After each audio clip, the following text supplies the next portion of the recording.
ഈ എപ്പിസോഡ് എനിക്ക് പേഴ്സണലി ഭയങ്കര ഇമോഷണലി കണക്റ്റായിട്ടുള്ള എപ്പിസോഡാണ്.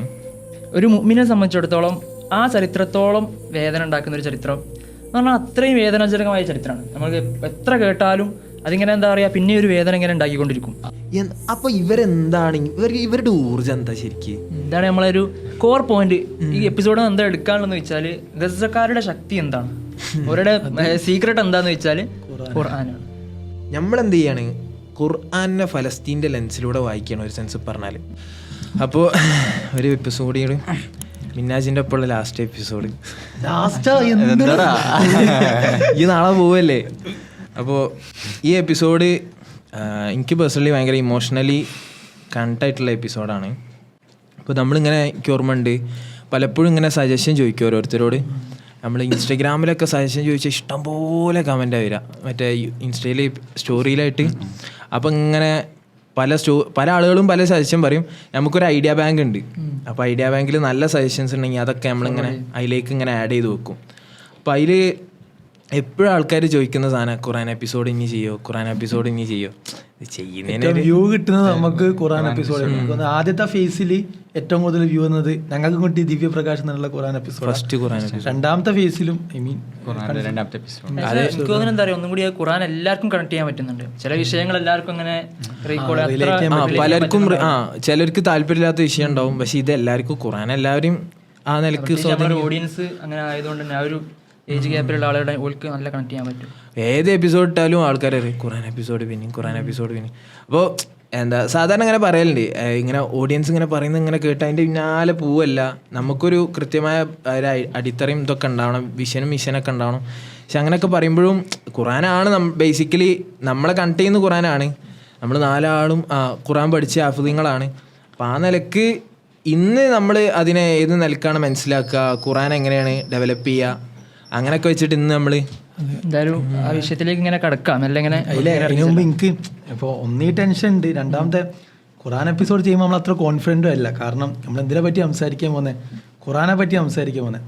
ഇപ്പോൾ ഖുർആൻ ഒരു മലൻ്റെ മുകളിൽ ഇറങ്ങിയിട്ടുണ്ടെങ്കിലും മല ഫുള്ളും പോകുന്നതാണ് പറഞ്ഞിട്ടുള്ളത്.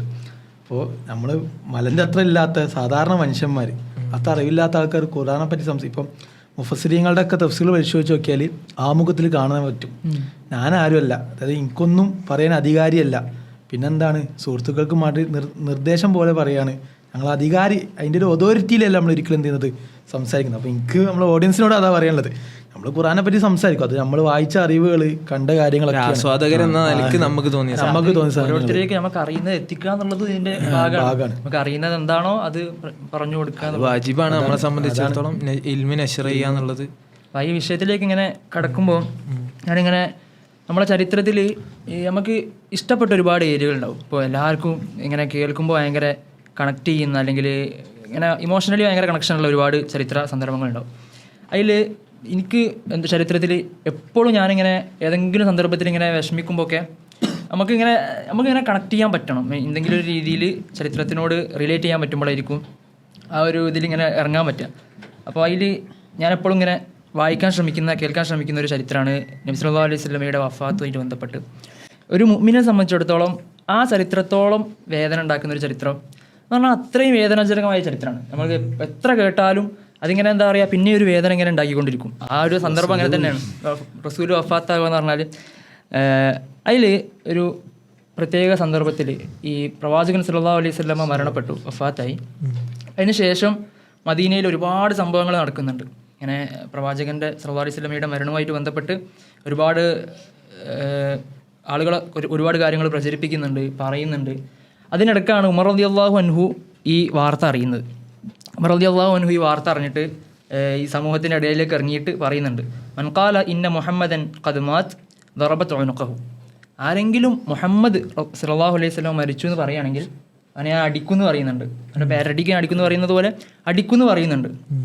അതിൽ ഈ ഒരു സന്ദർഭം ഭയങ്കര കലുഷിതമായിട്ടുള്ളൊരു സന്ദർഭമാണല്ലോ. കാരണം ഉമർ റളിയല്ലാഹു അൻഹു അങ്ങനെ പറഞ്ഞു കഴിഞ്ഞാൽ എല്ലാവർക്കും ഭയങ്കരമായിട്ടുള്ളൊരു ടെൻഷനാണ്, പേടിയാണ്. ഇത് അംഗീകരിക്കാൻ പറ്റുന്നില്ല, പ്രവാചകൻ സല്ലല്ലാഹു അലൈഹി വസല്ലം മരണപ്പെട്ടു എന്നുള്ളത്. അങ്ങനെ ഇരിക്കുമ്പോഴാണ് ഇതിനെ വളരെ ടാക്റ്റിക്കലി എന്താ പറയുക, അബൂബക്കർ റളിയല്ലാഹു അൻഹുവിൻ്റെ ഏറ്റവും വലിയ പ്രത്യേകത എന്ന് പറഞ്ഞാൽ ടാക്ടിക്സ്, അത് കൃത്യമായിട്ട് എന്താണോ പറയേണ്ടത് അത് പറയുന്നുള്ളതാണ്. അബൂബക്കർ റളിയല്ലാഹു അൻഹു ആ സമയത്ത് മിമ്പറിൽ കയറിയിട്ടൊരു കാര്യം പറയുന്നുണ്ട്. നമുക്ക് എല്ലാവർക്കും അറിയുന്ന ചരിത്രമായിരിക്കും. ഒമാ മുഹമ്മദുൻ ഇല്ലാ റസൂൽ, قد خلت من قبله الرسل أفإن مات أو قتل انقلبتم على أعقابكم ومن ينقلب على عقبيه فلن يضر الله شيئا وسيجزي الله الشاكرين وما محمد إلا رسول പ്രവാചകൻ സല്ലല്ലാഹു അലൈഹി വസല്ലമ മുഹമ്മദ് ഒരു ദൂതനല്ലാതെ മറ്റാരുമല്ല. മുഹമ്മദുൻ ഇല്ലാ റസൂൽ ഖദ് ഖലത് മിൻ ഖബ്ലിഹി റസൂൽ, അതിനു മുൻപും മറ്റ് പ്രവാചകന്മാരൊക്കെ വന്നു പോയിട്ടുണ്ട്. അഫ ഇമ്മാത ഔ ഖുതില ഇൻഖലബതും അലാ അഅഖാബികും, ഇനി പ്രവാചകൻ മരണപ്പെടുകയോ കൊല്ലപ്പെടുകയോ ചെയ്താൽ നിങ്ങൾ പിന്തിരിഞ്ഞു പോകും. ഇങ്ങനെ വളരെ നിർണായകമായൊരു ചോദ്യം അബൂബക്കർ റളിയല്ലാഹു അൻഹു ചോദിക്കണം. അപ്പോൾ ആയത്ത് അതൊരു ആയത്താണെന്ന് ഓർക്കണം. അപ്പോൾ അവിടെ ഉമർ റളിയല്ലാഹു അൻഹു പറയുന്നൊരു കാര്യമുണ്ട്. ഈ ആയത്ത് കേട്ടിട്ട് ഇങ്ങനെ ഒരു ഷോക്കായി നിൽക്കുന്ന സന്ദർഭമാണ്. ഉമർ റളിയല്ലാഹു അൻഹു മാത്രമല്ല, എല്ലാ സ്വഹാബാക്കളും ഇതിൽ ഷോക്കുണ്ട്. അപ്പോൾ ഉമർ റളിയല്ലാഹു അൻഹു ചോദിക്കുന്ന ഒരു കാര്യമുണ്ട്, കഅന്നി മാ ഖറഅത ഹാദിഹിൽ ആയത്ത് ഇല്ലാ ഹാദിഹിൽ മറ, ഈ ആയത്ത് ഞാൻ ആദ്യമായിട്ട് കേൾക്കുന്നത് പോലെ ഉണ്ട്, ഈ ആയത്ത് ഞാൻ ആദ്യമായിട്ട് പാരായണം ചെയ്യുന്നത് പോലെ ഉണ്ട് എന്ന് പറയണം ഉമർ റളിയല്ലാഹു അൻഹു. അപ്പോൾ അവിടെ നമുക്ക് മനസ്സിലാവുന്ന ഒരു സാധനം, ഖുർആൻ എന്ന് പറഞ്ഞാൽ നമ്മളെ ഓരോ പ്രാവശ്യം നമ്മൾ കേൾക്കുമ്പോഴും അത് പുതിയതായിട്ട് നമുക്ക് ഇങ്ങനെ ഒരുപാട് സാധനങ്ങൾ തരും. കുറേ ഇൻസിഡൻസ് അങ്ങനെ തന്നെ നമുക്ക് കാണാൻ പറ്റും. അതായത് ആ സമയത്താണ് ചിലപ്പോൾ ആയത്ത് ഇറക്കപ്പെട്ടതെന്ന് നമുക്കത് തോന്നിപ്പോകും. നമുക്ക് വേണ്ടിയിട്ടാണ്, നമുക്ക് വേണ്ടി. ഇപ്പം നമ്മളെ ജീവിതത്തിൽ കുറേ ഇൻസിഡൻറ്റ് ഉണ്ടാവും. നമുക്ക് വളരെ നമ്മൾ ടെൻഷനായിട്ടൊക്കെ നിൽക്കുമ്പോൾ നമ്മൾ വല്ലാണ്ട് കണക്ട് ചെയ്ത് സ്വാതന്ത്ര്യം. അപ്പോൾ ആലോചിച്ചു അത് ഇപ്പോഴാണ് ഇന്നെ സ്വാതന്ത്ര്യപ്പിക്കണിട്ടാണോ ഈ ആയത്ത് ഇറക്കിയത്. ശരിക്കും ഖുറ മുറാദ് എന്നുള്ളൊരു ഖുറാനിക പണ്ഡിതന് ഖുർആൻ മുഹദസ് എന്ന് പറഞ്ഞിട്ട് ഒരു പ്രയോഗം നടത്തുന്നുണ്ട്. ഇതിൻ്റെ അർത്ഥം എന്താ വെച്ചാൽ, ഖുറാൻ എന്താണ് നമ്മളെപ്പോഴും ചിന്തിക്കുക, ഖുറാനെ പറ്റി ആലോചിക്കുക. ഖുറാൻ ഒരു കാലഘട്ടം, ആ ഒരു പഴയ അറേബ്യ കാലഘട്ടം, അവിടെ ഇറങ്ങി പ്രവാചകൻ്റെ വഫാത്തോടുകൂടി എല്ലാം കഴിഞ്ഞു. ഇനി നമ്മളിങ്ങനെ അതിങ്ങനെ ഓതുക. അതാണ് പലപ്പോഴും ഖുറാനായിട്ട് നമുക്ക് ഉണ്ടാകുന്ന അധികം ആൾക്കുണ്ടാകുന്നൊരു സങ്കല്പം. പക്ഷെ ഖുറാൻ മുഹദ്ദസ് അതിലേക്ക് അങ്ങ് കണക്ട് ചെയ്ത് വെക്കും. അത് ഏതാ ശരിയാണ്. നമ്മൾ ആലോചിക്കുമ്പോൾ സ്വഹായിമാരുടെ ജീവിതം പരിശോധിച്ച് നോക്കുമ്പോൾ ഓരോ ജീവിതമായിട്ട് ഭയങ്കര ബന്ധപ്പെട്ട് എടുക്കുന്നുണ്ടാവും ഖുറാൻ. ഓരോ ഡേ ടു ഡേ ലൈഫിൽ എന്തുണ്ടാവും, ഖുറാൻ ഭയങ്കര കണക്റ്റഡ് ആയിരിക്കും. ഓരോ തീരുമാനങ്ങളിലും ഖുറാനത്തെ ഓരോ ആയത്തും കണക്റ്റഡ് ആയിരിക്കും. പല സബബും എന്തായിരിക്കും, അതായത് ആയത്ത് ഇറക്കപ്പെടാനുള്ള കാരണം ഏതെങ്കിലുമൊക്കെ ഒരു സ്വഹാബിയായിട്ട് ബന്ധപ്പെട്ട് എന്തെങ്കിലുമൊക്കെ ഒരു സംഭവമായിരിക്കും. അപ്പോൾ സ്വഹാബികളെ സംബന്ധിച്ചിടത്തോളം നമ്മളതിൽ ചരിത്രം വായിക്കുമ്പോഴും സ്വഹാബിമാരായിട്ട് എന്താണ് ഖുറാൻ കണക്റ്റഡ് ആണ്. പക്ഷെ നമ്മളിലേക്ക് എത്തുമ്പോൾ നമ്മൾ പലപ്പോഴും എന്ത് ചെയ്യില്ല, അങ്ങനെ ചിന്തിക്കൂല. അപ്പോൾ ഈ ഒരു പ്രയോഗം ഖുറ മുറാദ് അതിനാണ് നടത്തുന്നത്. ഖുറാൻ മുഹദസുൻ, ഖുറാൻ സംസാരിച്ചുകൊണ്ടിരിക്കുകയാണ്, സംഭവിച്ചുകൊണ്ടിരിക്കുകയാണ്. അതായത് ഓരോ ആയത്തിലും ഫ്രഷ് ആയിട്ട് എന്ത് ചെയ്യും, ഇത് ഇറക്കപ്പെട്ടുകൊണ്ടേയിരിക്കും. അങ്ങനെ ഒരു തരത്തിൽ പറയുകയാണെങ്കിൽ ഇതെന്ത് ചെയ്യും, ഇറക്കപ്പെട്ടുകൊണ്ടേയിരിക്കും. അപ്പോൾ ഇതിന് തന്നെ ഖുറ മുറാദ് പറയുന്നുണ്ട് ഇതെങ്ങനെയാണ് നമുക്ക് ആ സ്വഭാവത്തിൽ അതിനെ സ്വീകരിക്കാൻ പറ്റാന്നുള്ളത്. അത് നിങ്ങൾക്ക് എങ്ങനെയായിരിക്കണം ഖുറാൻ നിങ്ങളെ ജീവിതമായിട്ട് ബന്ധപ്പെടുത്തേണ്ടത്, എങ്ങനെ നിങ്ങൾ കണക്ട് ചെയ്യാന്നുള്ളൊരു 3 വഴികൾ ഖുറ മുറാദ് നമുക്ക് പഠിപ്പിച്ചു തരുന്നുണ്ട്. അതിലൊന്ന്, നിങ്ങളിത് വായിക്കുമ്പം ഇത് ആരിറക്കിയതാണല്ലോ ചിന്തിക്കണം. ഇത് ആ ഒരു കാലത്ത് മാത്രം റബ്ബ് ഇറക്കിയല്ല, ഇത് ഇറക്കിയ റബ്ബ് എന്ന് പറയുന്നത് എന്താണ്, എല്ലാ കാലത്തേക്കുള്ള റബ്ബാണ്. എല്ലാ കാലത്തുള്ള അടിമകളുടെ റബ്ബാണ് എന്ത് ചെയ്തത്, ഈ ഖുറാൻ ഇറക്കിയത്. എല്ലാ കാലത്തേക്കുള്ള സന്ദേശമാണ്. സ്വാഭാവികമായിട്ടും ഇത് വായിക്കുമ്പോൾ നമ്മൾ മനസ്സിലേക്ക് അതാ വരേണ്ടത്. ഇതിൽ പറയുന്ന ഓരോ കൽപ്പന ഇപ്പോഴും എൻ്റെ റബ്ബിൻ്റെ അടുത്ത് പറഞ്ഞുകൊണ്ടിരിക്കുകയാണ്.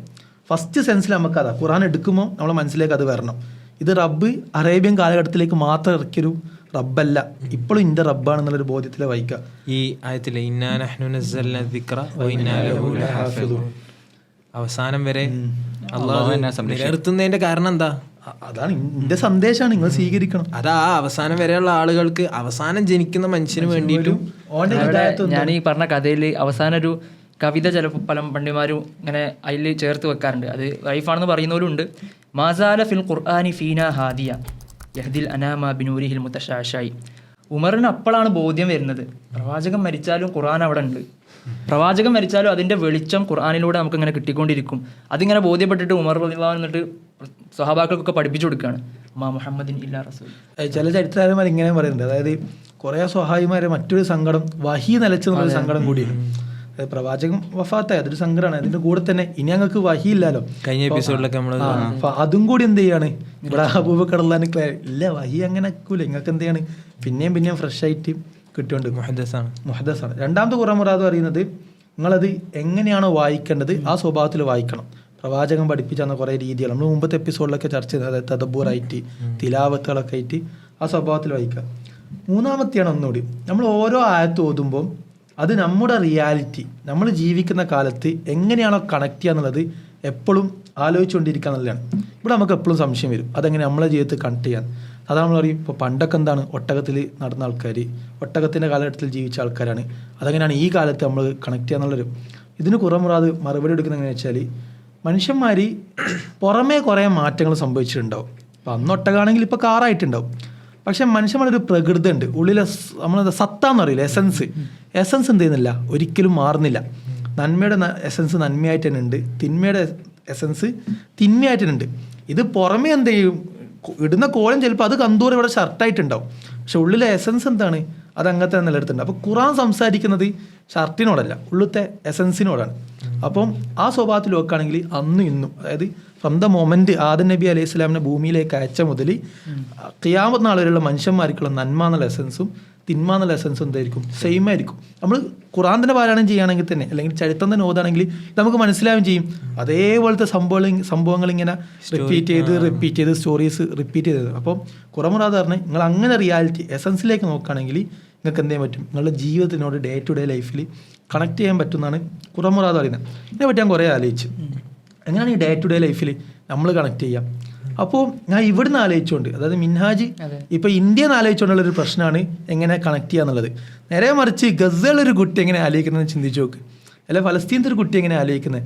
ഫലസ്തീനായിട്ട് ബന്ധപ്പെട്ട് എന്ത് വീഡിയോ ആണെങ്കിലും, ഇപ്പം അബൂബൈദിൻ്റെ വീഡിയോകളാണെങ്കിൽ, അവിടുത്തെ കുട്ടികളുടെ വീഡിയോകളാണെങ്കിൽ, അവിടുത്തെ ഉമ്മമാരെ വീഡിയോകളാണെങ്കിൽ, ഉപ്പമാരെ വീഡിയോകളാണെങ്കിൽ എപ്പോഴും എന്തുണ്ടാവും, ഒരു ഖുർആനായത്തുണ്ടാവും. ഓരോ പ്രശ്നം പറയുമ്പോൾ ഉണ്ടാവും അതിന് പരിഹാരമായിട്ട് ഒരു ഖുർആനായത്ത് ഓതുന്നത്. ഓല് ഡെയിലി ലൈഫിൽ കണക്ട് ചെയ്യാം ഒരു ഖുർആനായത്ത്, ഓല ജീവിതത്തിൽ എപ്പോഴും കണക്ട് ചെയ്യുന്നത് ഖുർആനായത്ത്, ഓൾക്ക് സമാധാനം കൊടുക്കുന്നത് ഖുർആൻ. അപ്പോൾ എൻ്റെ ഒരു ലിമിറ്റേഷൻ, എൻ്റെ ഒരു പരിമിതിക്കുള്ളിൽ ഞാൻ ചിന്തിക്കണം, ഇതെങ്ങനെ എൻ്റെ ഡെയിലി ലൈഫിൽ കണക്ട് ആവുക. എനിക്ക് കുറേ മറകളുണ്ട്, സത്യത്തിൽ നിന്ന് അകറ്റിയെടുക്കുന്ന കുറേ സംഭവങ്ങൾ, എൻ്റെ ഒരേ ടെൻഷനുകൾ. ഇതൊന്നും പലസ്തീനുകൾക്കില്ല, ഗസക്കാർക്കില്ല, ഓൾക്ക് ടെൻഷനൊന്നുമില്ല.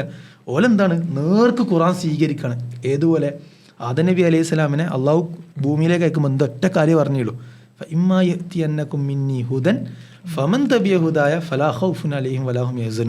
അതായത് നിങ്ങൾ ഭൂമിയിലേക്ക് പോയിക്കോളി, വിരഹിച്ചോളി, എൻ്റെ അടുത്തൊരു ഹുദ വരും, സന്മാർഗം വരും, നിങ്ങൾ അതേപോലെ സ്വീകരിച്ചോളി. അങ്ങനെ സ്വീകരിച്ചാൽ നിങ്ങൾക്ക് ടെൻഷനും വേണ്ട, സങ്കടവും വേണ്ട. അതേപോലെ ഗസക്കാർ സ്വീകരിച്ചു. ഓലെ ദുനിയാവ് എന്താണ്, ഓൾക്ക് ദുനിയാവ്, ഓലെ ദുനിയാവ് എന്ന് പറഞ്ഞാൽ ആഖിറത്തിന് വേണ്ടിയിട്ടാണ്, ഓലെ റിയാലിറ്റി എന്ന് പറഞ്ഞാൽ ആഖിറത്തിന് വേണ്ടി പണിയെടുക്കലാണ്. നമുക്കങ്ങനെ പറ്റില്ല, നമുക്ക് കുറേ ദുനിയാവി ടെൻഷനാണ്. അവിടെയാണ് ഈ ചേഞ്ച് ചെയ്യുന്നത്. അതായത് മിൻഹാജിന് കണക്ട് ചെയ്യാൻ കുറച്ച് ബുദ്ധിമുട്ടും ഇമ്പോസിബിലിറ്റിയും തോന്നുന്നിടത്ത് ഗസക്കാർക്ക് അത് തോന്നില്ല. ഈ പല ആയത്തുകളും ഈ നമ്മളെ എന്ന് മുതൽ 2023 ഒക്ടോബർ 7 മുതലാണല്ലോ കുറച്ചും കൂടി നമ്മൾ ഫലസ്തീനെ കുറിച്ചും ഗസനെ കുറിച്ചും നമ്മൾ വിസിബിളായിട്ട് നമ്മുടെ ഫീഡുകളിലും നമ്മുടെ വർത്തമാനങ്ങളിലൊക്കെ ഇത് സാധനം വരുന്നത്. അന്ന് ഇങ്ങനെ പല ആയത്തുകളും ഇങ്ങനെ പിന്നെ ഇപ്പം പറഞ്ഞ പോലെ ആലോചിച്ച് നോക്കുക, എങ്ങനെയാണ് ഇപ്പോൾ ഉമറും അബൂബക്കറും ഇരിക്കുന്ന ആ സദസ്സിലേക്കാണല്ലോ ആ ആയത്ത് ആദ്യം ഇറങ്ങിയിട്ടുണ്ടാവുക, വമാ മുഹമ്മദുൻ ഇല്ലാ റസൂലുൻ. ഇറങ്ങിയ ഒരു ആയത്ത് ഇങ്ങനെ ആലോചിക്കാൻ പറ്റില്ലല്ലോ. ഇതിങ്ങനെ അന്ന് വന്ന സാധനം പിന്നെയാണല്ലോ അവർക്ക് വേറൊരു ടൈപ്പ് ഓഫ് തിരിച്ചറിവ്. അന്ന് ഇറങ്ങുമ്പോൾ എന്തായാലും അവർക്കൊരു തിരിച്ചറിവ് വന്നിട്ടുണ്ടാവും. അതിനുശേഷം ആ ആയത്തുകൊണ്ട് അവർ ഒരുപാട് അമലും ചെയ്തിട്ടുണ്ടാവും. അതിനുശേഷം ഒരു സിനാരിയോ വന്നപ്പോൾ പിന്നെ ആയത്തിന് വേറെ അർത്ഥം വന്നു. അപ്പോൾ അതേപോലെ ഇപ്പോൾ അന്ന് ആ സമയത്ത് ഒരു പോസ്റ്റ് നമ്മളൊക്കെ ഇങ്ങനെ ഭയങ്കരമായിട്ട് ഷെയർ ചെയ്തിരുന്നു, മറ്റേ അജാൽത്തും സിഖായത്തൽ ഹാജി വ ഇമാറത്തൽ മസ്ജിദുൽ ഹറാം. എന്താണ്, മസ്ജിദുൽ ഹറാമിനെ പരിപാലിക്കുകയും അവിടെ വരുന്ന ആളുകൾക്ക്, തീർത്ഥാടകർക്ക് വെള്ളം കൊടുക്കുകയും ചെയ്യുന്നവരും അള്ളാഹിൻ്റെ മാർഗത്തിൽ ജിഹാദ് ചെയ്യുന്നവരും ഒരുപോലെയല്ല എന്നുള്ള ആയത്ത്. എന്നിട്ട് ആ സാധനം ഞാൻ ഒരു പോസ്റ്റാണ് വായിച്ചത്. അതായത് ഈ ആയത്തിന് ഇനിയും ഡെപ്തുള്ള മീനിങ് ഈ കാലത്തുണ്ട്. അതായത് ഇങ്ങനെ മസ്ജിദുൽ ഹറാം പരിപാലിച്ചുകൊണ്ട്, അല്ലെങ്കിൽ പള്ളി പരിപാലിച്ചുകൊണ്ട്, നിങ്ങൾ ആ തീർത്ഥാടകരെ സംരക്ഷിച്ചുകൊണ്ട് അവിടെ വലിയ കൺസ്ട്രക്ഷൻ പരിപാടികളൊക്കെ നടത്തിയിട്ട് അങ്ങനെ ആയിക്കഴിഞ്ഞാൽ നിങ്ങൾ എന്താണ് ഇസ്ലാമിൻ്റെ മേൽനോട്ടക്കാരാവുകയും ഇസ്ലാമിൻ്റെ മെയിൻ ആളുകളാവൊന്നും ചെയ്യൂല. അതിൻ്റെ മെയിൻ ആളുകളാവണമെങ്കിൽ അത് അള്ളാന്റെ മാർഗത്തിൽ ജിഹാദ് ചെയ്യുന്നവരാണ് അതിൻ്റെ ആളുകൾ. ഇതിന് വേറെ അർത്ഥം കൂടിയുണ്ട്. നമ്മളിപ്പോൾ മസ്ജിദുൽ അഖ്സയിലേക്കോ മസ്ജിദുൽ ഹറമിലേക്കോ ലിമിറ്റ് ചെയ്യേണ്ട ആവശ്യമില്ല. ഇപ്പോൾ നമ്മൾ ഡേ ടു ഡേ ലൈഫിൽ ഹക്കിന് വേണ്ടി എഴുന്നേറ്റ് നിൽക്കാനുള്ള കുറേ സന്ദർഭങ്ങളുണ്ടാവും, ഹക്കിന് വേണ്ടി ജിഹാദ് ചെയ്യാനുള്ളത്. ഇതൊന്നും ചെയ്യാണ്ട് ഇങ്ങനത്തെ കുറച്ചൊരു മൊഞ്ചം പണികൾ ചെയ്താൽ കുറച്ച് പണി അതും പണി തന്നെയാണ്. പക്ഷേ ചരിത്രത്തിലുണ്ട് ഈ ഖാദി ഫുദൈൽ ബിൻ ഇയാദ് റളിയല്ലാഹു ചരിത്രം നമ്മൾ മുമ്പ് പറഞ്ഞെന്ന് തോന്നുന്നുണ്ട്. അതിൽ ഖാദി ഫുദൈൽ ബിൻ ഇയാദ് അബ്ദുല്ലാഹി ബിൻ മുബാറക്ക് എന്ന് പറയുന്ന വ്യക്തിക്കൊരു കത്തുകൾ എഴുതുന്നൊരു ഇൻട്രാക്ഷൻ ചരിത്രത്തിൽ ഇങ്ങനെ കാണാൻ പറ്റും. അവിടെ ഇങ്ങനെ ജിഹാദിന് ഇങ്ങനെ പോയിക്കൊണ്ടിരിക്കുകയാണ് അബ്ദുല്ലാഹി ബിൻ മുബാറക്ക്. അപ്പോൾ ഇങ്ങനെ ഫുദൈൽ ബിൻ ഇയാദ് തിരിച്ചു വിളിക്കുകയാണ്, ഇങ്ങനെ ജിഹാദിന് പോകണ്ട, തിരിച്ചു വരാൻ ഇബാദത്തിൽ മുഴുകാൻ വേണ്ടിയിട്ട് തിരിച്ചു വിളിക്കുന്നുണ്ട് സന്ദർഭത്തിൽ. അപ്പോൾ അബ്ദുല്ലാഹി ഇബ്നു മുബാറക്ക് തിരിച്ചെഴുതുന്ന ഒരു കവിത ഉണ്ട്, യാ ആബിദൽ ഹറമൈനി ലൗ അബ്സർതന ലഅലിംതു അന്നക ഫിൽ ഇബാദതി തൽഅബു. യാ ആബിദൽ ഹറമൈനി ലൗ അബ്സർതന, ഹറമുകളിൽ ഇങ്ങനെ വിരഹിച്ചുകൊണ്ടിരിക്കുന്ന ഖാദി ഫുദൈൽ ഇബ്നു ഇയാദിനെ അഡ്രസ്സ് ചെയ്തിട്ട് പറയാം, ലൗ അബ്സർതന, ഞങ്ങളെ നിരീക്ഷിച്ചു കഴിഞ്ഞാൽ ലഅലിംതു അന്നക ഫിൽ ഇബാദതി തൽഅബു, നിങ്ങളിങ്ങനെ ഇബാദത്തിൽ മുഴുകിക്കൊണ്ടിരിക്കുമ്പോൾ തന്നെ, തലാബു എന്ന് പറഞ്ഞാൽ കളിച്ചുകൊണ്ടിരിക്കുക എന്നാണ്, മുഴുകിക്കൊണ്ടിരിക്കുമ്പോൾ മൻകാന യഖ്ളിബു ഖദ്ദഹു ബിദുമൂഇഹി ഫനുഹൂറുനാ ബിദിമാഇനാ തതഖല്ലബു, ഞങ്ങളെ ചോര കൊണ്ട് കളിച്ചുകൊണ്ടിരിക്കുകയാണ്, ഞങ്ങളെ കണ്ണുനീർ തുള്ളികൾ ചോരയായി ഇങ്ങനെ ഒറ്റിക്കൊണ്ടിരിക്കുന്ന സന്ദർഭത്തിൽ, അതായത് ജിഹാദിലാണ്. അപ്പോൾ ഇത് നിരന്തരം എല്ലാ കാലഘട്ടത്തിലും നടന്നുകൊണ്ടിരിക്കുന്ന സംഭവമാണ്, ജിഹാദ് നടന്നുകൊണ്ടിരിക്കുക.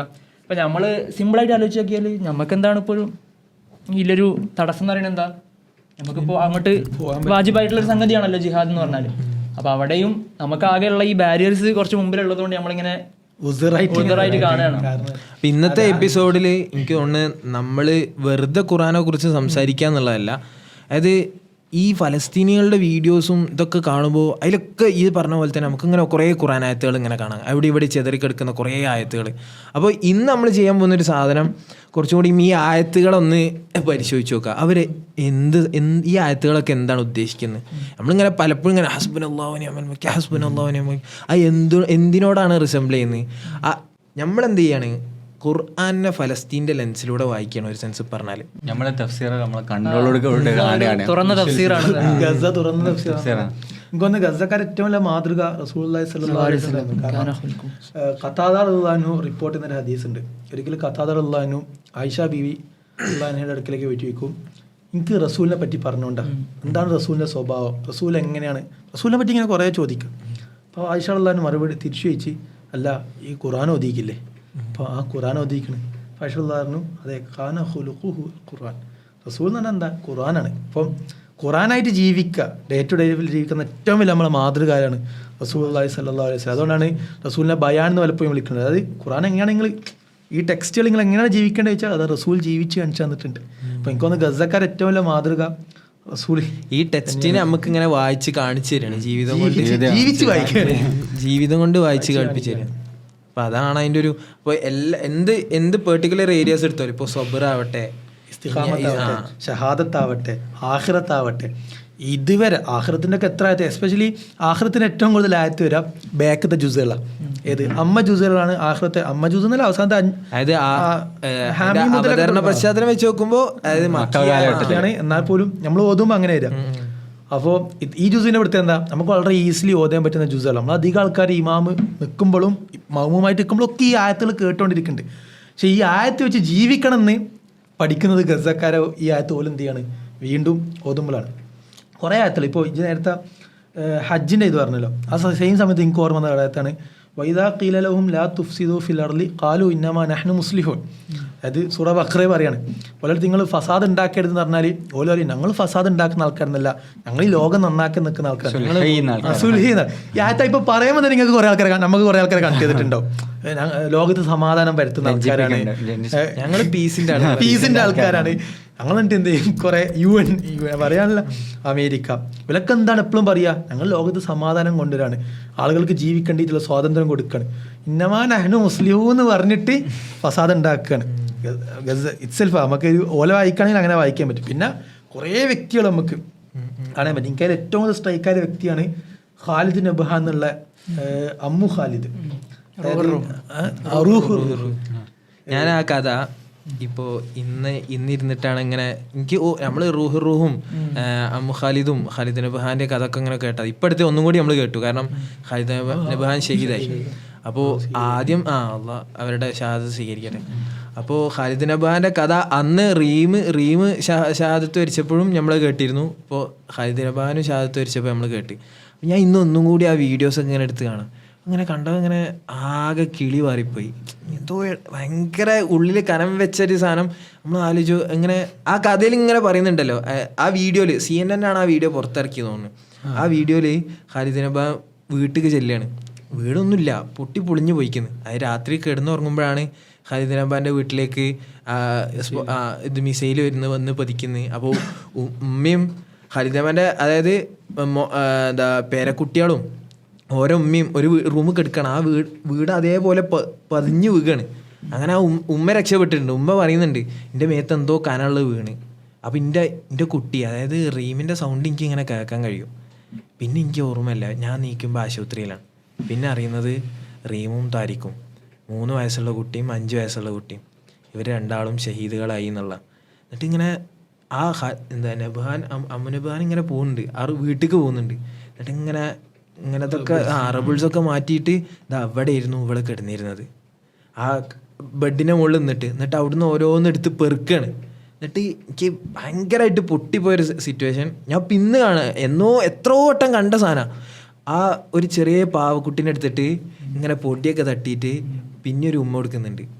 എന്നിട്ട് പിന്നെ ഇങ്ങനെ കരഞ്ഞോണ്ട് പറയുന്നുണ്ട്, ഇവിടെ ഓളെ മൂക്കുത്തിയാണ്, എന്താണ് കാതിൽ കുത്തുന്ന സാധനം പിന്നെ അവിടെ കുത്തിയിട്ടുണ്ട്.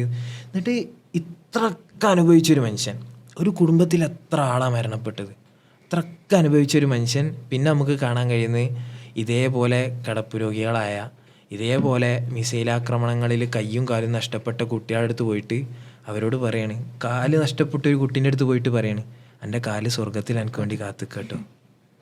ആലോചിച്ചോക്ക എങ്ങനെ അവർക്ക് ഇത് പറയാൻ കഴിയുന്നത്. ഈ കഥകളൊക്കെ നമ്മള് സ്വഹാബാക്കളുടെ ചരിത്രത്തിലൊക്കെ വായിച്ചിട്ടില്ല. സ്വഹാബാക്കള് ഉയർന്ന തലത്തിൽ നമുക്കും കണ്ടു ചെയ്യാൻ പറ്റുന്ന ഇപ്പം വായിൽ അൽ ദഹ്ദും മറ്റേ അൽ ജസീറയുടെ റിപ്പോർട്ടർ വയലു ചെയ്യുന്ന പണി എന്താണ്, സത്യത്തിന് പുറത്തു കൊണ്ടുവരികയാണ്. അതിനുവേണ്ടി കുറേ പണിയെടുക്കുകയാണ്. അതിൻ്റെ പേരിൽ വൈഫ് അംന ഭാര്യ നഷ്ടപ്പെട്ടു, 15 വയസ്സുള്ള മോനെ നഷ്ടപ്പെട്ടു മഹ്മൂദ്, 7 വയസ്സുള്ള മോളെ നഷ്ടപ്പെട്ടു ഷാമ്, അതുപോലെ തന്നെ പേരക്കുട്ടി ആദമിനെ നഷ്ടപ്പെട്ടു. 1 മാസം കഴിഞ്ഞപ്പോൾ മൂത്ത കുട്ടിയായിട്ടുള്ള ഹംസ, റിപ്പോർട്ടർ തന്നെയായിരുന്നു, ഹംസനെ നോക്കിക്കൊന്നു. ബാക്കിലാക്കാരെ സാധാരണ പോലെ കൊലപ്പെടുത്തുന്ന യാത്ര ചെയ്യുമ്പോൾ ആ വണ്ടിയാണ് വായിലതുവിന്റെ കുട്ടിയാണ് മൂത്ത കുട്ടിയാണ്, നോക്കി കൊല്ലും. എന്നിട്ടും വായിലതു എന്ത് ചെയ്യുന്നത്, അത് ദഹുവിന്റെ ആ കുടുംബത്തിൽ 8 ആളായിട്ട് കൊല്ലപ്പെടുന്നുണ്ട്. മൂപ്പര് പറയുന്നുണ്ട്, അതായത് ഞാൻ സാധാ ഒരു റിപ്പോർട്ട് ചെയ്യുന്ന പോലെ നമ്മളിങ്ങനെ ഓടുകയാണല്ലോ, ഓരുടെ ഒരു മാനസികാവസ്ഥ ഞാൻ ആലോചിച്ച്. ജേർണലിസ്റ്റുകളെ ഇങ്ങനെ മിസൈൽ പൊട്ടിക്കൊണ്ടിരിക്കണല്ലോ, ആളുകൾ ഇങ്ങനെ ഷഹാദത്ത് വരിച്ചുകൊണ്ടേ ഇരിക്കുകയാണല്ലോ. ഇങ്ങനെ ഒരു ഭാഗത്ത് പോകുന്നു, അടുത്ത ഭാഗത്ത് പോകുന്നു, ഇതിങ്ങനെ റിപ്പോർട്ട് ചെയ്ത് ഇങ്ങനെ ഒരു നെട്ടോട്ടം ഓടുകയാണ്, അലഞ്ഞോണ്ടേ ഇരിക്കുകയാണ് ആ റബിൾസിൻ്റെ ഇടയിൽ കൂടി. അതിൻ്റെ ഇടയിൽ റിപ്പോർട്ട് ചെയ്യുമ്പോൾ ഞാൻ അങ്ങനെ ഉത്സാഹത്തോട് കൂടിയിട്ട് ആ ക്ഷീണത്തിൻ്റെ ഇടയിലും അവർ ചെയ്യുന്നൊരു ജിഹാദ് അതാണല്ലോ, സത്യം പുറത്തുകൊണ്ട് കാണിച്ചു കൊടുക്കുക. ആലോചിച്ചു. അതിൻ്റെ ഇടയിൽ സിമ്പിളായിട്ട് അവരെ കൊല്ലപ്പെടാവുന്നേ ഉള്ളൂ, അത്രയും ഡേഞ്ചറായിട്ട് അവർ പോയിക്കൊണ്ടിരിക്കും. ഏറ്റവും കൂടുതൽ ജേർണലിസ്റ്റുകൾ കൊല്ലപ്പെട്ടത്, നമ്മളിപ്പോൾ ഇങ്ങനെ ഓരോ കാരണം പറയല്ലോ, ഏറ്റവും കൂടുതൽ ജേർണലിസ്റ്റ് കൊല്ലപ്പെട്ടത് ഇസ്രായേല് ബോംബിട്ടുകൊണ്ടാണ്. ശരിക്കും ഒരു ജേർണലിസ്റ്റ് ഇന്റർനാഷണൽ മീഡിയയിൽ ശരിക്കും ഒരു ജേർണലിസ്റ്റ് കൊല്ലപ്പെടുക പറഞ്ഞാൽ അത്രയും കൺസേൺഡ് ആയിട്ടുള്ള കാര്യമാണ്. ഒരു ജേർണലിസ്റ്റ്, ഒരു രാജ്യത്തിന്റെ ഒരു ജേർണലിസ്റ്റ് കൊല്ലപ്പെടുക എന്ന് പറഞ്ഞാൽ അത്രയും ഒരു രാജ്യം അത്രയും കെയർഫുൾ ആയിരിക്കണം ആ വിഷയത്തിൽ, അത്രയും വലിയ തീരുമാനങ്ങൾ എടുക്കണം, അത്രയും വലിയ സ്റ്റാൻസുകൾ പുറത്ത് കണ്ടം ചെയ്യണം, കുറേ കാര്യങ്ങൾ ചെയ്യാണ്ട്. പലസ്തീൻ്റെ വിഷയത്തിൽ എന്താ എത്രങ്ങാനും മീഡിയ വോയിസ് എന്ന് പറഞ്ഞാൽ പീപ്പിൾസ് വോയിസ് എന്നാണ് പറയല്, അതായത് ആളുകൾ സംസാരിക്കാൻ മീഡിയയിൽ കൂടി. അപ്പോൾ ഇൻ കേസ് സ്റ്റേറ്റിനെതിരാണെങ്കിൽ പോലും അതും ഒരു പരിധി വരെ പിടിച്ചു വെക്കാൻ പറ്റും. പക്ഷേങ്കിൽ ഗസേൽ അങ്ങനല്ല, ഗസേൽ ഇങ്ങനെ ഈ ഓട്ടത്തിൻ്റെ ഇടയിൽ റിപ്പോർട്ട് ചെയ്യുന്നതിൻ്റെ ഇടയിൽ ആരാ എന്താണെന്നും അറിയില്ലല്ലോ, കുറേ ചെയ്തുകൾ ഓരോ മുഖം തിരിച്ചറിയോ, കയ്യും കാലൊക്കെ വേർപെട്ടിട്ടല്ലേ ഓരോരുത്തരുണ്ടാവുക. അതിൻ്റെ ഇടയിൽ റിപ്പോർട്ട് ചെയ്യുമ്പോൾ അതിൻ്റെ കുടുംബാന്ന് അറിയുമ്പോൾ, അതിൻ്റെ മോനാന്ന് അറിയുമ്പോൾ, അതിൻ്റെ ഭാര്യയെന്ന് അറിയുമ്പോൾ ഒരാളുടെ മാനസികാവസ്ഥ എന്തായിരിക്കും. എന്നിട്ടും മൂപ്പര് ഇങ്ങനെ നിൽക്കുകയാണ്, ഒരു നൃത്തം. ഞാൻ ആലോചിച്ച് റബ്ബേ ഞമ്മക്കൊക്കെ ഇങ്ങനെ നിൽക്കാൻ കഴിയുമോ? അപ്പൊ ഇവരെന്താണ്, ഇവരുടെ ഊർജ്ജം എന്താ ശരിക്കും? എന്താണ് നമ്മളൊരു കോർ പോയിന്റ് ഈ എപ്പിസോഡ് എന്താ എടുക്കാനുള്ളതെന്ന് വെച്ചാല്, ഗസക്കാരുടെ ശക്തി എന്താണ്, അവരുടെ സീക്രട്ട് എന്താന്ന് വെച്ചാല് ഖുർആനാണ്. അതാണ് ഞാൻ ഇങ്ങനെ ആലോചിക്കും. ഒരു സവായിദ് ലിഹാദ് ഞാൻ മുമ്പ് എപ്പിസോഡ് പറഞ്ഞിട്ടുണ്ട്, പക്ഷെ അത് ഇങ്ങനെ ഈ ആസ്പെക്റ്റിലല്ല പറഞ്ഞത്. സവായിദ് ലിഹാദ് എന്ന് പറഞ്ഞാൽ വലിയ ലോകത്തിലുള്ള ഒട്ടുമിക്ക പണ്ഡിതന്മാരും അസംബിൾ ചെയ്യുന്ന അങ്ങനെ കൂടി ചേർന്നിട്ടുള്ള ഒരു പരിപാടിയാണ്. അതിൽ റമദാൻ അബു ജസർ എന്ന് പറഞ്ഞൊരു കുട്ടി അതിൽ ഗസ്റ്റായിട്ട് വരുന്നുണ്ട് ഓൺലൈൻ, ഞാൻ മുമ്പ് എപ്പിസോഡ് പറഞ്ഞതാണ്. അപ്പോൾ ആ കുട്ടി ഇങ്ങനെ ഫലസ്തീനത്തെ സ്ഥിതിവിവരമൊക്കെ ഇങ്ങനെ പറഞ്ഞിട്ട് അവൻ ഈ എപ്പിസോഡിൽ വരാൻ പറ്റാത്തതിന് നല്ല വിഷമമുണ്ട്. നല്ല വിഷമം എന്ന് പറഞ്ഞാൽ അത്രയും പണ്ഡിതന്മാർ വരുന്ന സമയമാണ്, അവരൊക്കെ പോയിട്ട് ഉമ്മ വെക്കണം, ഒരു നെറ്റിയിൽ ഒരു ഉമ്മ കൊടുക്കണം എന്നൊക്കെ അവൻ്റെ വലിയ ആഗ്രഹമാണ്. അവർക്ക് ഇങ്ങനെ പണ്ഡിതനാവാനാണ് ആഗ്രഹം. ചെറിയ കുട്ടിയാണ്, 8 പോകാൻ കഴിഞ്ഞില്ല. ഈ യുദ്ധം തുടങ്ങിയത് കാരണം പോകാൻ പറ്റിയില്ല.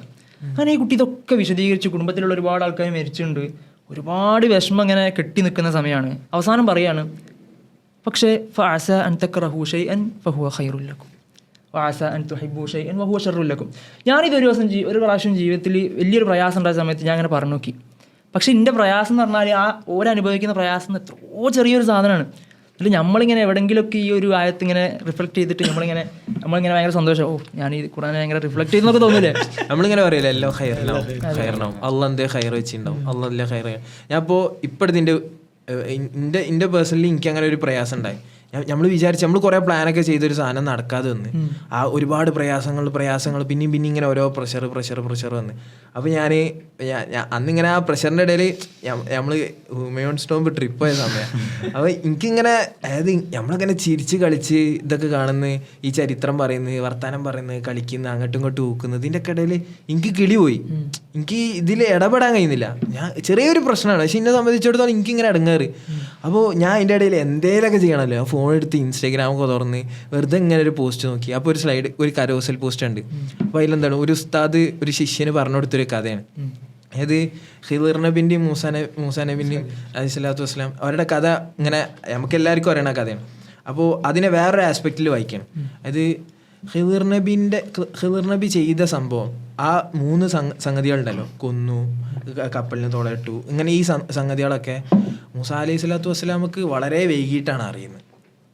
അറിഞ്ഞോട് കൂടിയിട്ട് എന്ത് ചെയ്തു, ഓക്കെ ഇതിന് ഇങ്ങനെ ഒരു ഹിക്മത്ത് ലോജിക്ക് ഉണ്ടായിരുന്നല്ലോ അല്ലേ, ഓക്കെ അപ്പോൾ ഈ ചെയ്തത് എന്തിനാണ്, ഇതിൽ ഇങ്ങനെ ഒരു ഹൈർ ഉണ്ടെന്ന് മനസ്സിലായി. ആലോചിച്ച് നോക്കുക, ആ നാട്ടിലെ ആളുകളുടെ സിറ്റുവേഷൻ എന്തായിരിക്കും? ഒരു ജീവിതത്തിൽ ഇത് അറിഞ്ഞിട്ടില്ലല്ലോ. ആ കുട്ടി കൊല്ലപ്പെട്ടത് എന്താ, അതിൻ്റെ ഹൈർ എന്താ, അവിടെ മതിൽ പണിതതും അതിൻ്റെ ഹൈറുകളൊന്നും അവർക്ക് അറിയില്ലല്ലോ. അപ്പോൾ അവരുടെ ഒരു മൈൻഡ് എങ്ങനെയായിരിക്കും വർക്ക് ചെയ്യേണ്ടവ? അപ്പോൾ നമ്മുടെ ജീവിതത്തിൽ നമ്മൾ പ്രവാചകന്മാരൊന്നല്ലല്ലോ, നമ്മുടെ ജീവിതത്തിൽ ഇതെല്ലാം നടക്കുന്നൊരു സെൻസ് പറഞ്ഞാൽ നമുക്കെന്താണ് ഹൈറ്, നമുക്കെന്താണ് ഷെറ്, ഇതൊന്നും നമുക്ക് തിരിയുന്നില്ലല്ലോ. അപ്പം ഇതിങ്ങനെ ഇതിന് വ്യതിചലിച്ചു പോയതാണ്. പക്ഷെ എനിക്കിതിങ്ങനെ പറഞ്ഞപ്പോൾ ഈ സാധനം ഇങ്ങനെ അതിൻ്റെ ഒപ്പം കണക്ട് ചെയ്ത് നമ്മളെ വിഷമം എന്താ ആലോചിച്ച്, നമുക്കൊരു അഡ്മിഷൻ കിട്ടിയില്ല, നമ്മൾ വിചാരിച്ച അഡ്മിഷൻ കിട്ടിയില്ല, നമ്മൾ വിചാരിച്ച കോഴ്സിനായില്ല. ഇനിയിപ്പോൾ നമുക്ക് ചെറിയ കാര്യങ്ങൾ എന്തെങ്കിലും ചെറിയ മാറ്റങ്ങൾ വന്നാൽ തന്നെ നമുക്ക് ഭയങ്കര വിഷമമാണ്. പക്ഷേ അവസാനത്തെ ക്രിയ ആയത്തെങ്ങാനും എടുത്ത് നമുക്ക് റിഫ്ലക്ട് ചെയ്യാൻ പറ്റുകയാണെങ്കിൽ അതേപോലെ തന്നെ എനിക്കൊന്ന് ഗസക്കാരെ പറ്റി പറയുമ്പോൾ ഓല ഈ റിഫ്ലക്ഷൻ ആയത്തുകൾ അധികം കാണപ്പെടുക സ്വർഗത്തിനെ പറ്റിയുള്ള ആയത്തുകളാണ്. അതായത് ഓല റിയാലിറ്റി എന്ന് പറഞ്ഞാൽ ഓല ആഖിറത്തിന് വേണ്ടിയിട്ടാണ് പണിയെടുക്കുന്നത്. നമ്മളെപ്പോഴും പറയും ഈ ദുനിയാവ് നിങ്ങൾ ആഖിറത്തിന് പണിയെടുക്കേണ്ട സ്ഥലമാണ്, നിങ്ങളുടെ ഒരു യാത്രക്കാരാണ്. ഈ ഹദീസൊക്കെ നമുക്കറിയാം. പക്ഷെ നമ്മൾ ദുനിയാവിൽ ഒരിക്കലും അങ്ങനെ ചിന്തിക്കില്ല. നമ്മൾ പ്ലാൻ ചെയ്യുമ്പോൾ ഇപ്പോൾ പറഞ്ഞാൽ നമ്മളെ ടെൻഷനുകൾ നമ്മളിങ്ങനെ എപ്പോഴും ഇങ്ങനെ 1+1+1 എന്നായിട്ട് ഇങ്ങനെ പ്ലാൻ ചെയ്യുക. ഞാൻ ഇത് ചെയ്യുന്നു, ഇതേണ്ടിട്ട് എനിക്ക് ഇത് ചെയ്യണം, അതേണ്ടിട്ട് എനിക്ക് ഫ്യൂച്ചറൊക്കെ ഇങ്ങനെ പ്ലാൻ ചെയ്യും. പക്ഷെ ഗസക്കാരുടെ അവസ്ഥ കളിച്ച് നോക്ക്, ഓലെങ്ങനെയാണ് പ്ലാൻ ചെയ്യുന്നത്? ഓല് ഞാൻ നാളെ മരിച്ചാൽ ഇൻഷാല്ല സ്വർഗം, ഇന്ന് കാല് പോയാലും ഇൻഷാല്ല സ്വർഗം. അറിയുന്നുണ്ട്, ഒന്നെങ്കിൽ ബോംബ് കൊണ്ട് ഞാൻ മരിക്കും, അല്ലെങ്കിൽ കട്ടിൽ കിടന്ന് മരിക്കും. ഞാൻ ബോംബ് കൊണ്ട് മരിക്കാൻ ഓലെ പ്ലാനിങ് എന്ന് പറഞ്ഞാൽ ആഖിറത്തിന് വെച്ചിട്ടാണ് ഓല് പ്ലാൻ ചെയ്യുന്നത്. എന്താണെങ്കിലും ഇപ്പം നേരത്തെ നമ്മൾ അമ്മു ഖാലിദിൻ്റെ കഥ പറഞ്ഞു. അമ്മു ഖാലിദ് ചെറിയ മോന് കാല് പോയി കിടക്കുകയാണ്. അമ്മു ഖാലിദ് എന്താ പറയുന്നത്, ഇല്ല സ്വർഗത്തിൽ തന്നെ കാത്തു നിൽക്കുന്നുണ്ട്. ഉമ്മ സാധാരണ പറയാനുണ്ട്, it's not sacrifice, it's trade. ഇത് ഇവര് സാക്രിഫൈസ് ചെയ്യുന്നല്ല, ഇവർ ശരിക്കും ഇങ്ങനെ കച്ചവടം നടത്തും. അതൊരു മെന്റാലിറ്റി ആണല്ലോ. ഈ റമദാൻ അവസാനം ഈ സ്പീച്ചിന്റെ അവസാനം പറയുന്നുണ്ട്, നമുക്ക് ഖുദ്സിൽ വെച്ച് കാണാം, അല്ലെങ്കിൽ സ്വർഗത്തിൽ വെച്ച് കാണാം. ഇത് തലയിൽ ഇങ്ങനെ വരണമെങ്കിൽ കുറച്ച് പണിയാണ്. നമുക്ക് ആയത്തോളെ നോക്കി കഴിഞ്ഞാൽ ഇവർ ഈ പറയുന്നതൊക്കെ എന്താ ആയത്താണ്? അള്ളാഹ് പറയുന്നത് തൗബയിലുള്ള ആയത്താണ്, ഇന്നല്ലാഹ ഇസ്തറാ മിനൽ മുഅ്മിനീന അൻഫുസഹും വഅംവാലുഹും ബിഅന്ന ലഹുമുൽ ജന്ന. അവർക്ക് എന്താണുള്ളത്? സ്വർഗ്ഗമാണ് പഠിച്ചവൻ കൊടുത്തിട്ടുള്ളത്. എപ്പോഴും ചിന്തിക്കണം, കുല്ലദാലിക ഖൈറുൻ അം ജന്നത്തുൽ ഖുൽദ്. നമ്മളങ്ങനെ ചിന്തിക്കണം. നമുക്കിപ്പോൾ നമ്മളെപ്പോഴും സീരിയസ്ലി പലപ്പോൾ എൻ്റെ പേഴ്സണൽ എക്സ്പീരിയൻസ് എന്ന് പറയാം, ഞാൻ എപ്പോഴും എൻ്റെ ടെൻഷൻസ് ചിന്തിക്കുമ്പോൾ അടുത്ത വർഷം എന്താ ചെയ്യുക, ഇപ്പോൾ PG ചെയ്യാനല്ലോ ഇനി എന്താ ചെയ്യുക, ഒക്കെ അതൊരു ടെൻഷനാണ്. പക്ഷേ ശരിക്കും അങ്ങനെയാണ് ചിന്തിക്കേണ്ടത്. എനിക്ക് എൻ്റെ ആഖിറത്തിൽ സ്വർഗത്തിനാണ്ട് പണിയെടുക്കാൻ എന്താണ് ബെസ്റ്റ് ഓപ്ഷൻ, എൻ്റെ സ്വർഗത്തിലേക്ക് എത്തിക്കേണ്ട, മിൻഹാജിനെ സ്വർഗത്തിലേക്ക് എത്തിക്കേണ്ട, അല്ലെങ്കിൽ മിൻഹാജ് ദുനിയാവിൽ ഏറ്റവും ബെസ്റ്റായിട്ട് എന്താ ചെയ്യാൻ പറ്റുക, അതാണ് ആ പണിയെടുക്കേണ്ടത്. പക്ഷെ നമ്മളിപ്പോൾ എന്തില്ല അങ്ങനെ ചിന്തിക്കുന്നത്. പക്ഷേ ഗസക്കാർ അവിടെയാണ് നമുക്ക് എന്ത് ചെയ്യുന്നത്, പാടായിട്ട് ഇടുന്നത്. ഓലെപ്പോഴും ചിന്തിക്കുന്നത് ഞങ്ങൾ എങ്ങനെയാണ് സ്വർഗത്തിലെത്തുക, എൻ്റെ കാലം എങ്ങനെയാണ് സ്വർഗത്തിലെത്തുക, കൈ എങ്ങനെയാണ് സ്വർഗത്തിലെത്തുക എന്നുള്ളത്. ഇതിൽ ഇപ്പോൾ ഈ നാളെന്ത് ചെയ്യും, മറ്റന്നാളെന്ത് ചെയ്യും, ഈ ആദ്യം ഉണ്ടല്ലോ, ഇതോടൊപ്പം സാധാരണ ഒരു മനുഷ്യന് ഉണ്ടാകുന്ന ഒരു ഐഡിയ ആണ്, മരിച്ചതോട് കൂടിയിട്ടെല്ലാം തീരും, മരിക്കണ വരെ ഉള്ളൂ, മരിച്ചതോട് കൂടിയിട്ടെല്ലാം തീരും. അതായത് ഒരു എൻഡിങ് പ്രോസസ്സ് പോലെയാണ് സാധാരണ നമ്മൾ മനുഷ്യന്മാർ എന്ത് ചെയ്യുക, മരണത്തെ കാണുക. ആ ഐഡിയ തന്നെ പഠിച്ചോൻ പൊളിക്കുകയാണ് ഖുറാനിൽ, വലാ തഹ്സബന്നല്ലദീന ഖുത്തിലൂ ഫീ സബീലില്ലാഹി അംവാത്ത്. അള്ളാൻ്റെ മാർഗത്തിൽ ഷഹീദായവർ നിങ്ങൾ മരണപ്പെട്ടവരെന്ന് പോലും പറയരുത്. കാരണം എന്താ, ബല്ലഹിയ ഉന്ന റബ്ബിഹിം യുർസഖൂൻ, അവരെന്താണ് അള്ളാൻ്റെ അടുക്കൽ ജീവിച്ചിരിക്കുന്നവരാണ്, അവർക്കുള്ളത് പടച്ചവൻ കൊടുക്കുന്നത്. ഓരോ ടെൻഷൻ വെച്ചാൽ സ്വർഗ്ഗമാണ്. സ്വർഗത്തിൽ എവിടെ എത്തും എന്നുള്ള നമ്മളെ ടെൻഷൻ പറഞ്ഞാൽ വേറെ പലതുമാണ്. എവിടെ എത്തിയെന്ന് വെച്ചാൽ നമ്മള് സാധാരണ എന്താ പറയാ, കോഴ്സൊക്കെ ഇങ്ങനെ അല്ല നമ്മളിപ്പോ ടെൻഷനെ പറ്റി ഇങ്ങനെ അറിയും. നമ്മളെ ആക്ടുകളൊക്കെ ആ സ്വഭാവത്തിൽ ഇനി പരിശോധിക്കണം. അതായത് ഗസക്കാരെ മുൻനിർത്തിയിട്ട് നമ്മളിപ്പോൾ ഗസ സംഭവിച്ചില്ല നമ്മളിങ്ങൊന്നും ചിന്തിക്കാൻ പോകില്ല. നമ്മളെപ്പോഴും ഈ സെയിം ചിന്തയിലാണ് പോവുക, ഞാൻ എന്തിനാ ചെയ്യുന്നത്. പക്ഷെ ഗസ നമ്മൾ മുമ്പിൽ കാണിച്ചെന്ന്, നിങ്ങൾ ഈ കാണുന്ന ഒന്നല്ല റിയാലിറ്റി, നിങ്ങൾ പണിയെടുക്കുന്നത് സ്വർഗത്തിന് വേണ്ടിയിട്ടാണ്. എന്നാലും നിങ്ങൾക്ക് സമാധാനം കിട്ടും. ഏതെങ്കിലും ആലോചിച്ച് നോക്ക്, എപ്പോഴും നോക്കുമ്പോൾ കാലൊക്കെ പോയിട്ട് ചിരിച്ചുകൊണ്ടായിരിക്കും ഇവരിങ്ങനെ നിൽക്കുന്നത്. അപ്പോൾ ഖാലിദ് ഖാലിദ് തന്നെ ഓക്കെ വിഷമമുണ്ട്, പക്ഷെ നെക്സ്റ്റ് സ്പോട്ടിൽ അടുത്ത പണിക്ക് എടുക്കാണ്. ഇപ്പോൾ ഒരു മൂപ്പരെ സംബന്ധിച്ചിടത്തോളം മൂപ്പര് ചെയ്യേണ്ട ഏറ്റവും പ്രൊഡക്റ്റീവ് ആയിട്ടുള്ള ജിഹാദ് എന്താ, അവിടെ ഇന്ന് വിരഹത്തോട് കൂടിയിട്ട് ഇങ്ങനെ നിൽക്കാനല്ല, അടുത്ത പണിക്ക് ഇറങ്ങുക. എന്താണ് ഇനിയുള്ളത്? അവിടെ കുടുംബക്കാരൊക്കെ മരിച്ചോലും ഇങ്ങനെ ഒരാൾ കരയുന്നുണ്ടെങ്കിൽ പറയും എന്തിനാണ് കരയുന്നത്. അതാണ് ഒരു വീഡിയോ ഉണ്ട്, ഒരു ഇമാമ്, പള്ളിയിലത്തെ ഒരു ഇമാമ്, മൂപ്പരെ മക്കളും ഭാര്യയൊക്കെ മരണപ്പെട്ട് അവിടെ കിടക്കുക. ഇപ്പോഴത്തെ ആരോ മരിച്ചതിന് വലിയ ഒരാൾ കരയാ, അവൻ പോയി ചോദിക്കുകയാണ്, വൽനബുലുവന്നകും ബിശൈഇൻ മിനൽ ഖൗഫി വൽ ജൂഇ വനഖ്സിൻ മിനൽ അംവാലി വൽ അൻഫുസി വസ്സമറാത്ത് വബശ്ശിരിസ് സ്വാബിരീൻ അല്ലദീന ഇദാ അസാബത്തുഹും മുസീബത്തുൻ ഖാലു ഇന്നാ ലില്ലാഹി വ ഇന്നാ ഇലൈഹി റാജിഊൻ. നമ്മളൊക്കെ അള്ളാഹിൻ്റെ അടുത്തേക്കല്ലേ, എത്ര ടെൻഷൻ അടിക്കുന്നു? പരീക്ഷിക്കുന്നു അള്ള പറഞ്ഞല്ലേ, പലതും നഷ്ടപ്പെടുന്നു അള്ള പറഞ്ഞല്ലേ, അള്ളാഹിൻ്റെ അടുത്തേക്ക് പോകണം അള്ള പറഞ്ഞല്ലേ, എന്തിനാ നിങ്ങൾ ടെൻഷൻ അടിക്കുന്നത്? ആരാ പറയണത്? വിറ്റല്ല, മൂപ്പര സകല ആൾക്കാർ മുമ്പിൽ മരണപ്പെട്ടെടുക്കുകയാണ്. പക്ഷെ മൂപ്പര ആ കോൺഫിഡൻസ്, ഓക്കെ ഇതാണ് ലൈഫ്, ഞങ്ങൾ വി ആർ പ്രിപ്പയറിങ് ടു ആഖിറ, നമ്മൾ ആഖിറത്തിന് വേണ്ടി പണിയെടുക്കുന്ന ആൾക്കാരാണ്. അപ്പം ഇതൊരിക്കലും നഷ്ടമാവില്ല ഒരിക്കലും. നമ്മളിപ്പം പലപ്പോഴും പറഞ്ഞുകൊണ്ടിരിക്കുന്നത് നമ്മൾ നഷ്ടം എന്ന് പറയുന്നത്, നമ്മൾ ഫലസ്തീനുകൾക്ക് നഷ്ടപ്പെട്ടു, നമ്മളങ്ങനെ സംസാരിച്ചുകൊണ്ടിരിക്കുന്നത്. പക്ഷെ നഷ്ടമല്ല ഒൽക്ക് ഇത് ബോണസാണ്. നമ്മുടെ കുടുംബത്തിലൊക്കെ ഇങ്ങനെ ഉണ്ടായാൽ, നമുക്ക് വേണ്ടപ്പെട്ടവർക്കൊക്കെ ഇങ്ങനെ സംഭവിച്ചാൽ നമുക്ക് ഇങ്ങനെ സബർ ആയിക്കൊണ്ട് നിൽക്കാൻ കഴിയുമോ? ഞാൻ അങ്ങനെ കുറെ ഇവരെ സബറിൻ്റെ ഒരു കനത്രയായിരിക്കും എന്നാണ് ഞാൻ അങ്ങനെ ആലോചിക്കുന്നത്. അതായത് എന്ത് ഡെപ്തിൽ അവർ ആലോചിക്കുന്നത്. നമ്മളിങ്ങനെ പറയും തിയററ്റിക്കലി ഓക്കെ, നമ്മളിങ്ങനെ ഓക്കെ പോഡ്കാസ്റ്റ് പറയാനൊക്കെ ശരിയാ. ഞാൻ ഈ റമദാനിൽ ഇങ്ങനെ മിസ് റളിയല്ലാഹുവിന്റെ ചരിത്രം ഇങ്ങനെ പഠിച്ച സമയത്ത് ആകെ ഒരു എൻ്റെ ലൈഫിനോടൊക്കെ ഇങ്ങനെ ചോദ്യം ചോദിക്കാൻ തുടങ്ങി. മിസ് റളിയല്ലാഹുവിന്റെ ചരിത്രം എന്താ, മിസ് റളിയല്ലാഹു ഇസ്ലാമിലേക്ക് വരുമ്പോൾ ഉള്ള കഥ ഞാൻ വിശദീകരിച്ച് പറയുന്നില്ല. നമുക്കറിയാം മിസ് റളിയല്ലാഹു ആരായിരുന്നു, എങ്ങനെയാണ് വരുന്നത്. ആ മിസ്സബ് വരുന്നു എന്ന് പറഞ്ഞ ആൾക്കാരൊക്കെ അങ്ങോട്ട് നോക്കും. സമ്പന്നത്തിലെ എല്ലാ പളപളപ്പുകളും അനുഭവിച്ച് ഏതൊരു പ്രസംഗത്തിൽ അപ്പുറത്ത് ഗല്ലിയിൽ നടന്നു വന്നാലും മുപ്പര് സുഗന്ധം. ഒരു പണ്ഡിതൻ പറയുന്നുണ്ട്, നിങ്ങളെ നാട്ടിൽ ഇപ്പോൾ ഒരു ചെക്കനുണ്ട്, ഓനെങ്ങാൻ സ്ട്രീറ്റിലേക്ക് ഇറങ്ങിയ പെണ്ണുങ്ങളൊക്കെ ജനലിനുള്ളിൽ നിന്ന് ഇങ്ങനെ നോക്കി നിൽക്കും. അതുപോലെയായിരുന്നു മിസ്സബ് റളിയല്ലാഹു വരുന്നുണ്ട് എന്ന് പറഞ്ഞാൽ എല്ലാവരും ഇങ്ങനെ ഒരു നോട്ടം ഇങ്ങനെ നോക്കിപ്പോവും. സൗന്ദര്യം, സുഗന്ധം, വസ്ത്രം, ഇതൊക്കെ അതിന്റെ ഉമ്മ അങ്ങനെ നോക്കിയിട്ടുണ്ട്. അപ്പോൾ മിസ്സബ് റളിയല്ലാഹു ഇസ്ലാമിലേക്ക് വന്ന് മരണപ്പെടുമ്പോൾ അവിടെ നമ്മൾ പലപ്പോഴും സ്പീച്ചുകളിൽ കേൾക്കുന്ന പോലെ മിനൽ മുഅ്മിനീന റിജാലുൻ സദഖൂ മാ അഹദുല്ലാഹി അലൈഹി ഫമിൻഹും മൻ ഖളാ നഹ്ബഹു വമിൻഹും മൻ തറക വമാ ബദ്ദലൂ തബ്ദീല. വിശ്വാസികളിൽ ചില ആളുകളുണ്ട്, ഓലെ വിശേഷം എന്താണ്, സദഖൂ മാ അഹദുല്ലാഹി അലൈഹി, അള്ളാഹുവിന് കൊടുത്ത വാഗ്ദാനം അവർ പൂർത്തീകരിച്ചിട്ടു. ഇത് പറയുമ്പോൾ ഭയങ്കര സുഖമാണ്, മുസ്സബ് റളിയല്ലാഹുവിനെ പോലെ ആവണം. ഞാൻ അങ്ങനെ ആലോചിച്ചു, എങ്ങനെ അങ്ങനെ ആവാൻ പറ്റും. ബാക്കിയുണ്ട് ഈ ആയത്തുണ്ടല്ലോ, പ്രവാചകൻ സല്ലല്ലാഹു അലൈഹി വസല്ലം മിസ്സബ് റളിയല്ലാഹുവിന്റെ ഖബറടക്കാണ്. നമ്മൾ ഈ സമ്പന്നത മിസ്സബ് റളിയല്ലാഹുവിന്റെ ഉമ്മാനെ പ്രത്യേകം പറയണം. മിസ്സബ് റളിയല്ലാഹുവിന്റെ ഉമ്മ അങ്ങനെ ചരിത്രത്തിൽ അങ്ങനെ ഒരു ഉമ്മാനെ നമ്മൾ കണ്ടിട്ടുണ്ടാവില്ല.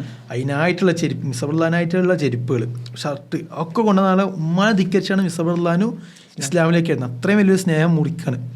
മരണപ്പെടുമ്പോൾ നമ്മൾ അറിഞ്ഞില്ല, ഖബർക്ക് എടുക്കുമ്പോൾ കഫം പൊതിയാണല്ലോ. അപ്പോൾ കഫം പൊതിയുമ്പോൾ തലയ്ക്ക് കഫം കയറ്റി വെക്കുകയാണെങ്കിൽ കാല് പുറത്തേക്ക് വരാം, കാലിക്ക് വരികയാണെങ്കിൽ തല പുറത്തേക്ക് വരാം. അപ്പോൾ അവസാനം കാലിൻ്റെ ഭാഗത്ത് കുറച്ച് പുല്ല് കെട്ടി വെച്ചിട്ടാണ് ഖബറെടുക്കുന്നത്. ഖബറെടുക്കാൻ വേണ്ടി റസൂലുള്ളാഹി സ്വല്ലല്ലാഹു അലൈഹി വസല്ലം കരഞ്ഞുകൊണ്ട് മിസ്സബ് മിമ്മൻ ഖളാ നഹ്ബഹു, മിസ്സബ് അതാ വാഗ്ദാനം പൂർത്തീകരിച്ചത്, മിസ്സബ് മിമ്മൻ ഖളാ നഹ്ബഹു എന്ന് 3 വട്ടം റിപ്പീറ്റ് ചെയ്ത് പ്രവാചകൻ കരഞ്ഞുകൊണ്ട് പറഞ്ഞിട്ടുണ്ട്. അത് എന്താണ് സംഭവം? സിദ്ഖ് പൂർത്തീകരിക്കും. ഇപ്പം നമ്മൾ സദഖൂ മാ അഹദുല്ലാഹ്, അള്ളാഹ് നമുക്കൊക്കെ ഒരു കരാർ ചെയ്തിട്ടുണ്ട്. ഇപ്പം നമ്മളൊന്നുകൂടി സ്പെഷ്യലി പറയുകയാണെങ്കിൽ നമ്മൾ മുസ്ലിങ്ങളായിട്ടുണ്ട്, നമ്മൾ മുസ്ലിം സ്വീകരിക്കുമ്പോൾ തന്നെ അള്ളാഹ് നമുക്ക് എന്തിട്ടുണ്ട്, ഒരു കരാർ ചെയ്തിട്ടുണ്ട്. ആ കരാറിനോട് സത്യസന്ധത പുലർത്തുക. ഈ സിദ്ഖ് എന്നുള്ള പ്രത്യേകം എടുത്തത്, ഈ സിദ്ഖ് എന്നുള്ള പദം നമ്മൾ പരിശോധിച്ച് നോക്കുകയാണെങ്കിൽ ഖുറാനിൽ കുറേ സ്ഥലങ്ങൾ കാണാൻ പറ്റും. സിദ്ദീഖീങ്ങൾ, ഇപ്പം ഒരിക്കൽ അബൂബക്കർ സിദ്ദീഖ് റളിയല്ലാഹു, ഉമർ റളിയല്ലാഹു, ഉസ്മാൻ റളിയല്ലാഹു പ്രവാചകൻ എന്ത് ചെയ്യാണ് നടന്നു പോയിരുന്നു ഉഹുദിൻ്റെ സൈഡിൽ കൂടി. അപ്പോൾ ഉഹുദിനെ നോക്കിയിട്ട് പ്രവാചകൻ പറയുന്നുണ്ട്, ഉഹുദെ നീ അടങ്ങ്, നിൻ്റെ മുകളിൽ കൂടി ഒരു പ്രവാചകനും ഒരു സിദ്ദീഖും 2 ഷഹീദുകളും പോകുന്നുണ്ട്. അന്നേ നബി പ്രവചനം നടത്താണ് അടി ഉമർ റളിയല്ലാഹു ഉസ്മാൻ റളിയല്ലാഹു ഷഹീദാവുന്നുള്ളത്. പക്ഷേ നബി പറഞ്ഞ് ശ്രദ്ധിച്ചിനോ, ഒരു പ്രവാചകനും ഒരു സിദ്ദീഖും 2 ഷഹീദുകളും. ഖുർആൻ ഈ സെയിം ഒരു തർത്തീബ് നമുക്ക് കാണാൻ പറ്റും. അത് ഷഹീദിൻ്റെ മുകളിലുള്ള ദർജയാണ് സിദ്ക്ക് കാണിക്കുക. എന്താ ഈ സിദ്ക്ക് കാണിക്കുക എന്ന് പറഞ്ഞാൽ വളരെ സിൻസിയർ ആവുക. നമ്മൾ പറയും, നമ്മൾ പോഡ്കാസ്റ്റ് പറയും, മൈക്ക് പറയും, തിയറി പറയും, പക്ഷെ ഉള്ളിൻ്റെ ഉള്ളിൽ ഓക്കെ ഞാൻ ഇത് ചെയ്തത് എൻ്റെ റബ്ബിൻ്റെ തൃപ്തി മാത്രം, ഞാൻ ഈ പോഡ്കാസ്റ്റ് എന്നുള്ള ആക്ട് ചെയ്യുന്നത് എൻ്റെ റബ്ബിൻ്റെ തൃപ്തിക്ക്, ഞാനൊരു പണി ചെയ്യുന്നത് എൻ്റെ റബ്ബിൻ്റെ തൃപ്തിക്ക്, സ്വർഗത്തിന് വേണ്ടി. ആ സിദ്ക്ക് ഉണ്ടോ എന്നുള്ള ചോദ്യമാണ്. അതുണ്ടെങ്കിൽ അത് കാണിക്കുന്നതാണ് ഈ ഗസക്കാർ ഷഹീദുകളാണ്. അതിൻ്റെ ഒപ്പം തന്നെ ഒരു സിദ്ദീഖീങ്ങളും കൂടിയാണ്.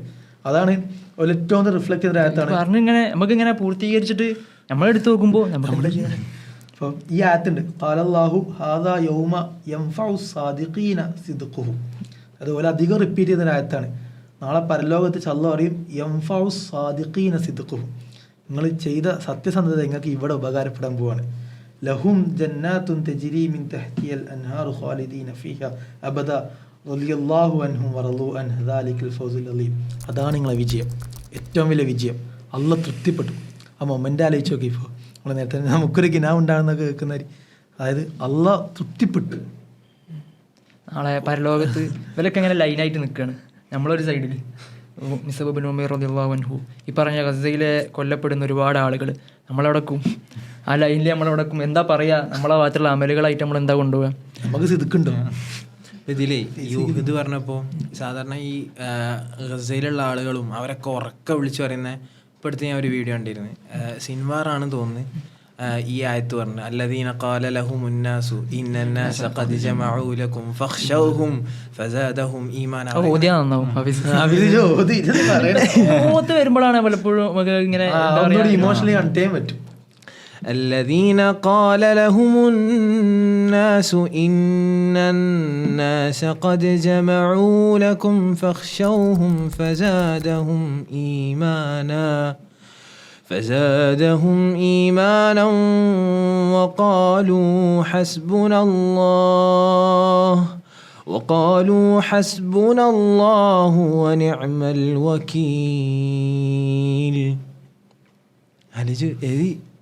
അത് മൂപ്പരിങ്ങനെ ഭയങ്കര കൂളായിട്ട് അവിടെ ആരാണ് അപ്പുറത്ത് നിൽക്കുന്ന എനിമി? ഇസ്രായേലിനോട് ഇങ്ങനെ നോക്കിയിട്ട് പറയാണ്. ഇതേപോലെ മുമ്പ് ചരിത്രത്തിലുണ്ട്. ഈ ഉഹുദ് പറഞ്ഞപ്പോഴാണ് എനിക്ക് കത്തിയത്. അല്ലദീന ഖാല ലഹുമുന്നാസു ഇന്നന്നാസ ഖദ് ജമഉ. ഒരാൾ വന്നിട്ട് പറയാണ് ഇന്നന്നാസ ഖദ് ജമഉ ലക്കും, നിങ്ങൾക്കെതിരെ വലിയൊരാൾക്കൂട്ടം, വലിയൊരു ടീം അവിടെ നിങ്ങൾക്കെതിരെ സജ്ജരായിട്ട് നിൽക്കുന്നുണ്ട്. അപ്പോൾ പേടിച്ചോളി, ഫഖ്ശൗഹും, അതുകൊണ്ട് നിങ്ങൾ പേടിച്ചോളി.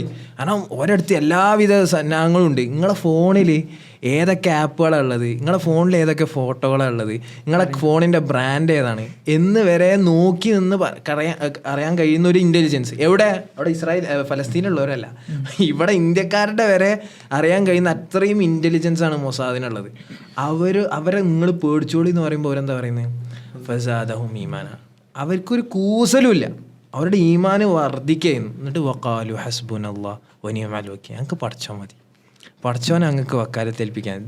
ഇത് ഈ ഞാൻ എന്താ ചെയ്തിരുന്നു വെച്ചാൽ, നമ്മൾ ഈ എപ്പിസോഡിന് പ്രിപ്പയർ ചെയ്യുമ്പോൾ അതായത് കുറേ ഫലസ്തീനുമായി ബന്ധപ്പെട്ട വീഡിയോസ് നമ്മൾ അവിടെ ഇവിടെ ഒക്കെ ആയിട്ട് നമ്മൾ കാണുന്നുണ്ട്. പല പേജുകളിലായിട്ട് ഐസം ഫലസ്തീൻ ഉണ്ട്, കുറേ പേജുകളുണ്ടല്ലോ. ഇരുന്ന് ഇങ്ങനെ നോക്കാൻ തുടങ്ങി. അതിലൊക്കെ എവിടെയൊക്കെയാണോ ഖുർആൻ ആയത്തുകളിൽ അതൊക്കെ നോട്ട് ചെയ്യാൻ തുടങ്ങി. ഏതായത്ത് എന്നിട്ട് തഫ്സീർ എടുത്ത്, ഇന്നിൻ്റെ മെയിൻ പണിയാണ് തഫ്സീർ എടുത്ത് പല തഫ്സീറുകളും എടുത്ത് ഈ ആയത്തുകളുടെ സബബ് എന്താണ്, ഇത് ഏത് പശ്ചാത്തലത്തിൽ ഇറങ്ങി, ഇതെന്താണ് പറയുന്നത് എന്ന് തഫ്സീർ മുഫസ്സിരീങ്ങൾ എന്താണോ പറയുന്നത് അതിങ്ങനെ വായിച്ചു നോക്കി. അപ്പോൾ ഇത് ഞാൻ ഷഹീദ് സിൻവാറിൻ്റെ ഇതിലാണ് ഈ ആയത്ത് കേൾക്കുന്നത്. അപ്പോൾ ഈ ആയത്തിൻ്റെ തഫ്സീർ നോക്കുമ്പോൾ ഇതേപോലെ ഉഹുദ് യുദ്ധം കഴിഞ്ഞു. ഉഹുദ് യുദ്ധം കഴിഞ്ഞപ്പോൾ അബൂ സുഫിയാൻ കൂട്ടരെന്ത് ചെയ്ത് വെല്ലുവിളിച്ച് അടുത്ത കൊല്ലം കാണാടാ, ബദർ വെച്ച് കാണാടാ എന്ന് പറയുന്നുണ്ട്. അല്ല, ഉഹുദ് കഴിഞ്ഞിട്ട് അടുത്ത കൊല്ലം, ഉഹുദിൽ ജയിച്ചല്ലോ ഒരു, അപ്പൊ അടുത്ത കൊല്ലം കാണാന്ന് പറഞ്ഞിട്ട് ഒരു ഫിനിഷ് ചെയ്യാൻ വേണ്ടിയിട്ട് അടുത്ത കൊല്ലം കാണാന്ന് പറയുന്നുണ്ട് ബദറിൽ വെച്ചിട്ട്. അപ്പോൾ പിറ്റത്തെ കൊല്ലം ആയപ്പോഴേക്കും എന്ത് ചെയ്തു, മക്കയിൽ ക്ഷാമം വരൾച്ചൊക്കെ വന്നു. അപ്പോൾ എന്ത് ചെയ്തു, ഇവർക്ക് പോകാൻ കഴിയാത്തൊരവസ്ഥ വന്നു. പക്ഷെ എന്ത് ചെയ്തു പോകാൻ കഴിഞ്ഞില്ലെങ്കിലും പേടിപ്പിക്കണമല്ലോ. അപ്പോൾ എന്ത് ചെയ്തു അബൂ സുഫിയാന് ഒരാളെ പറഞ്ഞയച്ച് മദീനയിലേക്ക്. എന്നിട്ട് എന്ത് ചെയ്തു അവരോട് എന്താണ് ഒരു ദൗത്യം എന്താ വെച്ചാൽ അയാൾ പറഞ്ഞ് പേടിപ്പിക്കുക. മക്കയിൽ ഇതേവരെ അറേബ്യ കാണാത്തൊരു വലിയ സൈന്യം സജ്ജമായിക്കൊണ്ടിരിക്കുകയാണ്. അറേബ്യയിലുള്ള ഒരു സൈന്യത്തെയും ഒരാൾക്കും ഡിഫെൻഡ് ചെയ്ത് നിൽക്കാൻ കഴിയാത്തൊരു വലിയ സൈന്യം അവിടെ വരികയാണ്. അപ്പോൾ അതുകൊണ്ട് പേടിച്ചോളിട്ട ഫഹ്ഷൗഹും നിങ്ങളവരെ പേടിച്ചോളിട്ടാന്ന് പറയാണ്. അപ്പോൾ റസൂൽ അപ്പം തന്നെ സ്വഹാബികളെ വിളിച്ചു, അവരോട് യുദ്ധത്തിന് വേണ്ടി, അതായത് അടുത്ത കൊല്ലം വരാമെന്ന് പറഞ്ഞാണല്ലോ, യുദ്ധത്തിന് വേണ്ടി പുറപ്പെടാൻ വന്നു. പക്ഷെ ചിലവർക്കൊക്കെ അത് ബാധിച്ചിട്ടോ, ചിലവർക്കൊക്കെ പേടി വന്നു. അത് ഇത്ര വലിയ സൈനാണല്ലോ, നമുക്കൊരു നിലക്കും ഇടപെടാൻ ആത്മവിശ്വാസം തളർത്താൻ വേണ്ടി ചിലവരെ ബാധിച്ചു. അപ്പോൾ റസൂൽ വലിയൊരു സദസ്സിനെ വിളിച്ചു കൂട്ടിയിട്ട് പറഞ്ഞു, ആര് വന്നില്ലെങ്കിലും ഞാൻ ഒറ്റക്ക് പോവാണ് ബദറിലേക്ക്, എൻ്റെ കൂടെ ആരാ വരുന്നത് പോന്നോളിയും. അങ്ങനെ റസൂലിൻ്റെ കൂടെ 1500 ആളായിട്ടാണ് അന്ന് ബദർ യുഹുദ് കഴിഞ്ഞ് പിറ്റത്തെ കൊല്ലം അതിനു വേണ്ടി പോകുന്നത്. അപ്പോൾ പോയതോടുകൂടി കുടുങ്ങിപ്പോയി. എന്താ വിചാരിച്ചിരുന്ന് ആ യുദ്ധത്തിന് വേണ്ടി, അതായത് ഇവരെ ഐഡിയ അതാണ്. എന്തായാലും അബൂ സുഫിയാൻ വെല്ലുവിളിച്ചു പോയി. അപ്പോൾ അടുത്ത കൊല്ലം എന്തായാലും വരണം യുദ്ധത്തിന്. പക്ഷെ യുദ്ധത്തിന് വരാനുള്ള ആവതില്ല. അപ്പം എന്ത് ചെയ്യും, ആളെ വിളിച്ച് പേടിപ്പിച്ചു. അപ്പോൾ ഇവർ വരാതിരുന്നാൽ എന്ത് ചെയ്ത് ഇവൻ്റെ മേത്ത് കിടാലോ, ഇവർ പേടിച്ചിട്ട് വരാതിരുന്നതാണ്. പക്ഷെ ഇവർ ഇറങ്ങി. അപ്പോൾ ഇറങ്ങിയപ്പോൾ ഇവർ കുടുങ്ങിപ്പോയി. അപ്പോൾ ഇവരെന്ത് ചെയ്തു, അബൂ സുഫിയാൻ സൈന്യമായിട്ട് വരാൻ തുടങ്ങി. അത്ര വലിയ സൈന്യമൊന്നുമല്ല, ഇവർ പറഞ്ഞ് പേടിപ്പിച്ച അത്ര സൈന്യമൊന്നുമല്ല. പക്ഷെ പൗതി എത്തിയപ്പോൾ അബൂ സുഫിയാൻ മനസ്സിലായി ഇത് പരിപാടി നടക്കും തോന്നുന്നില്ല. അങ്ങനെ ഒരു കാരണം പറഞ്ഞിട്ട് അബൂ സുഫിയാനും സൈന്യം തിരിച്ചു പോകും. അങ്ങനെ ആ ബദറിൽ ഒരാഴ്ചത്തോളം നിന്നിട്ട് വലിയൊരു കച്ചവട സംഘത്തെ കണ്ടുകൂട്ടിയും അവരടുത്ത് കച്ചവടം നടത്തുകയും അങ്ങനെ വലിയ ലാഭമൊക്കെ കൊയ്തിട്ടാണ് ആ പ്രാവശ്യം ഇവർ തിരിച്ചിരുന്നത്. അപ്പോൾ ഇതാണ് ആയത്തിൻ്റെ പൈസ. അല്ലദീന ഖാല ലഹും ഉന്നാസു ഇന്നന്നാസ അത് ജമഉ ലക്കും ഫഖ്ശൗഹും ഫസാദഹും ഈമാന. എല്ലാം ഇപ്പോൾ ഈ ആയത്തിൻ്റെ തുടക്കമാണ് സിൻവാർ പറയുന്നത്. അതിൻ്റെ ഒടുക്ക എത്രങ്ങാനും ആൾക്കാരാണ് പറയുന്നത് ഹസ്ബുനല്ലാഹു വനിഅമൽ വക്കീൽ. അതായത് ഈ ഹസ്ബുനല്ലാഹു വനിഅമൽ വക്കീൽ നമ്മളിങ്ങനെ പ്രവാചക ചരിത്രം പിന്നെ ഫലസ്തീൻ കേൾക്കല, പ്രവാചക ചരിത്രത്തിന് മുമ്പ് ഈ ഒരു ചരിത്രമുണ്ട് ഈ ആയത്തിന്. അതായത് ഇബ്രാഹിം നബി അലൈഹി സ്വലാം ചരിത്രം സെയിം മൊമെന്റ് ആണ്. ഇബ്രാഹിം നബി അലൈഹി സ്വലാം എന്ത് ചെയ്ത് ക്ഷേത്രത്തിലെ എല്ലാ വിഗ്രഹങ്ങളെയും പൊളിച്ച്, ഇബ്രാഹിമാണ് പ്രശ്നം, ഇബ്രാഹിമിനെ നശിപ്പിക്കണം, തീയിലിടണം. അവിടുത്തെ രാജാവ്, ജനങ്ങൾ, ഉപ്പ പോലും ഇബ്രാഹിമിനെ തീക്കിടണം. എല്ലാവരും ഇബ്രാഹിം നബിക്കെതിരെ തിരിഞ്ഞ് തീക്കിടാൻ പോവാണ്. വലിയ അഗ്നികുണ്ഡം. പിന്നെ കുറേ ചരിത്രകാരന്മാർ പല രീതിയിലും, ചിലതൊക്കെ ലൈഫാണ്, അഗ്നികുണ്ഡത്തിനെ വിശദീകരിക്കുന്നുണ്ട്. പക്ഷേ ഇബ്രാഹിം എന്നുള്ളൊരുത്തൻ ഒറ്റക്ക്, യുവാവ് തീകുണ്ഡത്തിലേക്ക് എല്ലാവരും കൂടി കുത്തുകയാണ്. ഇബ്രാഹിം നബി എന്താ പറഞ്ഞത്, ഹസ്ബുനല്ലാഹു വനിഅമൽ വക്കീൽ. എന്താ സംഭവിച്ചേ? പ്രകൃതി നിയമമാണ്, ഇത് തീയാണ്, തീയിലൊരു സാധനം വീണാൽ കരിയണം, കത്തണം. അതെന്താണ്? പ്രകൃതി നിയമമാണ്. അത് മാറ്റിയല്ല അതാണ് അല്ലാഹ്. ഹസ്ബുനല്ലാഹ് എന്ന് പറയുമ്പോൾ ഒരു കോൺഫിഡൻസ് അവിടെയാ കിട്ടുക. ആ തവക്കുൽ അവിടെ വരും. നമ്മൾ പലപ്പോഴും ഇങ്ങനെ ആലോചിക്കും, ദുന്യവായിട്ടുള്ള എന്തെങ്കിലുമൊക്കെ മാറ്റങ്ങളൊക്കെ വരുത്തും. ദുന്യവായിട്ടുള്ള കേവലം പുറത്ത് കാണുന്ന മാത്രമല്ല, വളരെ അടിസ്ഥാനമായിട്ട് ദുനിയാവ് ചലിക്കേണ്ട പ്രകൃതി നിയമം പോലും എന്ത് ചെയ്യും, ഹസ്ബുനല്ലാഹ് അല്ലാഹ് എന്ത് ചെയ്യും, മാറ്റി കൊടുക്കും. അല്ലാഹ് മാറ്റും. ഇപ്പൊ കൗഫ് അസ്ഹാബുൽ കൗഫിന്റെ ചരിത്രം ഇങ്ങനത്തെ അവൾക്ക് എന്താണ്, സൂര്യന്റെ ദിശ മാറ്റി കൊടുക്കാണ്. എന്ത്, ഇത്രയും കാലം ഉറങ്ങട്ടെ, പ്രശ്നം മാറട്ടെ, സൂര്യന്റെ ദിശ. അതായത് ഹസ്ബുനല്ലാഹു വനിഅമൽ വക്കീൽ എന്ന് പറയുന്നത് അള്ളാഹുവിനെ വക്കാലത്ത് ഏൽപ്പിക്കുന്നതോട് കൂടിയിട്ട് നമ്മൾ ചിന്തിക്കുന്നതിൻ്റെയും അപ്പുറത്ത് നല്ല എന്ത് ചെയ്യും, നമുക്ക് കാര്യങ്ങൾ മാറ്റിത്തരും, എളുപ്പാക്കി കൊടുക്കുന്നില്ല. ഇപ്പോൾ മൂസാ നബിന്റെ ചെങ്കടൽ പിളർത്തി കൊടുക്കുക, കല്ല ഇന്ന വായ റബ്ബി സഹദീൻ, അള്ളാഹു എനിക്ക് വഴികാട്ടിത്തരും. അങ്ങനെയല്ലേ കടൽ എപ്പോഴെങ്കിലും പിള്ളേരുമോ ജസ്റ്റ് ആലോചിച്ചാൽ അങ്ങനെ പറയാം. മൂസാ നബിന്റെ ഈ കഥ പറഞ്ഞപ്പോഴാണ് ഈ നമ്മളിങ്ങനെ എപ്പോഴും നമുക്ക് അള്ളാഹു എങ്ങനെ ഇത് മാറ്റുക എന്നിങ്ങനെ നമ്മളിങ്ങനെ വിചാരിക്കും. പെട്ടെന്ന് ഇപ്പം എങ്ങനെ ഈ ഗസക്കാരിപ്പോൾ എങ്ങനെ വിജയിക്കുക, എല്ലാവർക്കും ഉള്ള സംശയമാണ്. ഗസക്കാരിപ്പോൾ ഈ ശക്തി വെച്ചിട്ട് എങ്ങനെ വിജയിക്കുക? നമ്മുടെ മുമ്പിൽ തെളിവുകളുണ്ട്. ഈ ഓക്കെ ഫലസ്തീനി കൃത്യമായിട്ട് പിടിച്ചു നിൽക്കുന്നുണ്ട്, കൃത്യമായ വിജയം ഓൽക്ക് തന്നെയാണ്. ഈ മാലിക് ബിൻ നബിയൊക്കെ പറയുന്നുണ്ട്, ഒരു കോളനൈസർ അല്ലെങ്കിൽ ഇങ്ങനെയുള്ള ആളുകൾ ഈ ഇസ്രായേൽ മനസ്സിലാക്കുകയാണ്, ഇവർക്ക് ഞങ്ങളെ പേടിയില്ല എന്ന് മനസ്സിലാക്കിയാൽ ഇസ്രായേലിൻ്റെ പരാജയമാണ്, അൾട്ടിമേറ്റ് പരാജയം അതാണ്. ഗസക്കാർക്ക് അൾട്ടിമേറ്റ്ലി പേടിയില്ല, അവിടെ വിജയമുണ്ട്. അങ്ങനെ ആളുകൾ മനസ്സിലാക്കണം ഫലസ്തീനികൾ വിജയിച്ചു ഓണസ്റ്റ്ലി ഞാൻ പറയാ, തോന്നൂലല്ലോ. അല്ല, എനിക്ക് ഈ പലപ്പോഴും തോന്നിയിട്ടുണ്ട് ഇവരുടെ ഈ ആർജവും ഇതൊക്കെ കാണുമ്പോൾ, വീഡിയോസൊക്കെ കാണുമ്പോൾ. ഈ പട്ടിണി കിടന്നിട്ട് കുട്ടികളുടെ ഫോട്ടോസ് ഇന്ന് ഞാൻ അൽ ജസീറയിൽ കണ്ട് ഫോട്ടോസ് ഒരു കണ്ടിട്ട് അപ്പം എനിക്ക് ശരിക്കും ഈ സാധനം തോന്നി, കുട്ടികൾ പട്ടിണി എല്ലാം തോലായിട്ടുള്ള ഫോട്ടോസ്. ഇപ്പോൾ കഴിഞ്ഞ ദിവസം കൂടിയാണ് നെതന്യാഹുക്ക് മന്ത്രിസഭ അംഗീകാരം കൊടുത്തു. ഓക്കെ, ഗസ വീക്കായിട്ടുണ്ട്, പോയി ഒക്യുപ്പൈ ചെയ്തു. അതിന്റെ സാധനം എന്താ വെച്ചാൽ ഈ സിസ്റ്റം വർക്ക് ചെയ്യുന്നത് ഈ പുകമറയിലാണ്. ഇങ്ങനെ നമ്മളെങ്ങനെ പറ്റിച്ചുകൊണ്ടിരിക്കുക. സത്യം അവിടെ ഉണ്ടായിരിക്കുക നമ്മൾ കഴിഞ്ഞ എപ്പിസോഡ് ഇങ്ങനെ പറ്റിച്ചുകൊണ്ടിരിക്കുകയാണ്. അതിൽ ഞാൻ പറഞ്ഞു തന്നത് ഈ മൂസാ നബീൻ്റെ ഈ കഥയിൽ ഈ എവിടെയാണ് ഈ ചരിത്രം മൊത്തം മാറി മറിയുന്നതെന്ന് ചോദിക്കുമ്പോൾ നമുക്കൊരു പോയിന്റിൽ അള്ളാഹുവിനെ കണ്ടുമുട്ടുന്നുണ്ട്, അള്ളാഹുമായിട്ട് സംസാരിക്കുന്നുണ്ടല്ലോ. എന്താണ് അള്ളാഹു സുബ്ഹാനഹു വ തആല മൂസാ നബിയോട് സംസാരിക്കുന്നുണ്ട്. അതിൽ അള്ളാഹു ചോദിക്കുന്നുണ്ട് വമാ തിൽക ബിയമീനിക യാ മൂസ ഖാല ഹിയ അസായ, എന്താണ് മൂസ എൻ്റെ കയ്യിലുള്ളതെന്ന് ചോദിക്കുന്നുണ്ട്. അപ്പോൾ മൂസ അറിയുന്നുണ്ട് ഇതൊരു വടിയാ. ഖാല ഹിയ അസായ തവക്കു അലൈഹ വഅഹുശു ബിഹാ അല ഗനമി, ഞാൻ ആടിനൊക്കെ മേക്കുന്ന ഒരു സാധനമാണ്. പക്ഷേ ആ വടി പിന്നീട് അവസാനം ഇപ്പോൾ സിൻവാറിൻ്റെ വടി എന്നൊക്കെ നമ്മൾ പറയുന്നത് പോലെ ചരിത്രം മൊത്തം മാറ്റി മറിക്കാൻ, കടല് പിളർത്താൻ, എല്ലാവരെയും പരാജയപ്പെടുത്താൻ പാമ്പാകുന്നതൊക്കെ ഈ വടിയാണ്. അപ്പം ഈ വടിനെ പടച്ചോൻ ഈ ലോകം മൊത്തം ആ ഒരു ചരിത്രം മൊത്തം മാറ്റി മറിക്കാൻ ഉപയോഗിച്ചെങ്കിൽ പടച്ചോൻ എന്താണ് പണി? ഉള്ള വസ്തുവിന്റെ അപ്പുറത്ത് നമുക്ക് ചിന്തിക്കാൻ പറ്റുന്നില്ല. ഇപ്പം ഇബ്രാഹിം നബീനെ തീനപ്പുറത്ത് നമുക്ക് അതിനപ്പുറത്ത് ചിന്തിക്കാൻ പറ്റുന്നില്ല. ഇതിനെ നിയന്ത്രിക്കുന്ന ആളാണ് അള്ളാഹു. വെച്ചാല് മുൻപ് കുറെ കാലത്ത് അല്ലെങ്കിൽ പ്രവാചകന്മാരുടെ കാലത്തൊക്കെ ഇത് നടക്കുള്ളൂ, നമ്മുടെ കാലത്ത് ഇത് നടക്കൂല എന്നുള്ള ഒരു ഐഡിയ ആണ്. അല്ലെങ്കിൽ നമ്മൾ ആ ഒരു എന്താണ് വളരെ മെറ്റീരിയലിസ്റ്റിക് ആയിട്ട് ചിന്തിക്കാന്നൊക്കെ പറയും. അങ്ങനത്തെ ഒരു ചിന്താഗതിയിലൂടെ അല്ലെങ്കിൽ വളരെ നാരോയിസ്റ്റിക് ആയിട്ടുള്ള ചിന്താഗതിയാണ് നമുക്ക് ഇതിനെപ്പറ്റി, അല്ലെങ്കിൽ അള്ളാഹുവിൻ്റെ അനുഗ്രഹങ്ങളെ പറ്റിയിട്ട്, അള്ളാഹുവിൻ്റെ എന്താണ് കറാമത്ത്, എന്താണ് അള്ളാഹുവിൻ്റെ കഴിവുകളെ പറ്റിയിട്ട് നമ്മളെ ചിന്ത എന്ന് പറയുന്നത്. ഇതിലില്ലേ ഈ മുസനബിന് വടി പറഞ്ഞല്ലോ. അപ്പോൾ നമ്മളിങ്ങനെ സാധാരണ പറയലുണ്ട് ഈ ക്ലാസ്സുകളിലൊക്കെ ലെക്ചറിലും ഈ ഹുത്തുബകളിലൊക്കെ ഇങ്ങനെ കൈ നീട്ടി ഇങ്ങനെ പറയും കാലഘട്ടത്തിൻ്റെ വടി നമ്മുടെ കക്ഷത്തിൽ വെച്ചുകൊണ്ട് നമ്മൾ സൊല്യൂഷന് വേണ്ടി തേടിക്കൊണ്ടിരിക്കും. മൂസയുടെ വടി കക്ഷത്തുണ്ട് എന്നൊക്കെ പറയും. ഞാൻ അതാലോചിച്ചു, അതായത് മുസനബിൻ്റെ മുഅ്ജിസത്തായിരുന്നു വടി. ആ വടി കൊണ്ടാണ് മുസനബി ആ സംഗതികളൊക്കെ ചെയ്തത്. റസൂലുള്ളാഹിക്ക് കൊടുത്ത മുഅ്ജിസത്ത് നമുക്ക് ബാക്കി വെച്ച മുഅ്ജിസത്ത് എന്താണ്? അതിലൊന്നും കൂടി ഉണ്ട്, നമ്മൾ ഈ ആയുധം കിട്ടാൻ വേണ്ടി കാത്തിക്കണം എന്നല്ല, നടപ്പിലാകും. നമ്മൾ അതിൽ ഭാഗമായിട്ടുണ്ടോ, അവസാനമായിട്ട് നമ്മൾ അതിലുണ്ടോ ഇല്ലേ എന്നുള്ളത് നടപ്പിലാകുന്ന പറഞ്ഞപ്പോഴാണ് ഞാൻ ഇന്നാളെ ഒരു ആർട്ടിക്കിൾ വായിച്ച് എനിക്ക് ഭയങ്കരമായിട്ട് കണക്റ്റായി. അതായത് മൂസാ നബീനെ ചരിത്രം വെച്ചിട്ട് തന്നെ മൂസാ നബീനെ ചരിത്രം എങ്ങനെയാണ് റിപ്പീറ്റ് ചെയ്തുകൊണ്ടിരിക്കുന്നത്. അപ്പോൾ അള്ളാഹിൻ്റെ ഒരു പ്രയോഗമുണ്ട്, സുന്നത്തുള്ള. അള്ളാഹിൻ്റെ ഒരു സുന്നത്ത് വളരെ സിമ്പിളായിട്ട് പറയുകയാണെങ്കിൽ ഹക്കിന് വേണ്ടി നിൽക്കുന്ന ആൾക്കാർ എപ്പോഴും ചരിത്രത്തിലുണ്ടാവും, ബാത്തിന് വേണ്ടി നിൽക്കുന്ന ആൾക്കാർ എപ്പോഴും ചരിത്രത്തിലുണ്ടാവും. അവസാന വിജയം ഹക്കിനായിരിക്കും. പക്ഷെ തുടക്കത്തിൽ സത്യം അസത്യം തിന്മ എന്ത് സ്വഭാവത്തിലും. അപ്പം തുടക്കത്തിൽ എപ്പോഴും ഈ ഹക്ക് അടിച്ചമർത്തപ്പെട്ടുകൊണ്ടിരിക്കുന്നുണ്ടാവും. പല രീതിയിലും ഒലമയത്ത് ആക്രമണങ്ങളൊക്കെ ഉണ്ടാവും. ഒരു മൊമെന്റിൽ ഹക്ക് വിജയിക്കുമെന്ന് പോലും തോന്നിപ്പോകുന്ന നിമിഷങ്ങളുണ്ടാവും, തോറ്റുപോകും എന്നുള്ള നിമിഷം ഉണ്ടാവും. പക്ഷേ ക്ലൈമാക്സ് ഒക്കെ എത്തുമ്പോൾ എന്ത് ചെയ്യും? ഇതെപ്പോഴും കടന്നു വരും. ഒരുപാടായത് ഇപ്പോൾ കമ്മീം ഫിയത്തിയും ഖലീല എന്നുള്ള ദാവൂദ് അലൈഹി ഇസ്ലാം ചരിത്രമൊക്കെ ഉണ്ട്. ഈ സുന്നത്തുള്ള ഇത് നമുക്ക് ത്രൂ ഔട്ട് കാണാൻ പറ്റും. അതിൽ ജസ്റ്റ് ഉദാഹരണമായിട്ട് ആ മൂസാ നബീനെ മാത്രം പറയണം. നമുക്ക് കുറേ ക്യാരക്ടേഴ്സ് ഉണ്ട്.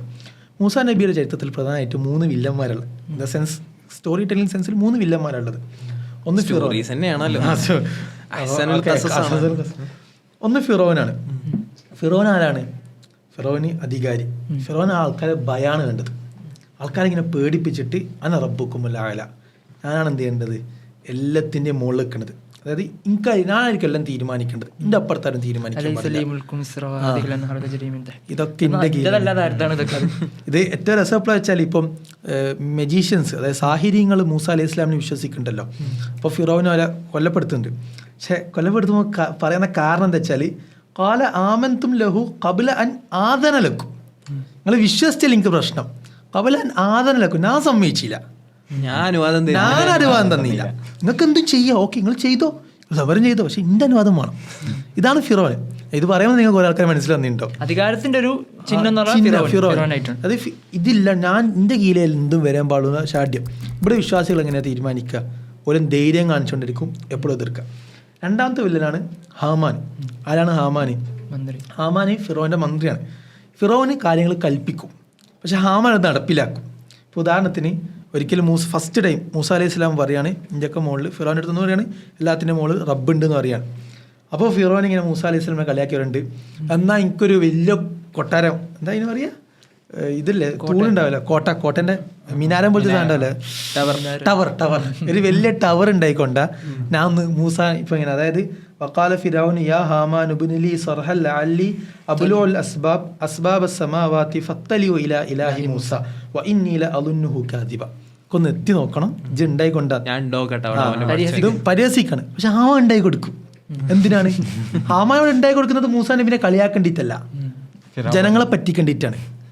അതായത് ഹാമാൻ എന്ത് ചെയ്യാണ്, ഫിറോൻ ഇത് ഉണ്ടാക്കി കൊടുത്ത് ഫിറോൻ നോക്കി, ഫിറോൻ കണ്ടില്ല, ഓക്കെ മൂസ കളവനാണെന്ന് പറയേണ്ടിയിട്ട് ജനങ്ങളുടെ കണ്ണ് പൊടിയേണ്ടിയിട്ടാണ് ഹാമാന് മന്ത്രിയായിട്ടുള്ളത്. അപ്പം നമ്മളിതിങ്ങനെ ഈ കാലത്തേക്ക് വായിച്ചു വെക്കുകയാണെങ്കിൽ അന്ന് ഹാമാൻ എന്ത് ചെയ്തു, ആ കോട്ട ഉണ്ടാക്കുന്ന ടെക്നോളജി ഫിറോന് വേണ്ടിയിട്ട് ഉപയോഗപ്പെടുത്തി. ഇന്ന് നമുക്ക് കാണാൻ പറ്റും ടെക്നോളജീസ്, എൻജിനീയറിങ് സ്കില്ലുകൾ, ഇതൊക്കെ ഫിറോൻ്റെ ഒത്താശയ്ക്ക് വേണ്ടിയിട്ട് പണിയെടുക്കുന്ന ഹാമാന്മാരെ നമുക്ക് കാണാൻ പറ്റും. നമ്മളിനിപ്പം എല്ലാം പോട്ടെ, മെറ്റ ഇറ്റ് സെൽഫ്, നമ്മളിപ്പോൾ ഇത് ഉപയോഗിക്കുന്നത് മെറ്റയിൽ അപ്ലോഡ് ചെയ്തിട്ട്, പക്ഷേങ്കിൽ മെറ്റ ഇറ്റ് സെൽഫ് എന്താ, മെറ്റ എന്ന് പറഞ്ഞാൽ ഇൻസ്റ്റാഗ്രാം ഫേസ്ബുക്ക് എന്താ ചെയ്യുന്നത്, ഫിറോന് വേണ്ടി പണിയെടുക്കല്ലേ. ഗസയിൽ എത്ര ഷാഡോഡാണ്, ഗസ കണ്ടിട്ട് ഇപ്പം നമ്മൾ ഇട്ടാൽ പോലും പലതും ചെയ്യുന്നില്ല. നമ്മളിപ്പോൾ അടുത്തൊരു സ്റ്റോറി, ഇപ്പോഴത്തെ ഉപ്പ് ഒഫീഷ്യലിൽ ഒരു സ്റ്റോറി ഇട്ട് അത് റിമൂവ് ചെയ്ത് സ്റ്റോറി ഇട്ട് ഒരു തരെ ബാൻ അടിച്ച് ഇങ്ങനെ ഞാൻ നമ്മൾ സെഷന് വേണ്ടി നോക്കുമ്പോൾ തന്നെ ഒരുപാട് വീഡിയോസ് ഈ രാജ്യത്ത് കിട്ടുന്നില്ല എന്ന് പറയുന്നുണ്ട്. അത് ഹാമാൻ ടെക്നോളജി ഉപയോഗിച്ചുകൊണ്ട് ഇപ്പോൾ നേരത്തെ പറഞ്ഞ കാര്യം തന്നെ നമ്മളെ കൊണ്ട് തോന്നിപ്പിക്കണം. അത്രയും ഫേക്ക് ന്യൂസുകൾ എന്താണ് ടെക്നോളജി ഉപയോഗിച്ചുകൊണ്ട് ഹാമാന് ഫിറോനെ സംരക്ഷിച്ചുകൊണ്ടിരിക്കുകയാണ്. ഇപ്പോൾ ഒരു വിശ്വാസികൾ നിലയിൽ എന്താ ചെയ്യുക, ഫോക്കസാണ്. നമ്മൾ കഴിഞ്ഞ എപ്പിസോഡിൽ ഫേക്ക് ന്യൂസിനെ പറ്റി സംസാരിച്ചപ്പോൾ സ്പോട്ടിങ്, ആ സാധനമാണ് എന്ത് ചെയ്യുന്നത്, ഹാമാനെ പോലത്തെ ആൾക്കാർക്കെതിരെ നമ്മൾ ചെയ്യാൻ പറ്റും. മൂന്നാമത്തെ വില്ലനാണ് കാറൂന്. കാറൂൻ്റെ പ്രശ്നം എന്ന് വെച്ചാൽ ഇന്ന കാറൂന കാന മിൻ ഖൗമി മൂസാ നബിയുടെ സമുദായത്തിലാണ്. ഇത് ഫിറോനെയും കാറൂനെ പോലെ അപ്പുറത്തല്ല, മൂസാൻ്റെ ഒപ്പമുള്ള ആളാണ്. ഫബഗാ അലൈഹിം വആതൈനാഹു മിനൽ കുനൂസി മാ ഇന്ന മഫാത്തിഹഹു ലതനൂഉ ബിൽ ഉസ്ബതി ഉലിൽ ഖുവ ഇത് ഖാലഹു ഖൗമു ലാ തഫ്റഹ് ഇന്നല്ലാഹ ലാ യുഹിബ്ബുൽ ഫരീഹീൻ. അതായത് കാറൂനെ സംബന്ധിച്ചിടത്തോളം വെൽത്താണ്, സമ്പത്താണ്, ദുന്യവിയായിട്ടുള്ള സാധനങ്ങളാണ്. ഇത് കിട്ടിയ ഓന ഓക്കെ, ആരെ കൂടെ നിൽക്കും. അതായത് കാറൂന് വിചാരിക്കുന്നത് വെച്ചാൽ എൻ്റെ വിജയം, എൻ്റെ ആവശ്യം എന്ന് പറഞ്ഞാൽ ഈ ദുനിയാവിലാണ്, ദുനിയാവിലെ സമ്പത്താണ്, ഇതിങ്ങൾക്ക് മതി. സ്വന്തം ഉമ്മത്തിന് എന്ത് ചെയ്തു, വഞ്ചിച്ചു. കാറൂന് കാണാൻ പറ്റും, നമുക്ക് ഈ കാലത്ത് കാണാൻ പറ്റും. സമ്പത്തിൻ്റെ പേരിൽ അധികാരം കൊടുക്കും. കാറൂന ഫിറോൻ ഇജിൻ്റെ ഒപ്പരാടാ, ആയിക്കോട്ടെ ഫിറോൻ്റെ ഒപ്പരല്ലോ, അപ്പോഴത്തേക്ക് മതി. അവിടെ പിന്നെ എല്ലാം ദുന്യവിയായിട്ടുള്ള ചിന്തകളുടെ കൂടെ. ഇപ്പം അടുത്തൊരു ഉദാഹരണം അങ്ങനെ ഞാൻ എത്രത്തോളം ആപ്റ്റാന്ന് അറിയില്ല, അങ്ങനെ പറഞ്ഞു പോവുകയാണ്. ഈ കാറൂൻ്റെ ഉദാഹരണം പറയുമ്പോൾ പല പണ്ഡിതന്മാരും ഉദാഹരിക്കൽ ഇപ്പം അടുത്ത് ബഷാർ അൽ അസദ് ഭരണത്തിൽ നിന്ന് ഒഴിവാവുകയും വിജയം വരികയും ചെയ്തല്ലോ. അപ്പം അതിൽ ഇന്ന കാറൂന ക്യാന മിൻ ഖൗമി മൂസ ഫബഗ അലി എന്ന് പറയുന്നുണ്ടല്ലോ. ബഗ എന്ന് പറഞ്ഞാൽ അപ്പോൾ അതിൽ രണ്ട് രീതിയിൽ ദുൽമ ചെയ്യുന്ന ആളുകൾ തന്നെ രണ്ട് രീതിയിൽ ചെയ്യും. ഒന്ന് ആസ്വദിച്ച് ചെയ്യുന്നവരുണ്ട്, ഒന്ന് ആ തിന്മ അങ്ങനെ ജരീമത്ത് അങ്ങനെ ചെയ്യുന്നവരുണ്ട്, ഒന്ന് അത് ആസ്വദിച്ച് ചെയ്യുന്നവരുണ്ട്. ഇസ്രായേലിനെ സംബന്ധിച്ചിടത്തോളം ഈ കുട്ടികളെ കൊല്ലുക, ചില പല പ്രവർത്തികളും ആസ്വദിച്ച് ചെയ്യുന്നവരാ. അപ്പൊ അതില് പല ടിക്ടോക്കുകൾ നമ്മളിങ്ങനെ കാണല്ലേ, ഞാൻ ഇന്ന് 2 കുട്ടികളെ കൊന്നു, ഇവരെ കൊന്നു എന്നൊക്കെ സോൾജേഴ്സ് പറയും. എനിക്ക് ഏറ്റവും അടുങ്ങാറായത് ഒരു ട്വീറ്റാണ്, ഞാൻ ഇസ്രായേൽ ആർമിയിലേക്ക് ചേരാൻ പോവാണ്, അങ്ങനെ എനിക്ക് പലസ്തീനിലെ മൊഞ്ചിലെ പെണ്ണുങ്ങളെ റേപ്പ് ചെയ്യലോ, അത് ട്വീറ്റ് ചെയ്ത് നിൽക്കുകയാണ്. അതൊരു മനോഭാവം അങ്ങനെയാണ്. അതായത് കാറൂന് ഇതേ സ്വഭാവമായിരുന്നു, ആസ്വദിച്ച് ഇതിങ്ങനെ ചെയ്യാം, വെലുത്തുകൊണ്ടുള്ള ഓപ്പറേഷൻ ചെയ്യാം. അപ്പോൾ ഇതിന് ഉദാഹരണപ്പെടുത്തുന്ന ആരായിട്ടാണ്, ബഷാർ അൽ അസദ് ആയിട്ടാണ്. ഇനി അവരൊക്കെ പരാജയപ്പെടുന്നു, ചരിത്രം അതാ പറയുന്നത്. ഈ ആയത്ത് ഈ സൂറത്ത് അവസാനിക്കുമ്പോൾ, സൂറത്തുൽ ഖസസ് തന്നെ അവസാനിക്കുമ്പോൾ കാറൂൻ്റെ പതനാണ് പറയുന്നത്. അതേപോലെ മുമ്പ് ഇങ്ങനെ റിസംബിൾ ചെയ്യാണ് ബഷാർ അൽ അസദ് എങ്ങനെയാണോ നടിച്ചത്. ബഷാർ അൽ അസദ് മുസ്ലിം ആയിരുന്നല്ലോ. അപ്പം ഇങ്ങനെ ആളുകളെ സിറിയത്ത് ഇത്രയും കൊലപാതകങ്ങൾ നടത്തിയ ഒരാൾ അവസാനം നിലംപതിച്ചു, തോറ്റു എന്നുള്ള ഉദാഹരണം കാറൂണയിൽ ചേർത്ത് വെക്കുന്നുണ്ട്. പറഞ്ഞതെന്ന് വെച്ചാൽ ഇതിപ്പോൾ 3 വില്ലന്മാർ, പക്ഷേ ഇവരെ പണിയെടുത്ത് നോക്കുകയാണ്, ആ നേരത്തെ പറഞ്ഞ എസൻസ് എടുത്ത് നോക്കുകയാണെങ്കിൽ അതേ എസൻസ് ഇന്ന് ഉണ്ടാവും ഈ കാലത്ത്. നമുക്ക് അങ്ങനെ തന്നെ കാണാൻ പറ്റും. നമ്മളെ ഡ്യൂട്ടി എന്താണ്, നേരത്തെ പറഞ്ഞ കാരി മൂസാൻ്റെ വടി ഉയർത്തി പിടിക്കുക, അതാണ് നമ്മളെ ഡ്യൂട്ടി. അപ്പോൾ സിൻവാർ എനിക്കറിയില്ല, അള്ളാൻ്റെ മൂജ തരുക. അപ്പോൾ എന്തുകൊണ്ടായിരിക്കും സിൻവാർ വടി കൊണ്ടൊരു ലോൺ എറിഞ്ഞത് അല്ലേ? അത് കാലഘട്ടത്തിന്റെ നീതി. അത് എന്നിട്ട് ഓലെ കൊണ്ട് തന്നെ പ്രചരിപ്പിക്കുകയും ചെയ്തു. ഇതെന്തുകൊണ്ടായിരിക്കും ഓർമ്മിപ്പിക്കുക, ചങ്ങായിമാരെ വടിപ്പിടി കളി. കഴിഞ്ഞ കൊല്ലം ഒരു വീഡിയോ ഇറങ്ങിയിരുന്നു. ഒരു കുട്ടി, അവൻ്റെ പേര് റാമി അബൂത്തീമ പറഞ്ഞ ഒരു കുട്ടി, കുഞ്ഞു കുട്ടിയാണ്, 12 വയസ്സുള്ള കുട്ടി. അപ്പോൾ ഖാൻ യൂനിസിലെ ഒരു ബനി സാലിഹ് എന്നുള്ള പള്ളിയാണ്. അപ്പോൾ ആ പള്ളി ഇസ്രായേൽ മിസൈലിട്ട് ആകെ ബോംബിട്ട് തകർത്തിട്ടുണ്ട്. അപ്പോൾ ആ പള്ളിയിൽ തകർത്തതിന് ശേഷം ആ 12 വയസ്സുള്ള കുട്ടി ആ പള്ളിയിൽ കൂടിയൊക്കെ നടന്നിട്ട് അവിടെ ഇവിടെ പെറുക്കാണ്. എന്ത്, ഖുർആൻ്റെ ബാക്കി വന്ന പേജുകളൊക്കെ കത്തി ചാമ്പലായിട്ടുണ്ടല്ലോ, ആ ബാക്കി വന്ന സാധനങ്ങൾ ഈ കുട്ടി ഇങ്ങനെ പെറുക്കാണ്. അപ്പോൾ ആ ട്വീറ്റ് ഭയങ്കരമായിട്ട് വൈറലായി. എന്നിട്ട് ആ കുട്ടി കുഞ്ഞു കുട്ടിയാണ്, അപ്പോൾ ആ കുട്ടി അതിങ്ങനെ പെറുക്കിയെടുക്കുക. എന്നിട്ട് അതായത് ഇതിൻ്റെയൊക്കെ ഇടയിലാണല്ലോ. അപ്പോൾ അതൊക്കെ ഇങ്ങനെ വലിച്ചെടുത്ത് ഒരു ഉയരത്തിൽ ഇങ്ങനെ കയറ്റി വെക്കണം. അപ്പോൾ അതിൻ്റെ അടിയിൽ ഫുൾ കമൻറ്റ് വന്നു. അതായത് ഇത് ഒരുപാട് കഥകളായിട്ട് റിസംബിൾ ചെയ്തുകൊണ്ട് പലരും ഇങ്ങനെ അതിനെ ട്വീറ്റിനെ റീട്വീറ്റ് ചെയ്ത് ഷെയർ ചെയ്തുകൊണ്ടിരിക്കുകയാണ്. അപ്പോൾ ഒരാളിങ്ങനെ പറയുന്നുണ്ട്, ഇത് ഇബ്രാഹിം അലൈഹി സ്വലാത്തു വസ്സലാം എങ്ങനെയാണോ കഅബ പുനർനിർമ്മിച്ചത് അതുപോലെ അവന് ഖുർആനെ മുറുകെ പിടിച്ചുകൊണ്ട് അതിനെ നിർമ്മിക്കാൻ വേണ്ടി ശ്രമിക്കുകയാണ്. അതായത് ഇങ്ങനൊക്കെ അവസ്ഥയിലും അവർ ഈ ഖുർആൻ അങ്ങനെ ചേർത്ത് ഖുർആൻ അങ്ങനെ വലിച്ചു പിടിച്ച് ഇങ്ങനെ നോക്കുക. എപ്പോഴും എനിക്ക് ഞാൻ ഇതിനു വേണ്ടി പഠിക്കുമ്പോഴൊക്കെ മുമ്പ് നമ്മൾ കുറേ പറഞ്ഞിട്ടുണ്ട്. നമ്മൾ ഏത് എപ്പിസോഡിലും എനിക്ക് തോന്നുന്നു അവിടെ ഇവിടെയൊക്കെ ആയിട്ട് ഇങ്ങനെ ഈ റിസംബ്ലൻസ് ഈ സാധനങ്ങൾ ഇങ്ങനെ വരും. അപ്പോൾ ഈ ഫലസ്തീൻ ക്രോണിക്കിൾ പറഞ്ഞ അവരുടെ വെബ്സൈറ്റിൽ ഇങ്ങനെ ഒരു സാധനം വരുന്നുണ്ട്. അതായത് നമ്മൾ സാധാരണ പറയാറുണ്ട്, ഞാൻ ആദ്യം വിചാരിച്ചിരുന്ന ആളുകൾ ഇങ്ങനെ വെറുതെ പറഞ്ഞു പോലാണ്.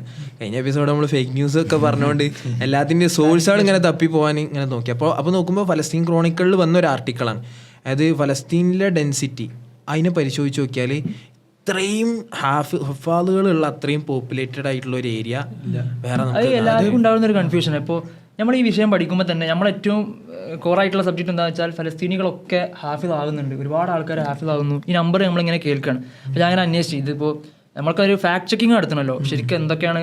ഇപ്പോൾ നമ്മൾ ഇത്രയും ആയത്തുകളും ഈ സാധനങ്ങളൊക്കെ റിഫ്ലക്റ്റ് ചെയ്യണമെങ്കിൽ പെട്ടെന്ന് ഒരു സമൂഹം അങ്ങനെ ആയി മാറില്ല, അതിന് കാരണങ്ങളുണ്ടാവും. അപ്പോൾ ഞാൻ അങ്ങനെ അന്വേഷിച്ചു എന്താണ് ചരിത്രപരമായിട്ട് ഫലസ്തീനിൽ എന്ത് മാറ്റാൻ നടന്നത്, ഇങ്ങനെ ആളുകൾ ഇത്രത്തോളം ഖുർആനെ സ്വീകരിക്കാൻ എന്താ അവർ ചെയ്തതെന്ന് ഇങ്ങനെ നോക്കുമ്പോൾ ഈ ഫലസ്തീനിൽ പൊതുവേ പറയാറുള്ളത് ഫലസ്തീനികൾ മുമ്പ് ഇങ്ങനെ ആയിരുന്നില്ല എന്ന് പറയും. ഇപ്പോൾ ചരിത്രത്തിൽ മുക്കാവമത്ത് വരുന്നതിന് മുമ്പ് പൊതുവെ പറയാറുള്ളതാണ് എത്രത്തോളം കുറച്ചും കൂടി മറ്റ് ഐഡിയകൾക്കൊക്കെ പ്രാമുഖ്യം ഉണ്ടായിരുന്ന ഒരു കാലഘട്ടമായിരുന്നു. 1992 ദാറുൽ ഖുർആനിൽ കരീം വസുന്ന എന്ന് പറഞ്ഞിട്ടൊരു ഒരു സംവിധാനം അവിടെ ഉണ്ടാകുന്നുണ്ട്. ആ സംവിധാനത്തിൻ്റെ ലക്ഷ്യം എന്താണെന്ന് വെച്ചാൽ ഒരു വീട്ടിൽ ഖുർആൻ അറിയാത്ത പഠിക്കാത്തൊരു വീടുണ്ടാവരുത്. ആ വീട്ടിലെ ഒരു വ്യക്തിയെങ്കിലും ഹിഫ്ള് ചെയ്തിരിക്കണം എന്നുള്ളൊരു സംവിധാനം. ദാറുൽ ഖുർആനിൽ കരീം വസുന്ന എന്ന് പറഞ്ഞിട്ടൊരു പ്രാഥമികമായിട്ടുള്ള ചെറിയ സെറ്റപ്പായിരുന്നു. അത് പിന്നെ വികസിക്കുന്നുണ്ട്. ആദ്യം കുറച്ച് ക്ലാസ്സുകളായിരുന്നു, ഹിഫ്ള് ക്ലാസ് ആയിരുന്നു, പിന്നെ തജ്വീദായിട്ട് മാറുന്നുണ്ട്, പിന്നെ ഹദീസ് പഠിപ്പിക്കുന്ന രീതിയിലേക്ക് മാറുന്നുണ്ട്. അത് വികസിച്ച് പല രീതിയിൽ ഇപ്പോൾ നമുക്കൊക്കെ ഏറ്റവും ആപ്റ്റായിട്ട് സ്വീകരിക്കാൻ പറ്റുന്നൊരു സിസ്റ്റമാണത്. എന്ന് പറഞ്ഞാൽ അവർ ഹോസ്പിറ്റലുകളിൽ സെഷൻ നടത്തും, വീടുകളിൽ സെഷൻ ഉണ്ടാവും, ഏതൊക്കെ സ്ഥലങ്ങളുണ്ടോ അവിടെയൊക്കെ സെഷനുകൾ നടത്തും. ഇനി ഈവൻ സിജിനിൽ പോലും അവിടെ സെഷൻ നടത്തും. ഇപ്പോഴത്തെ ഒരു ഫോട്ടോ ഉണ്ടായിരുന്നു, മാസ് മെമ്മറൈസേഷൻ ക്യാമ്പയിൻ. എല്ലാരും കൂട്ടം കൂടിയിട്ട് എല്ലാരും ഇപ്പോൾ അൽ ജസീറ റിപ്പോർട്ട് ഉണ്ട് ഈ സംഭവം. ഇപ്പോൾ സഫ പറഞ്ഞാൽ തന്നെ കുറെ ഫലസ്തീനികൾ ജയിലിലാണല്ലോ. ജയിലിൽ എന്ത് ചെയ്ത് മദ്രസ യൂസുഫിയ എന്നൊരു സംരംഭം. മദ്രസ യൂസുഫിയ എന്ന് പറഞ്ഞാൽ യൂസുഫ് അലൈഹി സ്വലാമിനെ എടുക്കുകയാണ്. യൂസുഫ് നബി എന്താണ്, യൂസുഫ് നബി ജയിലിൽ കിടന്നാണല്ലോ. ഓക്കെ, നമ്മളും ജയിലിലാണുള്ളത്. മദ്രസ യൂസുഫിയൻ്റെ കീഴിൽ ജയിലിലെ ആൾക്കാർ ഖുർആൻ പഠിക്കുകയാണ്. ഇന്നാള് കൈമാറ്റം നടന്നല്ലോ, നമ്മള് സീസറിന് ശേഷം എത്ര ആൾക്കാർ കൈമാറും. അപ്പൊ ഈ കൈമാറിയ ആൾക്കാർ ഫസ്റ്റ് ചെയ്യുന്ന പണി എന്താ വെച്ചാൽ ഇവരെ ഹുഫാദാക്കിയ സെറമണിയാണ്. അത് ഇവര് ജയിലിന് ഹാഫ്ലിങ്ങളായി. അപ്പോൾ മദ്രസ യൂസുഫിയ ഈ 1992 ഈ സംവിധാനം തുടങ്ങിയില്ലേ, ഇതിന്റെ ബാക്കിയാണ് ഈ പറഞ്ഞ പോലെ ഈ പരിപാടി. ഇതിന് ഒരുപാട് സംവിധാനങ്ങളിലേക്ക് ഇത് മാറുന്നുണ്ട്. 2008 ഇത് താജുൽ വക്കാർ എന്ന് പറഞ്ഞൊരു പ്രോഗ്രാം വരെ ഇൻട്രൊഡ്യൂസ് ചെയ്യുന്നുണ്ട്. ഇപ്പോൾ തുർക്കിയിലൊക്കെ ഭയങ്കര ഫേമസ് ആയിട്ടുള്ള സിസ്റ്റം. അതായത് ഇപ്പോൾ നമ്മളൊരു 30 കുട്ടികൾ എന്ത് ചെയ്യുക, ഒരു ക്യാമ്പിൽ വിടുക. താജുൽ വക്കാർ എന്നാണ് ആ ക്യാമ്പിൻ്റെ പേര്. ആ ക്യാമ്പിൽ ഒരാഴ്ച എത്ര ദിവസം എന്ന് വെച്ചാൽ അത്രയും ഖുർആനുമായിട്ട് ലയിച്ച് കുട്ടികൾ ഇങ്ങനെ എൻഗേജ് ചെയ്ത് പഠിച്ച് താജുൽ വക്കാർ എന്ന് പറഞ്ഞാൽ പരിപാടി ഇങ്ങനെ ഇത് മാത്രമായിട്ട് അതിൻ്റെ എല്ലാ അന്തരീക്ഷങ്ങളുണ്ടാവും, നമസ്കാരങ്ങളുണ്ടാവും, ഒരുപാട് പണ്ഡിതന്മാരുണ്ടാവുമല്ലോ കൂടെ, അവിടെ പഠിപ്പിക്കാൻ കുറേ ആൾക്കാരുണ്ടാവും, ഒരേ ഏട്ടന്മാർ കുറേ ബ്രദേഴ്സ് അവിടെ ഉണ്ടാവും. അവരൊരു ക്യാമ്പ് സിസ്റ്റം പറഞ്ഞിരുന്നത് എല്ലാ പള്ളികളിലും അങ്ങനെ ഒരു ക്യാമ്പ് നടത്താൻ പറ്റുന്നതാണ്. അപ്പൊ ഈ താജുൽ വക്കാർ എന്ന് പറഞ്ഞാൽ എന്താണ്, ഈ കിരീടത്തിനെ സൂചിപ്പിക്കുന്നത്. ഈ ഖുർആൻ പഠിച്ച ആളുകളുടെ മാതാപിതാക്കൾക്ക് കൊടുക്കുന്ന കിരീടത്തിനെ കുറിച്ചാണ് താജുൽ വക്കാർ എന്ന് പറഞ്ഞാൽ. അപ്പം ഇത് ഫലസ്തീനിൽ നടത്തി, ഫലസ്തീനിൽ വമ്പം വിജയമായി. അതിനുശേഷം പുറത്തേക്ക് എത്താൻ തുടങ്ങി. പിന്നെ ഇത് ഓൺലൈനിൽ സൈറ്റ് തുടങ്ങി. ഓൺലൈനിൽ സൈറ്റ് തുടങ്ങി 10,000 ആൾക്കാരെ ഈ ഖുർആൻ പഠിക്കാനും ഇതൊക്കെ സംവിധാനം എടുക്കുന്നത് ആരാണ്, ഫലസ്തീനിലുള്ള ആളുകളാണ്. വലിയ സിസ്റ്റമായിട്ട് ഇത് മാറുകയാണ്. അതിൻ്റെ ഭാഗമായിട്ടാണ് 2023 മുതലൊക്കെ ഈ സഫഹത്തുൽ ഹുഫാദ് പറഞ്ഞിട്ട് ഒരു സംവിധാനം പോലെ സ്റ്റാർട്ട് ചെയ്യുന്നുണ്ട്. എന്താണെന്ന് വെച്ചാൽ ഈ ഇതിൽ നിന്നൊക്കെ ഹാഫിളായ ഒരുപാട് മർക്കസുകളുണ്ട്, ഒരുപാട് സിസ്റ്റങ്ങളുണ്ട്. ഇവിടെ നിന്നൊക്കെ ഹാഫിളായ ആളുകൾക്ക് തിരിച്ച് തദബ്ബുർ നടത്താനോ അല്ലെങ്കിൽ ദൗറ ചെയ്യാനൊക്കെ ഉള്ളൊരു സിസ്റ്റം, ഈ ഹുഫാദുകളെ സംരക്ഷിക്കാനുള്ള ഒരു സിസ്റ്റമായിട്ടാണ് ഇപ്പോൾ വർഷത്തിൽ എത്രയോ ആളുകൾ കൂടിയിട്ട് ഒപ്പം ഒരു ദിവസം ഇരുന്നിട്ട് ഖുറാൻ മൊത്തം ഓതി തീർക്കുക. ആ ഫോട്ടോ ഞാൻ കണ്ടിരുന്നു. അതായത് ഒരു പള്ളിയിൽ നിറച്ച ആളുകൾ, ഞാൻ കണ്ട ഫോട്ടോയിൽ പള്ളിയിൽ നിറച്ച ആൾക്കാർ ഇങ്ങനെ സൊഫയിൽ ഓപ്പോസിറ്റ് ആയിട്ട് ചെറിയ കുട്ടികൾ മുതൽ വലിയ വയസ്സന്മാരുണ്ട്, സ്ത്രീകളുണ്ട്, എല്ലാവരും ഉണ്ട്. വട്ടത്തിലല്ല, ഇങ്ങനെ ഓപ്പോസിറ്റ് ഇങ്ങനെ ഇരുന്നിട്ട് രാവിലെ മുതൽ അന്ന് വൈകുന്നേരം രാത്രി വരെ ഇങ്ങനെ ഇരുന്ന് ഹിഫ്ള് തീർക്കും. ഒരു ദിവസം 1400 ആളുകൾ വന്ന ക്യാമ്പ് വരെയുണ്ട് ഒരു ദിവസം. അതായത് മുഴുവൻ ഓതാൻ വേണ്ടി വന്നവരാ. അതിലാണ് ഇപ്പം നിങ്ങളൊക്കെ കണ്ടിട്ടുണ്ടാവും യൂട്യൂബിലൊക്കെ ഒരു വീഡിയോ ഭയങ്കര വൈറലായിരുന്നു. ഒരു ഖുറാൻ ഇങ്ങനെ ഫുള്ള് ബ്ലാങ്ക് ആയിട്ടുള്ള ഒരു ഖുറാന്, ആയത്തിന്റെ ഡോട്ടുകൾ മാത്രമുള്ള ഒരു ഖുറാൻ ഒരാൾക്ക് ഇങ്ങനെ കൊടുക്കും, ഒരു ചോദിക്കും, ഇങ്ങനെ തുറന്നിട്ട് റിഫ്ലക്ട് ചെയ്യാൻ പറയുമ്പോൾ ആകെ കരയും. കാരണം എന്താ വെച്ചാൽ ഖുറാൻ ഹൃദയത്തിൽ നിന്ന് വായിഞ്ഞാൽ എങ്ങനെയാവും എന്നുള്ളത് സൂചിപ്പിക്കാൻ ആയത്തുകളില്ലാത്ത ഖുറാൻ ഇങ്ങനെ കൊടുത്തിട്ടൊരു ടെസ്റ്റ് നടത്തുന്നുണ്ട്. ആ ടെസ്റ്റ് ഈ ക്യാമ്പിലുള്ള പഠിച്ചുപോയ കുട്ടികൾക്ക് നടത്തിയ ടെസ്റ്റ് ആയിരുന്നു. ഒരു പഠിച്ചുപോയ കുട്ടികളെ തിരിച്ചു വിളിക്കും ഇതിന്റെ ആൾക്കാർ, ഓർഗനൈസേഴ്സ്. എന്നിട്ട് അവരോടൊന്നും പറയില്ല എന്താണ് ടെസ്റ്റ് എന്നൊന്നും പറയില്ല. ഇന്റർവ്യൂക്ക് വിളിച്ചിരുത്തിയിട്ട് ബ്ലാങ്ക് ആയിട്ടുള്ള ഈ ഖുറാൻ ഓലെ കൈ കൊടുക്കും. അവർ തുറക്കുമ്പോൾ ഓലാകെ എല്ലാവരും കരയും, ഒന്നടങ്കി എല്ലാവരും കരയും. കാരണം ഒരവസ്ഥയെക്കുറിച്ച് ഇങ്ങനെ ആലോചിക്കുമ്പോൾ ഖുറാൻ ഇല്ലാത്ത ഹൃദയം ഇതേപോലെ ആണെങ്കിലോ പരലോകത്തും ഈ ആയത്തുകളൊക്കെ മങ്ങിയിട്ട് ഒരു ഉപകാരം ഇല്ലാതെ പരലോകത്തെത്തുന്ന അവസ്ഥക്കാർ അങ്ങനെ പറയല്ലേ സാധാരണ. എനിക്ക് വൈഫാണോ സഹിയാണോ അറിയില്ല, ഈ ഖിയാമത്താവാൻ നേരം ഇതിന്റെ ആയത്തുകളൊക്കെ അതുണ്ട്. ഈ ഹാഫിലിങ്ങളെ പറ്റി പറഞ്ഞപ്പോഴാണ് എനിക്കൊരു ഉമ്മ, കരീമ അബൂ സഹ്മ എന്നുള്ള ഒരു 50 വയസ്സുള്ള ഒരു ഉമ്മ, ഹാഫിദത്താണ്, കണ്ണ് കാണൂല. ഖാൻ യൂനിസിൽ 20 വർഷമായിട്ട് പെൺകുട്ടികൾക്ക് ഹിഫ്ള് പഠിപ്പിച്ചുകൊണ്ടിരിക്കുകയാണ്, കണ്ണ് കാണൂല. അപ്പം ഈ അബൂ സഹ്മക്ക് പറയണ്ടേ, അതായത് എൻ്റെ ലൈഫിൽ എനിക്ക് പലരും നിരാശ വന്നിട്ടുള്ളൂ. ഓരോന്ന് പഠിക്കുമ്പോഴൊന്നും ആരും ഇതില്ല. എനിക്ക് കോൺഫിഡൻസ് കിട്ടി തുടങ്ങിയത് ഖുറാൻ പഠിക്കുന്നതാണ്. എന്നിട്ട് ഈ ഉമ്മാനെ പറ്റിയിട്ട് അൽ ജസീറയിലൊരു ആർട്ടിക്കിൾ വന്നിട്ടുണ്ട്. ഈ ഉമ്മ, അബൂ സഹ്മ ഉമ്മ ദിവസവും ഏകദേശം 7 ജുസ്, അതായത് ഖുറാൻ്റെ ഏകദേശം പകുതി കാൽഭാഗം എന്ത് ചെയ്യും, 4 ദിവസം കൊണ്ട് ഖത്ം തീർക്കും ഈ ഉമ്മ. ഏത് ഖാൻ യൂനിസിലാണ്. നമ്മൾ പലപ്പോഴും പല പ്രശ്നങ്ങൾ പോകുമ്പോൾ ഖാൻ യൂനിസിൽ പോകുമ്പോഴത്തേക്ക് ഈ ഖാൻ യൂനിസിൽ 20 വർഷമായിട്ട് എന്നിട്ട് ഏകദേശം 100-ൽ കൂടുതൽ ഹാഫിലത്തുകൾ എന്ത് ചെയ്തിട്ടുണ്ട് ഈ ഉമ്മ ഉണ്ടാക്കിയിട്ടുണ്ട്. കണ്ണ് കാണില്ല. ഈ ഒക്ടോബർ 7 മുമ്പ്, അത് മുർസിന്റെ ടൈം ഉണ്ടായല്ലോ 2013, മുർസി വന്നപ്പോൾ റഫാ ബോർഡർ തുറന്നിട്ടുണ്ട് ഫലസ്തീനിലേക്ക് സഞ്ചരിക്കാൻ. അപ്പോൾ പല റമദാനുകളിലും പെണ്ണുങ്ങളായിട്ടുള്ള ഹാഫിലിങ്ങൾ ഈ ഉമ്മയാണ് തുർക്കി പോലത്തുള്ള പല രാജ്യങ്ങൾക്കും അയച്ചു കൊടുത്തത്. ഹാഫിലത്തുകളാണ്, കണ്ണ് കാണൂല. അപ്പോൾ ഈ ഉമ്മ പറയുന്നത്, അബൂസമ പറയുകയാണ്, എൻ്റെ സന്തോഷം എന്ന് പറഞ്ഞാൽ ഞാനിങ്ങനെ ഖുറാൻ ഓതും, മക്കൾക്ക് ഖുറാൻ ഓതി കൊടുക്കും. റിപ്പോർട്ടർ എന്ന് പറയുന്നുണ്ട്, ചെറിയ പെൺകുട്ടികൾ എന്താണ് അങ്ങോട്ടും ഇങ്ങോട്ടും ഖുറാൻ ഓതി കൊടുക്കുകയാണ്. ഈ നേരത്തെ പറഞ്ഞ അതേ സിസ്റ്റത്തിൽ അങ്ങോട്ട് രായത്ത് ഓതി കൊടുക്കുക, ഇങ്ങോട്ട് രായത്ത് കൊടുക്കുക. ഈ ഗസയിലെ ഹാഫിളിങ്ങൾ പറഞ്ഞാൽ ഭയങ്കര പേരുള്ള ഡിമാൻഡുള്ള ഹാഫിളിങ്ങളാണ്. അപ്പോൾ ഈ മുർസിന്റെ സമയത്ത് താൽക്കാലികമായിട്ട് തന്നെ അത് തുറന്നു കൊടുത്തിരുന്നല്ലോ റഫ ബോർഡർ. അപ്പോൾ ആ സമയത്ത് മലേഷ്യ, ഇന്തോനേഷ്യ, തുർക്കി രാജ്യങ്ങളിലൊക്കെ ഗസയിലുള്ള ഹാഫിളിങ്ങൾ പോയിരുന്നു തറാവിയിലേക്ക് ഇമാമുക്കാൻ വേണ്ടിയിട്ട്. അത് ഭയങ്കര ഫേമസ് ആയിരുന്നു. പിന്നെ ഇപ്പോഴത്തെ ഒരു കുട്ടി ഇങ്ങനെ പറഞ്ഞു, എനിക്ക് അങ്ങനെ പൂതി ഉണ്ട് പോകാൻ, കാരണം റഫ ബോർഡർ ക്ലോസ് ആണ്, കഴിയൂല. അതിൽ ഇങ്ങനെ ഇപ്പം ഉമ്മൻ്റെ പറഞ്ഞപ്പോഴാണ് ഞാനൊരു വീഡിയോ ഉണ്ടാകുന്നത്, 6 പെൺകുട്ടികൾ ഒരു ഹാഫിളാണ്. അപ്പോൾ ഓരെന്താ വെച്ചാൽ ഇവർക്ക് അവിടെ പള്ളിയില്ല. അപ്പോൾ ഇങ്ങനെ ടെൻറ്റ് മോസ്ക് എന്ന് പറയാം. ആ ടെൻറ്റ് മോസ്ക് പോയിട്ട് എന്താണ് ഒരു ദിവസം മൊത്തം ഇത് ഖുറാൻ മൊത്തം ഓതി തീർക്കുക. എന്നിട്ട് ഇങ്ങനെ ഫസ്റ്റ് വന്നിട്ടുണ്ട് എന്നുവെച്ചാൽ ടൈമർ വെക്കും, എത്ര മണിക്കൂർ കൊണ്ടാണ്, അതിൻ്റെ ഇടയിൽ വെള്ളം കുടിക്കുന്നുണ്ട്, എന്താണ് ഫുഡ് കഴിക്കുന്നുണ്ട്, എന്നിട്ട് എത്ര ടൈം കൊണ്ടാണ് ഓതി തീർക്കുന്നത്. അപ്പോൾ ആ വീഡിയോ നോക്കുമ്പോൾ ചുറ്റും നോക്കുമ്പോൾ കുറേ ചെറിയ മക്കൾ മുതൽ വലിയ വയസ്സായ ആൾക്കാരുണ്ടാവും.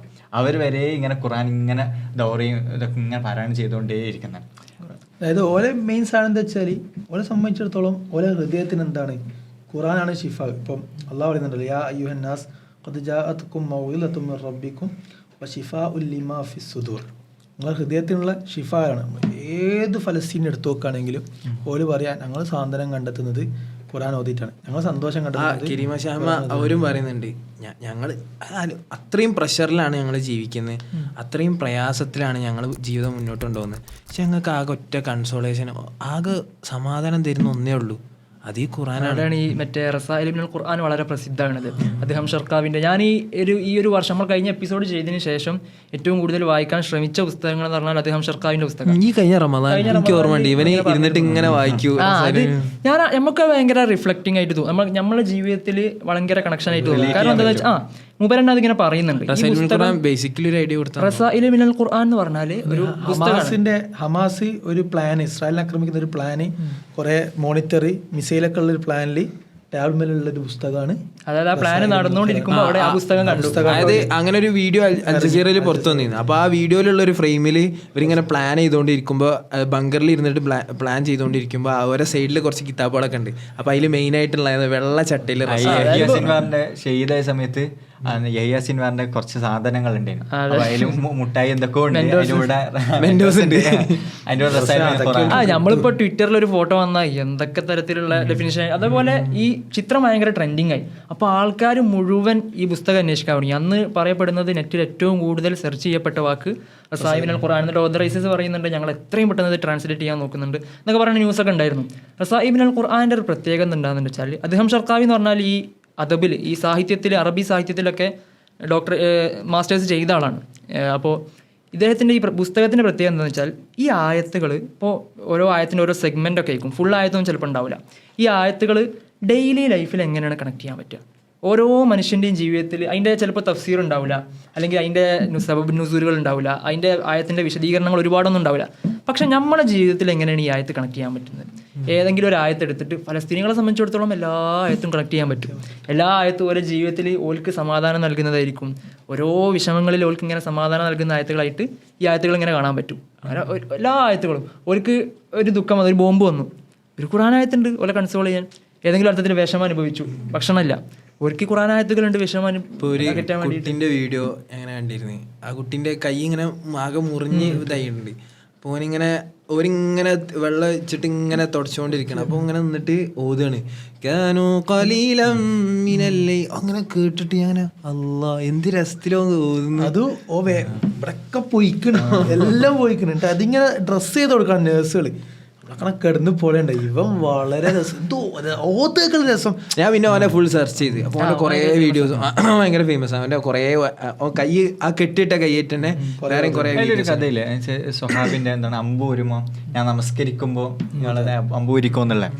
അപ്പോൾ ഞാൻ ഇന്ന് റീലാണ് ഒരു വീഡിയോ എന്ന് വെച്ചാൽ ഒരു കണ്ണില്ലാത്തൊരാള് ഖുർആൻ ഓതുകയാണ്. നോക്കുമ്പോൾ അതിൻ്റെ ഇപ്പുറത്ത് 2 കാല് നഷ്ടപ്പെട്ട ഒരു ചെറിയ കുട്ടിയും. അപ്പോൾ കുട്ടി ഇങ്ങനെ എന്താണ് ഭയങ്കര സങ്കടത്തൊക്കെ കരഞ്ഞോണ്ടിരുന്നുള്ള ഫലസ്തീനിലുള്ള.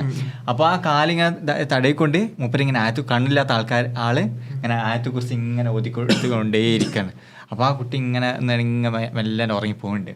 അപ്പോൾ ഇതൊക്കെ നമുക്ക് ഇവർ ശരിക്ക് ഖുർആൻ ഇങ്ങനെ നമ്മളിങ്ങനെ മാസ് മെമ്മറൈസേഷൻ എല്ലാവരും ഇഫ്ലു പഠിക്കുന്നു. ഇഫ്ലു പഠിക്കുക മാത്രമല്ല അതിങ്ങനെ ഉള്ളിക്കണ്ട് ഇറക്കി എടുത്തേക്കാണ് ആഴത്തിൽ. ഉദാഹരണം പറയും, റസായിബിനുൽ ഖുർആൻ ഇപ്പോൾ വായിക്കാൻ പറ്റാത്തവരുണ്ടാവും അറബിയിലൊക്കെ.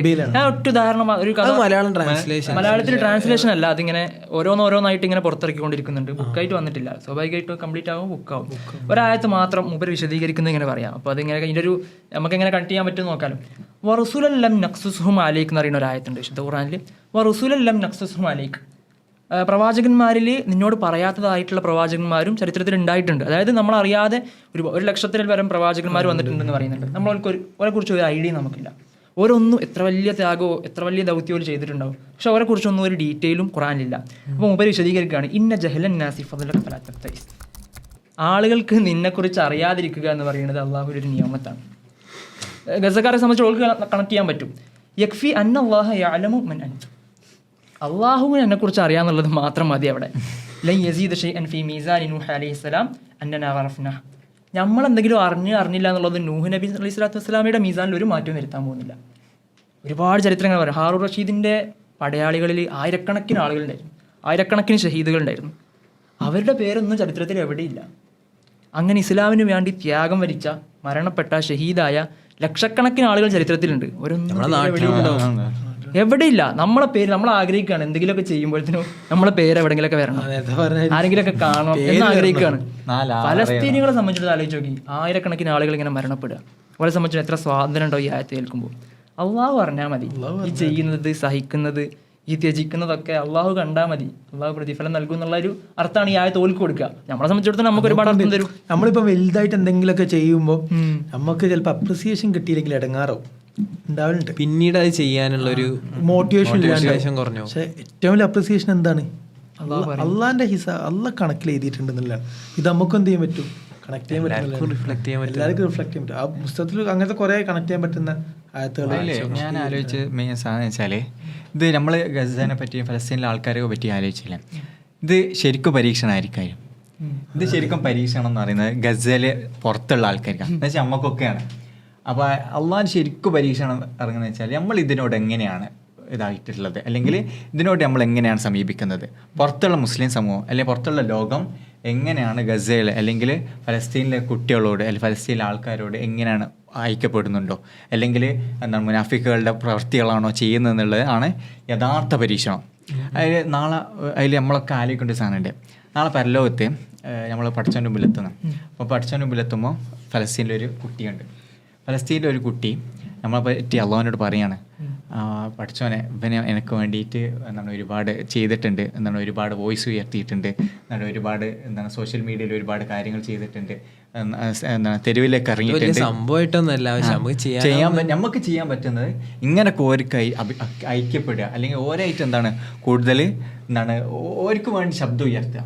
ഇത് നാളെ പഠിച്ചവൻ്റെ മുമ്പിൽ ഇങ്ങനെ ഗസലൊരു കുട്ടി നമുക്ക് വേണ്ടി പറയുന്നതെന്ന് ആലോചിച്ച് നോക്കി. ഇതേ സാധനം നേരെ തിരിച്ചു ആലോചിക്കാം. പഠിച്ചവനെ ഇവനൊന്നും എനക്ക് വേണ്ടി ചെയ്തിട്ടില്ല, പിന്നെ അപ്പോൾ പഠിച്ചവനെ നമുക്ക് എങ്ങനെ സ്വർഗം തരിക? അത് വേറെ സ്വഭാവത്തിലും ഇതൊരു സ്വഭാവത്തിലുള്ള പരീക്ഷണം. വേറെ സ്വഭാവ പരീക്ഷണം എന്താ വെച്ചാൽ നമ്മൾ ഇത്രയും കാലം എന്താ പറഞ്ഞാൽ അങ്ങനെ ചെയ്യാൻ പറ്റൂല, അതൊക്കെ സായിമാർക്കേ പറ്റൂ, അതൊക്കെ പ്രവാചകന്മാർക്കേ പറ്റൂ, അതൊക്കെ താബീങ്ങൾക്കേ പറ്റും, നമുക്കൊന്നും അത് പറ്റൂല, കാലം മാറിയില്ലേ? ഇല്ല, ഏട്ടും മാറിയില്ല, നിങ്ങൾക്കും ചെയ്യാൻ പറ്റും. ഇതിൽ ഞാൻ ഈ ഒരു ആർട്ടിക്കിൾ ഇതുമായി ബന്ധപ്പെട്ട് ഇങ്ങനെ വായിച്ചപ്പോൾ ഇതിൻ്റെ ഒക്കെ ഒരു എന്താ ഒരു വേറെ ആർട്ടിക്കിൾ അറിയുമ്പോൾ എല്ലാം നമുക്ക് ലിങ്കിൽ ഇട്ടെടുക്കാം, ആൾക്കാർ ടെൻഷനാവും, സോഴ്സുകളുടെ അടിയിലുണ്ടാവും. അപ്പോൾ അതിൽ ഇതിങ്ങനെ ഫലസ്തീനികളുടെ ഒരു പോയിന്റ് ഓഫ് വ്യൂ പറയുന്നുണ്ട്. അതായത് നമ്മളൊക്കെ ഇതിനെക്കുറിച്ച് ചർച്ച ചെയ്യുന്നുണ്ടല്ലോ, ആളുകളൊക്കെ ആലോചിക്കുന്നുണ്ടല്ലോ, എത്ര ആൾക്കാർ ഇതിനെക്കുറിച്ച് സംസാരിക്കുന്നുണ്ട്, എത്ര മനുഷ്യന്മാർ ഫലസ്തീനികൾക്ക് വേണ്ടി പ്രാർത്ഥിക്കുന്നുണ്ടാവും. അപ്പോൾ ഒരു പരീക്ഷണങ്ങളൊക്കെ അനുഭവിക്കുന്നുണ്ട്, ഭയങ്കര പരീക്ഷണമാണ്, കടുപ്പുള്ള പരീക്ഷണമാണ്. അപ്പോൾ ഒരു നാളെ പഠിച്ചവൻ്റെ അടുത്ത് ചെല്ലുമ്പോൾ ഓരോ മീസാനിലൊരു കനം എത്ര ലക്ഷോപലക്ഷം മനുഷ്യന്മാരുടെ ദിവസം അവർക്ക് പോയിക്കൊണ്ടിരിക്കുന്നു.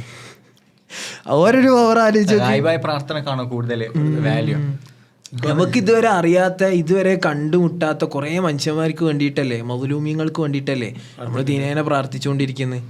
അപ്പോൾ അറിയാത്ത ആളുകൾ ഇപ്പോൾ കുറേ വീഡിയോസ് നമ്മൾ കാണലുണ്ട്. അത് എന്താ ഈ ഹജ്ജിൻ്റെ സമയത്ത് ത്വാഫ് ചെയ്യുന്നതിൻ്റെ ഇടയിൽ ഹാജിമാർക്കിടയിൽ അവരൊക്കെ എവിടുന്നാണ്, ഞാൻ ഫലസ്തീന വല്യപ്പോരൊക്കെ പൊട്ടിക്കരയൂലേ, എന്തോ ഒരു കണക്ഷൻ ഇല്ലേ, നമ്മളെന്തോ ഒന്ന് സാധനം ഇങ്ങനെ അവിടേക്ക് ഇങ്ങനെ പിടിച്ചു വലിക്കും. ഞാൻ ഇപ്പോൾ അടുത്തൊരു പോഡ്കാസ്റ്റ് കേട്ടെ, അപ്പോൾ അതിലിങ്ങനെ പറയുന്നത്, അതായത് നമ്മളൊന്ന് ആലോചിച്ച് നോക്കുക, ഇപ്പോൾ കാബ, മക്ക, ഇത് മുഴുവൻ അമേരിക്കൻ്റെ കീഴിലാണ്. അവിടെ നിൽക്കുന്ന പട്ടാളക്കാരൊക്കെ അമേരിക്കൻ്റെ പട്ടാളക്കാരാണ്. അവിടെ ഒരു ഷൂസും ബൂട്ട്സൊക്കെ ഇട്ടിട്ടാണ് നിൽക്കുന്നത്. നമ്മൾ കയറ്റി വരുമ്പോൾ നമ്മളെ പാസ്സൊക്കെ നോക്കി ഫുൾ ബോഡി ചെക്കപ്പൊക്കെ കഴിഞ്ഞിട്ടാണ് ത്വാഫിന് വേണ്ടി വിടുക. അവിടെ കില്ലൻ്റെ അവിടെയൊക്കെ ഫുൾ പട്ടാളക്കാരായിരിക്കും ഉണ്ടാവുക. അവർക്ക് വേണമെങ്കിൽ എപ്പോൾ വേണമെങ്കിലും നമ്മളെ പിടിച്ചടിച്ച് മറിച്ചിടാം, എപ്പോൾ വേണമെങ്കിലും ലാത്തി ചാർജ് നടത്താം, എപ്പോൾ വേണമെങ്കിലും വെടി വെച്ചിടാം, എപ്പോൾ വേണമെങ്കിലും കണ്ണീർവാത കൊയ്ക്കാം. അങ്ങനെ കലുഷിതമായൊരു സിറ്റുവേഷൻ കഅബാലയത്തിന് മുമ്പിലുണ്ടെങ്കിൽ ഈ മുസ്ലിം ഉമ്മത്ത് വെറുതെ ഇരിക്കുമോ? നമുക്കങ്ങനെ കഴിയൂലല്ലോ, നമുക്ക് ആലോചിക്കാനും കൂടിയും കഴിയൂലല്ലോ. എന്നാൽ അതേ പള്ളി, അതേപോലെ എന്താ റസൂൽ സല്ലല്ലാഹു അലൈഹി വസല്ലം നമുക്ക് അത്രയും പ്രധാനപ്പെട്ടതാണെന്ന് പറഞ്ഞ 3 പള്ളികളിൽ ഒരു പള്ളി, അവിടെ നിന്ന് അതിനേക്കാൾ വലിയ ഭീകരമായ സംഗതികളാണ് നടന്നുകൊണ്ടിരിക്കുന്നത്. നമ്മളെന്താ ചെയ്യുന്നത്? നമുക്കങ്ങനെ ആലോചിക്കാം. നമ്മൾ ഭയങ്കര നോർമലായില്ല അവിടെ നിസ്കരിക്കുന്നത്, തറാവീൻ്റെ ഇടയിൽ ബോംബ് പൊട്ടുന്നത്, കണ്ണീർവാത കൊയ്ക്കുന്നത്, പോലീസ് പട്ടാളക്കാർ വന്നിട്ട് അടിച്ചു ഓടിക്കുന്നത്, അതിൻ്റെ ഇടയിലും ഒരു കൂസലും ഇല്ലാതെ നിന്ന് നിസ്കരിക്കുന്ന വിശ്വാസികൾ, ആളുകൾ പലരും നീച്ച് ഓടുന്നുണ്ടാവും, എന്നാലും ഒരു കൂളായിട്ട് നിന്ന് നിസ്കരിക്കുന്ന ആൾ, ഇത് നമ്മളിങ്ങനെ കണ്ടുകൊണ്ടിരിക്കല്ലേ. അപ്പോൾ ഈ അക്സ, അത് നമ്മൾ ഈ വിഷയത്തിൻ്റെ ഒരു എൻഡിങ് പോയിന്റിലേക്കൊക്കെ എത്തുമ്പോൾ, അതായത് എന്തുകൊണ്ടാണ് അക്സ ഇത്ര ഇമ്പോർട്ടൻ്റ് ആയത്, മസ്ജിദുൽ അക്സ, അതിൽ ഫലസ്തീൻ എന്തുകൊണ്ട് ഇത്ര ഇമ്പോർട്ടൻ്റ് ആയി എന്നുള്ളൊരു ചോദ്യം ഉണ്ടല്ലോ. അപ്പോൾ ഈ സൂറ ഇസ്രാ അതിൻ്റെ ആ തുടക്കത്തിൽ 6 ആയത്തുകൾ 10 ആയത്തുകളൊക്കെ വെച്ചിട്ടാണ് പണ്ഡിതന്മാർ അതിനെ ഇങ്ങനെ വാലിഡേറ്റ് ചെയ്യുന്നു മൊത്തത്തിൽ. ഇപ്പോൾ എല്ലാ മതങ്ങളും എടുത്തു നോക്കട്ടെ, ഈ സെമറ്റിക് മതങ്ങൾ എന്ന് പറയുന്ന കോലത്തിൽ യഹൂദ മതമാവട്ടെ, ക്രിസ്ത്യാനിറ്റി ആവട്ടെ, ഇസ്ലാം ആവട്ടെ, ഇതിലൊക്കെ മനുഷ്യവംശത്തിൻ്റെ അവസാനം, ഭൂമിയിലുള്ള അവസാനം എവിടെയാണ്? ആ സ്റ്റോറി പറയുമ്പോൾ എല്ലാത്തിലും ഉണ്ടാകുന്ന പ്ലോട്ട് എന്താണ്? ഫലസ്തീനാണ്. യഹൂദകളുടെ ഈ മിശിഹ വരുന്നതാവട്ടെ, ക്രിസ്ത്യാനികൾക്ക് ഈ യേശു ക്രിസ്തു അന്തിക്രിസ്തു ഇറങ്ങി വരുന്നതാവട്ടെ, മിശിഹൻ്റെ ആവട്ടെ, നമുക്ക് മസീഹിൻ്റെ ആവട്ടെ, ദജ്ജാലിൻ്റെ ആവട്ടെ, ഈസാ നബിൻ്റെ ആവട്ടെ, എല്ലാ കഥകളും നടക്കുന്നത് എവിടെയാണ്? ഓൾമോസ്റ്റ് എല്ലാ പ്രവാചകന്മാർ വരുന്നത് ഒക്കെ ഫലസ്തീനിലാണ്. അപ്പോൾ ഞാൻ എൻ സ്റ്റോറിനെ മാത്രം പറയട്ടെ. അപ്പോൾ എൻ്റെ സ്റ്റോറി നടക്കുന്നൊക്കെ പലസ്തീൻ. അതുകൊണ്ടാണല്ലോ സയനിസ്റ്റ് ക്രിസ്ത്യൻസ് ഉണ്ടാവുന്നത്. അവർക്ക് വളരെ തിയോളജിക്കലായുള്ള ഒരു പ്രശ്നം കാരണമാണല്ലോ അവർ ഇത്രയും ലോബി ചെയ്യുന്നത്, ഇത്രയും അതിനുവേണ്ടി ഫണ്ട് ചെയ്യുന്നത്, ഇത്രയും അതിനുവേണ്ടി സപ്പോർട്ട് ചെയ്യുന്നത്. ഈവൻ ദോ അവർ യഹൂദന്മാർക്ക് എതിരാണെങ്കിൽ പോലും അവരിതിനെ സപ്പോർട്ട് ചെയ്യാൻ കാരണം പക്കാ തിയോളജിക്കലാണല്ലോ. അപ്പോൾ എല്ലാത്തിനും കോറായിട്ട് നിൽക്കുന്ന ഒരു സ്ഥലമാണ് ഈ ഫലസ്തീൻ. നമ്മളിങ്ങനെ കോഴ്സിൽ പറയും എല്ലാ ക്ലാസ്സിലും, നിങ്ങൾ പഠിക്കുന്നത് ലോകത്തിന്റെ എപ്പിസെന്റർ ആവാൻ പോകുന്ന ഒരു സ്ഥലത്തെക്കുറിച്ചാണ്, ലോകം മൊത്തം ഇനി ചർച്ച ചെയ്യാൻ പോകുന്ന ഒരു സ്ഥലത്തെക്കുറിച്ചാണ് നിങ്ങൾ പഠിക്കുന്നത്. നിങ്ങൾക്ക് ജീവിതകാലം ഇനി മരിക്കുന്നത് വരെ ഇതാണ് ലോകത്തിന്റെ സെന്റർ എന്നിങ്ങനെ നമ്മുടെ തന്നെയാണ് ശരിക്കും. അപ്പം ഇതിൽ ഈ ലാസ്റ്റ് നമ്മളിങ്ങനെ എങ്ങനെയായിരിക്കും നമ്മളിങ്ങനെ ചോദിക്കുമല്ലോ. ഇപ്പം നേരത്തെ എനിക്ക് സത്യമാണ് ആ ഡൗട്ട് ഉണ്ടായിരുന്നിട്ടാ, ഈ പട്ടിണി പാവങ്ങളൊക്കെ കണ്ടപ്പോൾ എങ്ങനെയാണ് ഇത് ജയിക്കുക? ഒരു സംശയം ഉള്ളിൽ ഇങ്ങനെ ഒരു എന്താ പറയുക, നിരാശ അല്ലെങ്കിൽ ഹോപ്പ്ലെസ്നെസ് എന്നൊക്കെ പറയൂലേ. അപ്പോൾ നമുക്ക് പുറത്തുനിന്ന് കാണുമ്പോൾ നമുക്ക് കളി കാണുന്ന നമുക്ക് വരെ ഈ ഹോപ്പ്ലെസ്നെസ് തോന്നുക.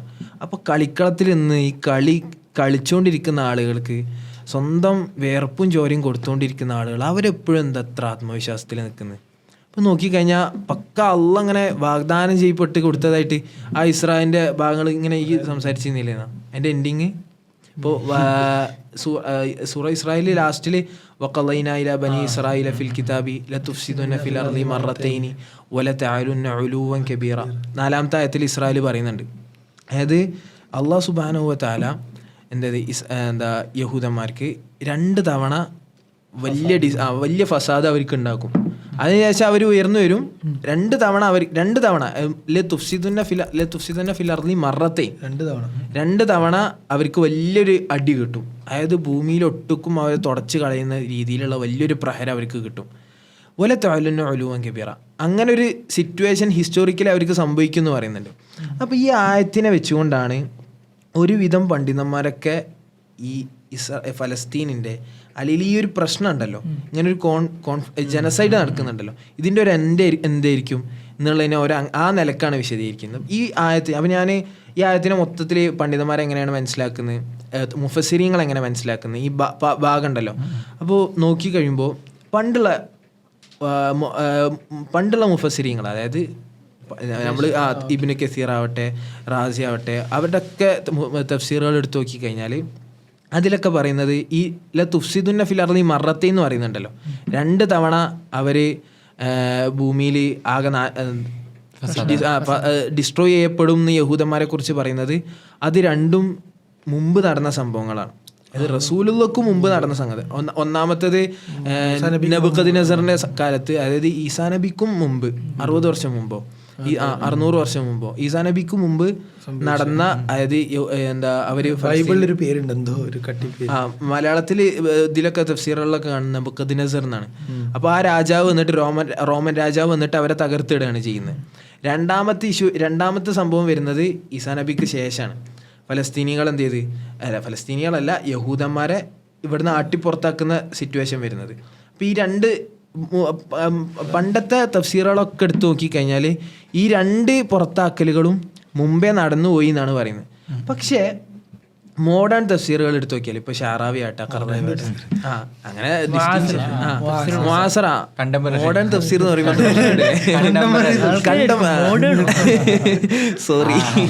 കണ്ടംപററി തഫ്സീറുകളിലൊക്കെ വേറെ ഇപ്പോൾ നേരത്തെ പറഞ്ഞില്ലേ ഒരു മീനിങ്, പുതിയ മീനിങ് കാലഘട്ടത്തിനനുസരിച്ച് നമുക്ക് ഓരോ പുതിയ മീനിങ്ങുകൾ പല ആയത്തുകളിലും കിട്ടും. അപ്പോൾ ഷാറാവി പോലുള്ളവർ കർദാവി പോലുള്ള പണ്ഡിതന്മാരൊക്കെ ഈ ആയത്തിനെ വേറെ നിലക്ക് അതിനെ വ്യാഖ്യാനിക്കാൻ ശ്രമിക്കുന്നുണ്ട്. ഈ 2 ഡിസ്ട്രക്ഷൻ യഹൂദന്മാർക്ക് സംഭവിക്കുന്നത്, ഒന്ന് റസൂലുള്ളാഹിൻ്റെ കാലത്താണ് സംഭവിക്കുന്നത്. ഇത് ബനു ഖുറൈദ സംഭവം, ഹശറിലൊക്കെ പറയുന്ന മദീനയിലുള്ള ബനു ഖുറൈദ ഗോത്രത്തെ അവിടുന്ന് നാട് കടത്തുന്ന അവരുടെ ഡിസ്ട്രക്ഷൻ സംഭവിക്കുന്നതാണ് ഒന്നാമത്തെ സംഭവം. 2ാമത്തെ സംഭവം ഇനി ഭാവിയിൽ വരാനിരിക്കുന്നതാണ് യഹൂദന്മാരുടെ മൊത്തം ഡിസ്ട്രക്ഷൻ. അത് അള്ളാഹ് നൽകിയ വാഗ്ദാനമാണ്, അതെന്തായാലും നടക്കുക തന്നെ ചെയ്യും. വാഗ്ദാനം, അള്ളാഹുവിൻ്റെ വാഗ്ദാനം. ഞാൻ ഈ റമദാനിൽ തന്നെ ഇപ്പോൾ സൂറത്തുൽ ഖസസ് നമ്മൾ കഴിഞ്ഞ ലാസ്റ്റ് ഇറങ്ങുന്ന സമയത്ത് സൂറത്തുൽ ഖസസ് അതിന് പഠിച്ചു, ഓർമ്മ ഉണ്ടാവും, തഫ്സീർ പഠിച്ചത് സൂറത്തുൽ ഖസസ് ആയിരുന്നു. അപ്പോൾ അന്ന് ഇങ്ങനെ ഈ സൂറത്ത് എന്തൊക്കെയോ വേറെയും പറയുന്നുണ്ട് എന്നിങ്ങനെ തോന്നിയപ്പം അങ്ങനെ ഒരു സാധനം വായിച്ചിരുന്നു. ഇങ്ങനെ കുറച്ച് പണ്ഡിതന്മാർ ഇങ്ങനെ ലെക്ചേഴ്സൊക്കെ കേട്ട സമയത്ത് ഈ സൂറത്തിൻ്റെ ഏറ്റവും വലിയ തീം എന്താന്ന് പറഞ്ഞാൽ സിഖ് വാദില്ല എന്നുള്ളതാണ്. അള്ളാഹുവിൻ്റെ വാദിൽ ഉറച്ച് വിശ്വസിക്കുക, അള്ളാഹുവിൻ്റെ നസ്ർ സഹായി പറഞ്ഞ പോലെ വിജയം വരും, അള്ളാഹു വാഗ്ദാനം നൽകിയിട്ടുണ്ടെങ്കിൽ അത് ഉറപ്പായിട്ടും നടക്കും എന്ന് വിശ്വസിക്കുക എന്നുള്ളതാണ് ഈ സൂറത്തിൻ്റെ തീം.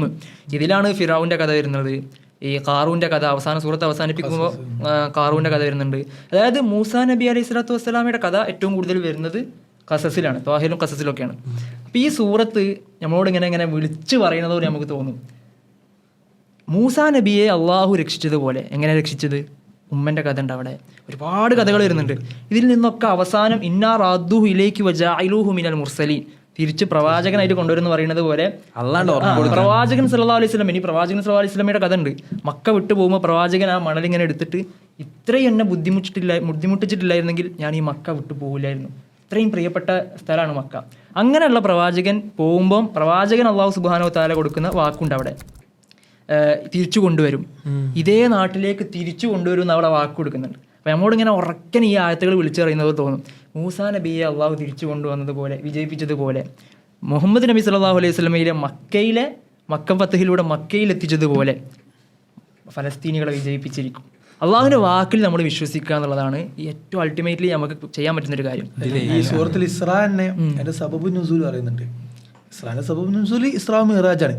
പക്ഷെ ഇസ്രാ മിറാജും മൂജിസത്താണല്ലോ. എന്താ മൂജിസത്ത്? മൂജിസത്ത് എന്ന് പറഞ്ഞാൽ പ്രവാചകത്വം തെളിയിക്കാൻ വേണ്ടി ജനങ്ങളുടെ മുന്നിൽ അള്ളാഹ് കൊടുക്കുന്ന കഴിവിനാണ് നമ്മൾ മൂജിസത്ത് എന്നറിയാം. ഇസ്രാ മിറാജ് ആരാ കണ്ട്? ആരും കണ്ടില്ല, പിന്നെ അതെങ്ങനെ മൂജിസത്താവുക? അതിന് പണ്ഡിതന്മാർ എടുക്കുന്ന ഒരു മറുപടി ഉണ്ട്. അതായത് ആ ടൈം, ഇസ്രാ മിറാജ് എന്ന ടൈമാണ്. അബൂ താലിബ് മരണപ്പെട്ടു, നബിക്ക് ആശ്രയമായിട്ടുള്ള ഖദീജ ബീവി മരണപ്പെട്ടു, അകറ്റി നിർത്തി സത്യവിശ്വാസികളെ. ഏതിനും തായ്വര അവിടെ പച്ചില തിന്ന് ജീവിക്കുക, ഫുഡില്ല, ഒന്നും കൊടുക്കില്ല, കച്ചവടമില്ല, എല്ലാ തരത്തിലും മുസ്ലിങ്ങളെ ഒറ്റപ്പെടുത്തി. ഇപ്പം ഗസക്കാരെങ്ങനെയാണോ ഒറ്റപ്പെടുത്തി, ഭക്ഷണം ഇല്ലാണ്ട് ഒറ്റപ്പെടുത്തിയത്, അതേപോലെ മുസ്ലിങ്ങളെ ഒറ്റപ്പെടുത്തി തീർന്ന് വിചാരിക്കുക. കാരണം ഇനെന്താ ചെയ്യുക, ഒന്നും കിട്ടുന്നില്ല, ആരും ഒപ്പില്ല. ആ സമയത്ത് അള്ളാഹ് പറയാണ് കൊണ്ടുപോവാണ്. എങ്ങനെ? ആദ്യം ഇവിടുന്ന് മസ്ജിദുൽ ഹറമെന്ന് എങ്ങോട്ടേക്ക്? അഖ്സയിലേക്ക്. പണ്ഡിതൻ പറയുന്നുണ്ട് ഇതുവരെയുള്ള മൊത്തം പ്രദേശങ്ങൾ എൻ്റെ കയ്യിൽ വരും. അങ്ങനെ പറയുന്നത് അല്ല, ആലോചിച്ച് നോക്കാം. അതായത് എന്താണ് ആ യാത്രയുടെ മെയിൻ മോട്ടീവ്? എന്താണ്? അങ്ങോട്ട് ഏഴാനാകാശത്തേക്ക് പോവുക, എന്താ സ്വലാത്ത് വാങ്ങുക, പ്രവാചകന്മാരെ കാണുക, അതൊക്കെയാണ് സ്വർഗം നരകം കാണുക. പക്ഷെ എന്താ സംഭവിച്ചത്? ആദ്യം മക്കയിൽ നിന്ന് അക്സയ്ക്കാണ് പോകുന്നത്, അവിടുന്നാണ് പിന്നെ മുകളിലേക്ക് പോകുന്നത്. എന്തോ അക്കസിന്റെ മുകളിലാണ് എന്താ ഏഴാനാകാശത്തേക്കുള്ള പോർട്ടൽ എന്നൊക്കെ പറയുന്ന പോലെ. ഇസ്മായിൽ ഹനിയാന്ന് തോന്നുന്നു. ഇസ്മായിൽ ഹനിയാണോ അതോ യഹിയ സിൻവാറാണെന്ന് അറിയില്ല. എന്തിനാണ് അക്സക്ക് വേണ്ടി ഇങ്ങനെ പണിയെടുക്കുന്ന ചോദിക്കുമ്പോൾ ഒരു ചരിത്രം പറയും, ഓർമ്മ പറയുന്നത്. അതായത് പണ്ട് ഞങ്ങൾ സ്കൂളിൽ ട്രിപ്പ് പോകും അക്സയിലേക്ക്. സിൻവാറാണോ ഹനിയാന്ന് എനിക്ക് കൃത്യമായിട്ട് ഓർമ്മയില്ല. അപ്പോൾ ട്രിപ്പ് പോകുമ്പോൾ ഉസ്താദ് എന്ത് ചെയ്തു? അക്സ കാണിച്ചു തന്നിട്ട് പറഞ്ഞു പ്രവാചകൻ ഹറമെന്ന് ഇങ്ങോട്ട് വന്നു, ഇവിടുന്ന് സ്വർഗത്തേക്ക് പോയി. അപ്പോൾ നിങ്ങൾ ആലോചിക്കുക, സ്വർഗത്തേക്ക് ദുനിയ എന്നുള്ള വഴി ഏതാന്ന് ചോദിച്ചാൽ അത് ഈ അക്സയാണ്. ശരിയല്ല ഒരു കണക്കിന് പറഞ്ഞാൽ. അപ്പോൾ അക്സ അവിടെ തീർന്നു മാത്രമല്ല, അക്സയിൽ വേറെ സംഭവം കൂടി നടന്നിട്ടുണ്ട്. നബി എല്ലാ പ്രവാചകന്മാർക്കും ഇമാമത്തായി നിസ്കരിക്കുന്നുണ്ട്. അപ്പം എല്ലാ സമുദായങ്ങളും നിന്റെ പിന്നിലായിരിക്കും, നീ നയിക്കും. അള്ളാഹ് കൊടുക്കുന്ന വാഗ്ദാണ്, ഉറപ്പാണ്. സംഭവിച്ചില്ലേ? എന്തായാലും നടക്കും എന്ന് പറയുമ്പോൾ നമുക്ക് ഇങ്ങനെ ഡൗട്ട് അടിക്കും, ഇത് നടക്കുമോ? വിശ്വാസം നമുക്ക് വിശ്വസിക്കാൻ ഭയങ്കര പണിയാണല്ലോ. ഇത് പ്രവാചകൻ സല്ലല്ലാഹു അലൈഹി വസല്ലമയുടെ ഈ ഒരു കഥയിൽ തന്നെ ചെറിയൊരു കഥ ഇങ്ങനെ പറയുന്നത്, സുറാഖന്റെ കഥ നമുക്ക് എല്ലാവർക്കും അറിയാം. സുറാഖെ നബി എന്താ പറഞ്ഞ് വിശ്വസിപ്പിക്കുന്നത്? വള കൊടുക്കുന്നു പറയുന്നുണ്ട്. എന്താണ് ഉറപ്പ്? സുറാഖ ചോദിക്കുന്നുണ്ട്, മുഹമ്മദ് നബി സല്ലല്ലാഹു അലൈഹി വസല്ലമയുടെ മുമ്പിലെത്തുമ്പോൾ എനിക്ക് പിടിക്കാൻ കഴിയില്ല എന്ന് എനിക്കറിയാം, പക്ഷേ എനിക്ക് എൻ്റെ നാട്ടിൽ തിരിച്ചു പോകാൻ കഴിയില്ല, എന്തെങ്കിലുമൊക്കെ തന്നാലേ എനിക്ക് പോകാൻ കഴിയുള്ളൂ, കാരണം ഞാൻ നാട്ടിൽ നിന്ന് അങ്ങനെയും ഇത് പ്രതീക്ഷിച്ചിട്ടാണ് വന്നതെന്ന് പറയുന്നുണ്ട്. അപ്പോൾ പ്രവാചകൻ സല്ലല്ലാഹു അലൈഹി വസല്ലമ അബൂബക്കർ റളിയല്ലാഹു അൻഹു, സിദ്ദീഖ് റളിയല്ലാഹു അൻഹുവിനോട് എഴുതാൻ പറഞ്ഞിട്ട് മുഹമ്മദ് ബിൻ അബ്ദുല്ല എന്ന് പറഞ്ഞിട്ട് സിവാറൈ കിസ്ര എന്നിട്ട് ഒരു കത്ത് എഴുതുന്നുണ്ട്. അപ്പോൾ ആ കത്ത് എഴുതി വാങ്ങിയിട്ട് സുറാഖ പോവാണ്. എന്താ ഉറപ്പ്? പ്രവാചകൻ വാഗ്ദാനം കൊടുക്കുന്ന ഒരിക്കലും നടക്കാൻ പോകുന്നില്ല എന്ന് തോന്നുന്ന രീതിയിലുള്ളൊരു വാഗ്ദാനമാണ്. അപ്പോൾ ആ വാഗ്ദാനം കൊടുക്കുന്നത് എന്തുകൊണ്ടാ? അള്ളാഹു വാക്ക് കൊടുത്തുകൊണ്ട്. അള്ളാഹുവിൻ്റെ ഉറപ്പിൽ പ്രവാചകൻ കൊടുക്കുന്ന വാക്ക്. പിന്നീട് ഉമർ അള്ളാഹിന്റെ കാലഘട്ടത്തിൽ അത് സംഭവിക്കുന്നുണ്ട്, അത് വള കൊടുക്കുന്നുണ്ട്. പറഞ്ഞപ്പോഴാണ് കുറെ ആലോചിച്ചപ്പോഴാണ് കിട്ടി. ليستخلفنهم في الأرض كما استخلف الذين من قبلهم وليمكنن لهم دينهم الذي ارتضى لهم وليبدلنهم من بعد خوفهم أمنا യഅ്ബുദൂനനി വലാ യഅ്ബുദൂനനി ലാ യുശ്രികൂന ബി ശൈഅ വമൻ കഫറ ബഅദ ദാലിക ഫഉലൈക ഹുമുൽ ഫാസിഖൂൻ. അതായത് നിങ്ങൾക്ക് ആ വാക്ക് തന്നിരിക്കുകയാണ്, മുൻകാലങ്ങളിലൊക്കെ ഇത് സംഭവിച്ചാണ്. ലയസ്തഖ്ലിഫന്നഹും ഫിൽ അർളി കമ ഇസ്തഖ്ലഫ അല്ലദീന മിൻ ബഅദ്. മുഖത്തത്തിൽ തന്നെ വനുരീദു അൻ നമുന്ന അലൽ ലദീന ഇസ്തുദഈഫു ഫിൽ അർളി വനജഅലഹും അഇമ്മതൻ വനജഅലഹുൽ വാരിഥീൻ. അങ്ങനെ ആക്രമിക്കപ്പെട്ട ആളുകൾ ഉണ്ടെങ്കിൽ അവരെ അള്ളാഹു ഉയർത്തി കൊണ്ടുവരും. ഇത് ഉൾട്ടാക്കും. ഞാൻ പറഞ്ഞില്ലേ, ഈ ഹക്കും ബാത്തിലും ഇങ്ങനെ ക്ലൈമാക്സ് എത്തുന്നവരെ ഇത് ഇങ്ങനെ ഈ ഒരു അടുത്തായത് എന്താ അറിയോ, വനുമക്കിന ലഹും ഫിൽ അർളി വനുരിയ ഫിർഔന വഹാമാൻ. ഫിർഔനെ ഹാമാനൊക്കെ കാണിക്കാൻ ചെയ്തതാണ് എന്നതുപോലെ കാണിപ്പിച്ചിരിക്കും. ഇത് കാണിപ്പിച്ചിരിക്കും. അതായത് സുന്നത്തുള്ളാനെ തെളിവാണ്. നിങ്ങളെ ചരിത്രത്തിൽ ത്രൂ ഔട്ട് ഏത് ചരിത്രം നോക്കുകയാണെങ്കിലും ഹക്കും ബാത്തിലും തമ്മിൽ സംഘടന സംഭവിക്കും. അതിൽ ആദ്യം ഹക്ക് തോക്കൂന്ന് വിചാരിക്കും. പക്ഷെങ്കിൽ ഹക്കിൻ്റെ ഭാഗത്താണ് ഇസ്തിഖാമത്തോട് കൂടിയിട്ട് സബറോട് കൂടിയിട്ട് നിലനിൽക്കുന്നത്. ഓൽക്ക് എന്താവും, അള്ളാഹു വിജയം കൊടുക്കുന്നില്ല. വല്ലാഹു ഖൈറുൽ മാക്കിരീൻ എന്നാണ് വെച്ചാൽ അള്ളാഹുവാണ് ഏറ്റവും പെർഫെക്റ്റ് ആയിട്ട് പ്ലാൻ ചെയ്യുന്നത്. ഈ പ്ലാനിങ് ചിലപ്പോൾ എന്താ ഫസ്റ്റ് എന്താണ് വിശ്വാസികളായ ആളുകൾക്ക് എന്താണ് ഉണ്ടാവും, ഒരുപാട് പ്രയാസങ്ങൾ ഉണ്ടാവും. അള്ളാഹു സുബ്ഹാനഹു വ തആല പ്ലാൻ ചെയ്യുമ്പോൾ ഒരേ സമയം വിശ്വാസികൾക്കും അതേസമയം അവിശ്വാസികളായ ആളുകൾക്കും പ്ലാൻ ചെയ്യും. പക്ഷേങ്കിൽ ഈ ഫസ്റ്റ് എന്താ വിശ്വാസികൾ കുറേ പ്രയാസങ്ങൾ അനുഭവിക്കും. പക്ഷേ ഈ പ്രയാസങ്ങളൊക്കെ എന്താണ് ഈ അവിശ്വാസികളായ ആളുണ്ടല്ലോ ഇവരൊക്കെ എന്താണ് തിരിച്ചടിയായി മാറും. അത് നമുക്ക് ചരിത്രത്തിലുടനീളം നമുക്ക് കാണാൻ സാധ്യമാകും. അപ്പോൾ പ്രവാചകൻ സല്ലല്ലാഹു അലൈഹി വസല്ലം കാലത്താണെങ്കിലും യൂസഫ് നബി അലൈഹി ഇസ്ലാമിൻ്റെ കാലത്തൊക്കെ ആണെങ്കിലും ഇതൊക്കെ എന്താണ് ഇവർക്ക് തിരിച്ചടിയായി മാറും. നബി സല്ലല്ലാഹു അലൈഹി വസല്ലം എന്താണ് ഹിജ്റ പോയോണ്ട് എന്താണ് അതായത് മറ്റൊരു വലിയ പ്ലാനിങ്ങാ. ആ പ്ലാനിങ് അതിന്റെ കഥ ഉണ്ട്, ഭയങ്കര രസമാണ്. അതായത് എല്ലാവരും ഇരുന്നിട്ട് വട്ടത്തിലിരിക്കുകയാണ് ദാറുന്നദ്വയിൽ, എങ്ങനെയും പണി തീർക്കണം. ഇതെല്ലാം മുന്നോട്ട് പോലും. അപ്പോൾ കുറച്ച് ആളുകൾ പറഞ്ഞു, ഓക്കെ നമുക്ക് മൂപ്പരെ അങ്ങോട്ട് നാടെടുത്തിയാലോ. നാടെടുത്തിയാൽ നമുക്ക് പിന്നെ വേറെ സീനൊന്നും ഇല്ലല്ലോ. ബാക്കിയുള്ളവർ പറഞ്ഞല്ല പറ്റൂല. എന്നാൽ നാടെടുത്തിയാൽ ഇതല്ലാത്ത അറേബ്യയിലെ നാട്ടിലൊക്കെ സ്വാധീനം ചെലുത്തിയിട്ട് നമ്മുടെ മേലിലേക്ക് കയറി വരണം. കാരണം മക്ക എന്ന് പറയുന്നത് നമുക്കിപ്പോൾ ഒരു വലിയൊരു പവർ ഉണ്ട്. ആ പവർ നഷ്ടപ്പെടാൻ സാധ്യതയുണ്ട്. അതുകൊണ്ട് പുറത്തേക്ക് വിടാൻ കഴിയൂല. അങ്ങനെ അവസാനം അബൂജാൽ വന്നിട്ടാണ് പറയുന്നത്, നമുക്കൊരു കാര്യം ചെയ്യാം, മൂപ്പരെ കൊല്ലാം. പക്ഷെ ആരെങ്കിലും ഒരാൾ കൊന്നാൽ പണിയിട്ടു, ബനു ഹാഷിമ നമുക്കെതിരെ തിരും.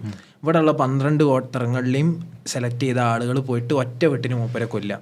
അങ്ങനെ തീർക്കുക. വലിയ പ്ലാനിങ് ആണ്. ഒരു രാത്രി ദാറുന്നദ്വയിൽ എല്ലാ ലീഡേഴ്സും ഒന്ന് പ്ലാൻ ചെയ്യുക.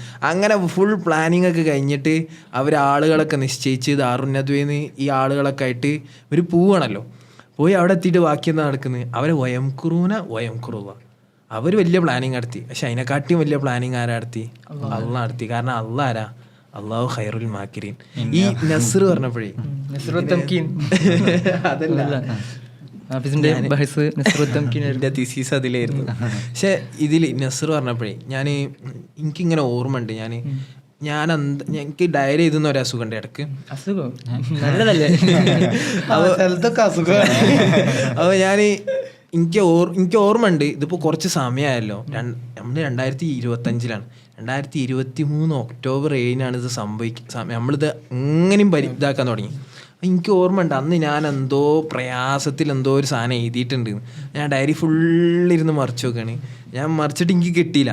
അവസാനം ഞാൻ ഇങ്ങനെ മറിച്ചിട്ട് ഇടയ്ക്ക് ഇങ്ങനെ അക്ഷരം ആകെ ഞാൻ വൃത്തിക്ക് എഴുതുക. ആകെ അക്ഷരം ഇങ്ങനെ കുഴച്ച് പറഞ്ഞ് എഴുതിയൊരു കുറിപ്പ് ഇങ്ങനെ ഉണ്ട്. അപ്പോൾ നോക്കുമ്പോൾ ശരിയാ, ഒക്ടോബർ 10, 2023 ഞാൻ എഴുതിയൊരു കുറിപ്പാണ്. ഞാൻ അങ്ങനെ വായിച്ചു. എനിക്ക് കൃത്യമായിട്ട് കിട്ടുന്നൊന്നുമില്ല. എനിക്ക് അത് കണ്ടപ്പോൾ എനിക്ക് ശരിക്കും ഓർമ്മ വന്നു. അന്ന് ആ ഒക്ടോബർ 10 അതായത് ആക്രമണം നടന്ന് ഹമാസ് ആക്രമിച്ചു. അതിനുശേഷം അതിൻ്റെ റിട്ടാലിയേഷൻ ഇങ്ങനെ വന്നുകൊണ്ടിരിക്കുകയാണ്. അങ്ങനെ ബോംബുകൾ വന്ന് വർഷിക്കുന്നു, ആളുകൾ ഇങ്ങനെ കൊല്ലപ്പെടുന്നു, ഷഹീദുകളാവുന്നു. അങ്ങനെ അതിൻ്റെ ഫസ്റ്റ് ഡോസ് കിട്ടുകയാണല്ലോ, ആ പവറിൽ കിട്ടുകയാണല്ലോ. അന്ന് രാവിലെ ഞാൻ നീച്ചിട്ട് എന്തോ ഒരു ഇതിന് ഞാൻ അറിയാതെ ആദ്യം ഫോൺ തുറന്നപ്പോൾ ആദ്യം കാണുന്നത് അത്ര 100, 120 ആദ്യത്തെ ദിവസം സംഭവിക്കുന്ന ഇത്ര ആളുകൾ ഷഹീദുകളായി കൊല്ലപ്പെട്ടു. കണ്ട് കണ്ടതോട് കൂടിയിട്ട് ആകെ കയ്യിൽ നിന്ന് പോയി. ഇരുന്ന് കരയാൻ തുടങ്ങി. ഒന്നും എന്തിലേക്കും പോയിട്ടില്ല, പല്ലും കൂടി വെച്ചില്ല, ബാത്റൂം കൂടി എത്തിയില്ല, അറിയാതെ ഫോൺ തുറന്നു പോയതാ. അപ്പോഴാണ് ഇത് കാണുന്നത്. ഇതാണ്ട് കണ്ടതോട് കൂടിയിട്ട് ഞാൻ എന്നിട്ട് ആ കുറിപ്പിൽ ഇങ്ങനെ എഴുതിയിട്ടുണ്ട്, ഇതിന് മുമ്പോ ശേഷം ഞാൻ അങ്ങനെയൊന്നും ജീവിതത്തിൽ കരഞ്ഞിട്ടുണ്ടാവില്ല റബ്ബേ. എന്നിട്ട് അതിലിങ്ങനെ എഴുതി അള്ളാഹുമ്മ ഫരീജ ഹമ്മഹും എന്നൊക്കെ പറഞ്ഞ് കുറേ പ്രാർത്ഥിച്ച് എഴുതിൻ്റെ ശേഷം ലാസ്റ്റ് എഴുതുന്ന ഡയലോഗാണ് മത്താ നസ്റുല്ലാ അലാ ഇന്ന നസ്റുല്ലാഹി ഖരീബ്. ഈ അള്ളാഹിൻ്റെ സുന്നത്ത്, അള്ളാഹിൻ്റെ നസ്ർ അതെന്തായാലും വരും. കാരണം അത് ആര് തന്നതാ? അത് പടച്ചോൻ തന്നതാണ്. ആ വിശ്വാസമാണ് പ്രതീക്ഷ നൽകുന്ന കാര്യങ്ങളാണ് നമ്മൾ കണ്ടുകൊണ്ടിരിക്കുന്നത്. ഇപ്പോൾ ഉമർ റളിയല്ലാഹുവിന്റെ ഒരു ഒരു സംഭവം വളരെ പ്രസിദ്ധമായിട്ടുള്ള ഒരു ഹദീസ് ഉണ്ടല്ലോ, അബൂ ഉബൈദത്തുൽ ജറാഹിനെ പോലെയുള്ള ആളുകൾ ഈ റൂം നിറഞ്ഞിരുന്നുവെങ്കിൽ ഉമർ ഇങ്ങനെ ആഗ്രഹിക്കുന്നുണ്ട്. സാലിം മൗല അബി ഹുദൈഫയെ പോലെയുള്ള അല്ലെങ്കിൽ അബൂ ഉബൈദത്തുൽ ജറാഹിനെ പോലെയുള്ള ആളുകൾ. അബൂ ഉബൈദ ആരാണ്? അമീനുൽ ഉമ്മ അല്ലെങ്കിൽ ഫത്ഹ ഷാം, അമീനുൽ ഉമ്മ, വലിയ പേരുകൾ ഉടമയായിട്ടുള്ള വ്യക്തിയാണ്. അപ്പൊ നമ്മൾ ആലോചിക്കുമ്പോൾ ഫലസ്തീൻ മൊത്തം അബൂ ഉബൈദമാരാണ്. പേരുകൊണ്ട് ഒരാൾ മാത്രമല്ല, കുട്ടികൾ മുഴുവൻ അബൂ ഉബൈദയെ പോലെ ആഗ്രഹിക്കുന്നത് പോലെ ഉമർ റളിയല്ലാഹു ആഗ്രഹിച്ച പോലെ ആ സമൂഹം നിറഞ്ഞു നിൽക്കുകയാണെന്ന് നമുക്ക് വേണമെങ്കിൽ പറയാൻ പറ്റും. അബൂ ഉബൈദമാരെ കൊണ്ട് നിറഞ്ഞു നിൽക്കുന്ന ഒരു സമൂഹം. സത്യം നമുക്ക് പ്രതീക്ഷ നൽകുന്ന ഒരുപാട് കാര്യങ്ങൾ നമ്മളിങ്ങനെ കണ്ടുകൊണ്ടിരിക്കുകയാണ്. അഹ്സാബ് യുദ്ധത്തിലെ എന്താണ് ഫുള്ള് എന്താണ് കിടങ്ങൊഴിച്ചിട്ടാണല്ലോ. അപ്പോൾ ഇവർ ഭയങ്കരമായിട്ട് വിശപ്പ്, ഭയങ്കര ക്ഷാമം അനുഭവിക്കുന്നുണ്ട്. എന്താണ് പ്രവാചകൻ സല്ലല്ലാഹു അലൈഹി വസല്ലം ഹദീസ് അറിയാം, എന്താ പ്രവാചകൻ സല്ലല്ലാഹു അലൈഹി വസല്ലം കല്ല് കെട്ടിയിട്ടായിരുന്നു നടന്നിട്ടുള്ളത്. അപ്പോൾ അവിടെയൊക്കെ എന്താണ് മുനാഫിക്കുകൾ വന്നിട്ട് കളിയാക്കൊക്കെ ചെയ്യുന്നുണ്ട്. അപ്പോൾ ഒക്കെ അവർ പറയുന്നുണ്ട് വമൻ നസ്റു ഇല്ലാ മിൻ ഇൻദില്ല. അപ്പോൾ ഇതന്നെയാണ് നമുക്ക് ഇവിടെയും കാണാൻ പറ്റുന്നത്. പട്ടിണി കിടക്കുന്നുണ്ട് അവർ, ഒരുപാട് പ്രയാസങ്ങൾ അനുഭവിക്കുന്നുണ്ട്. അവിടെ എന്താണ് വമൻ നസ്റു ഇല്ലാ മിൻ ഇൻദില്ല. മൊത്തത്തിൽ പറഞ്ഞാൽ ഖുറാനാണ്. അതായത് ഖുറാൻ ഡേ ടു ഡേ ലൈഫിൽ എനിക്കൊന്ന് നമുക്ക് അവസാനിപ്പിക്കാം. എനിക്കൊരു സാധനം കൂടി പറയേണ്ടത്, അതായത് ഖുറാൻ എങ്ങനെയാണ് ചേഞ്ച് കൊണ്ടുവരുന്നുള്ളൊരു ഹദീസ് ഉമറുല്ലാൻ്റെ ചരിത്രം. ഉമറുല്ലാൻ ഇസ്ലാം സ്വീകരിച്ചൊക്കെ നമുക്കറിയാം. പക്ഷേങ്കിൽ ഉമറുല്ലാൻ ഇസ്ലാം സ്വീകരിക്കുന്ന മുമ്പ് ഒരു സംഭവം ഉണ്ടായിരുന്നു. അതായത് അബ്സീനിയയിലേക്ക് ഹിജ്റ സംഭവിച്ചുകൊണ്ടിരിക്കുകയാണ്. അങ്ങനെ എത്ര വിശ്വാസികളും ബുദ്ധരം കുറേയുള്ള വിശ്വാസികളൊക്കെ അബ്സീനിയയിലേക്ക് പോകും. അപ്പം ഉമ്മ അബ്ദുല്ലാഹി ബിന്തു ഹന്തമ റളിയല്ലാഹു അൻഹ പാക്കയാണ് അബ്സീനിയയിലേക്ക്. ഹന്തമ ബിന്ത് ഹന്തമ റളിയല്ലാഹു അൻഹ പാക്കയാണ്. അപ്പോൾ ഓരോന്ന് പാക്ക് ചെയ്യാൻ വേണ്ടി ഉമറുല്ലാൻ നടന്നു പോവാണ്. അപ്പോൾ ഉമറുല്ലാൻ അയക്കുകയാണ്, അല്ലേ ഉമ്മ അബ്ദുള്ള പോവാണ്, അബ്സീനിയയിലേക്ക് പോകാൻ അയക്കും. നിങ്ങളൊക്കെ കൂടി ഇവിടുന്ന് ഉപദ്രവിച്ച് നമ്മളെങ്ങനെ നിൽക്കുക പോവാണ്. ഉമറുല്ലാൻ പറയും അള്ളാഹ് സഹായിക്കട്ടെ. എന്നിട്ട് ജസ്റ്റ് നടന്നു പോകുമ്പോൾ പാസ് ചെയ്തിട്ട് പോകും. ഉമറുല്ലാൻ അപ്പോൾ ഇസ്ലാം സ്വീകരിച്ചില്ല. ഉമ്മ അബ്ദുള്ള ആകെ ഷോക്കായി, ഇതെന്താ ഉമർ ഇങ്ങനെ പറഞ്ഞത്. അങ്ങനെ ഇത് ആമിർ ബിൻ റബി വന്ന്, ആമിർ റബി വന്നപ്പം സംഭവം അതേപോലെ ഉമ്മ അബ്ദുള്ള പറഞ്ഞു കൊടുത്ത്. ആമിർ ബിൻ റബി ചിരിച്ചിട്ട് പറഞ്ഞു, അപ്പോൾ ഇതെന്താ പറഞ്ഞിരുന്നേ? ഉമർ ഇസ്ലാം സ്വീകരിക്കുക. ഉമർ ഇസ്ലാം സ്വീകരിക്കുക. ഖത്താബിൻ്റെ കൈത ഇസ്ലാം സ്വീകരിച്ചാലും ഖത്താബിൻ്റെ മകൻ ഇസ്ലാം സ്വീകരിക്കില്ല. ഖത്താബിൻ്റെ കൈത ഇസ്ലാം സ്വീകരിച്ചാലും ഖത്താബിൻ്റെ മകൻ ഇസ്ലാം സ്വീകരിക്കില്ല. ആ ഉമറാണ് ഖുറാൻ കേട്ടിട്ട്, ഉമറുല്ലാൻ ഇസ്ലാം സ്വീകരിച്ചാണ് ഖുറാൻ കേട്ടിട്ട് അത് കേട്ടിട്ട് ഉമറുല്ലാൻ ഇസ്ലാം സ്വീകരിച്ച് ചേഞ്ചായി. എങ്ങനെയാണ് വഫാത്താവുന്നത്? ഈ പറഞ്ഞ ആമിർ ബിൻ റബിയ അന്ന് ജീവിച്ചിട്ടുണ്ടല്ലോ എനിക്കറിയാം. അല്ലാഹു അൻഹു എല്ലാ വിശ്വാസികളും വഫാഖ് അല്ലാഹു യാ ഉമർ, ഉമറെ അള്ളാഹ് സ്വീകരിക്കട്ടെ. ഇതാണ് ഖുറാൻ്റെ ട്രാൻസ്ഫോർമേറ്റീവ് പവർ. ഖുറാൻ നമ്മളെ ലൈഫിലേക്ക് എടുക്കുകയാണെങ്കിൽ നമ്മൾ ചേഞ്ച് ആവും, നമുക്ക് സംതൃപ്തി ഉണ്ടാവും, നമ്മൾ മാറും. നമ്മൾ പിന്നെ ഈ ലോകത്തിൽ നമ്മൾ ഇതുവരെ കണ്ടുപോലില്ല കാണാം. നമുക്ക് അള്ളാൻ്റെ പ്രസൻസ് ഫീൽ ചെയ്ത് തുടങ്ങും. അപ്പോൾ പറഞ്ഞു വരുന്നത് ഈ എപ്പിസോഡ് നമ്മളിങ്ങനെ ചെയ്യാനിങ്ങനെ സാധാരണ ഇപ്പം നമുക്കൊരു പേടിയുണ്ടാവും ഈ എപ്പിസോഡൊക്കെ ചെയ്യുമ്പോൾ നമ്മളെന്താണ് ആൾക്കാർ വിചാരിക്കുക. ഞാനെപ്പോഴും മനസ്സിലാക്കുന്നത് നമുക്ക് എന്തെങ്കിലുമൊക്കെ മാറ്റം വരുത്താനുള്ളൊരു ഉപാധിയായിട്ടാണ് എപ്പിസോഡുകളെ കാണുന്നത്. അൾട്ടിമേറ്റ്ലി അതും കൂടിയാണ് നമ്മളും കൂടി പഠിക്കുക, മാറുക എന്നൊക്കെയുള്ള കാര്യങ്ങളാണ്. ഈ ഗസന്ന് അല്ലെങ്കിൽ ഫലസ്തീന്ന് ഉണ്ടാക്കുന്ന അല്ലെങ്കിൽ പ്രൊഡക്ഷൻ നടക്കുന്ന ഏറ്റവും കൂടുതൽ സാധനം അല്ലെങ്കിൽ എക്സ്പോർട്ട് ചെയ്യുന്ന സാധനം എന്ന് പറഞ്ഞാൽ ഈ ഈമാനാണ്.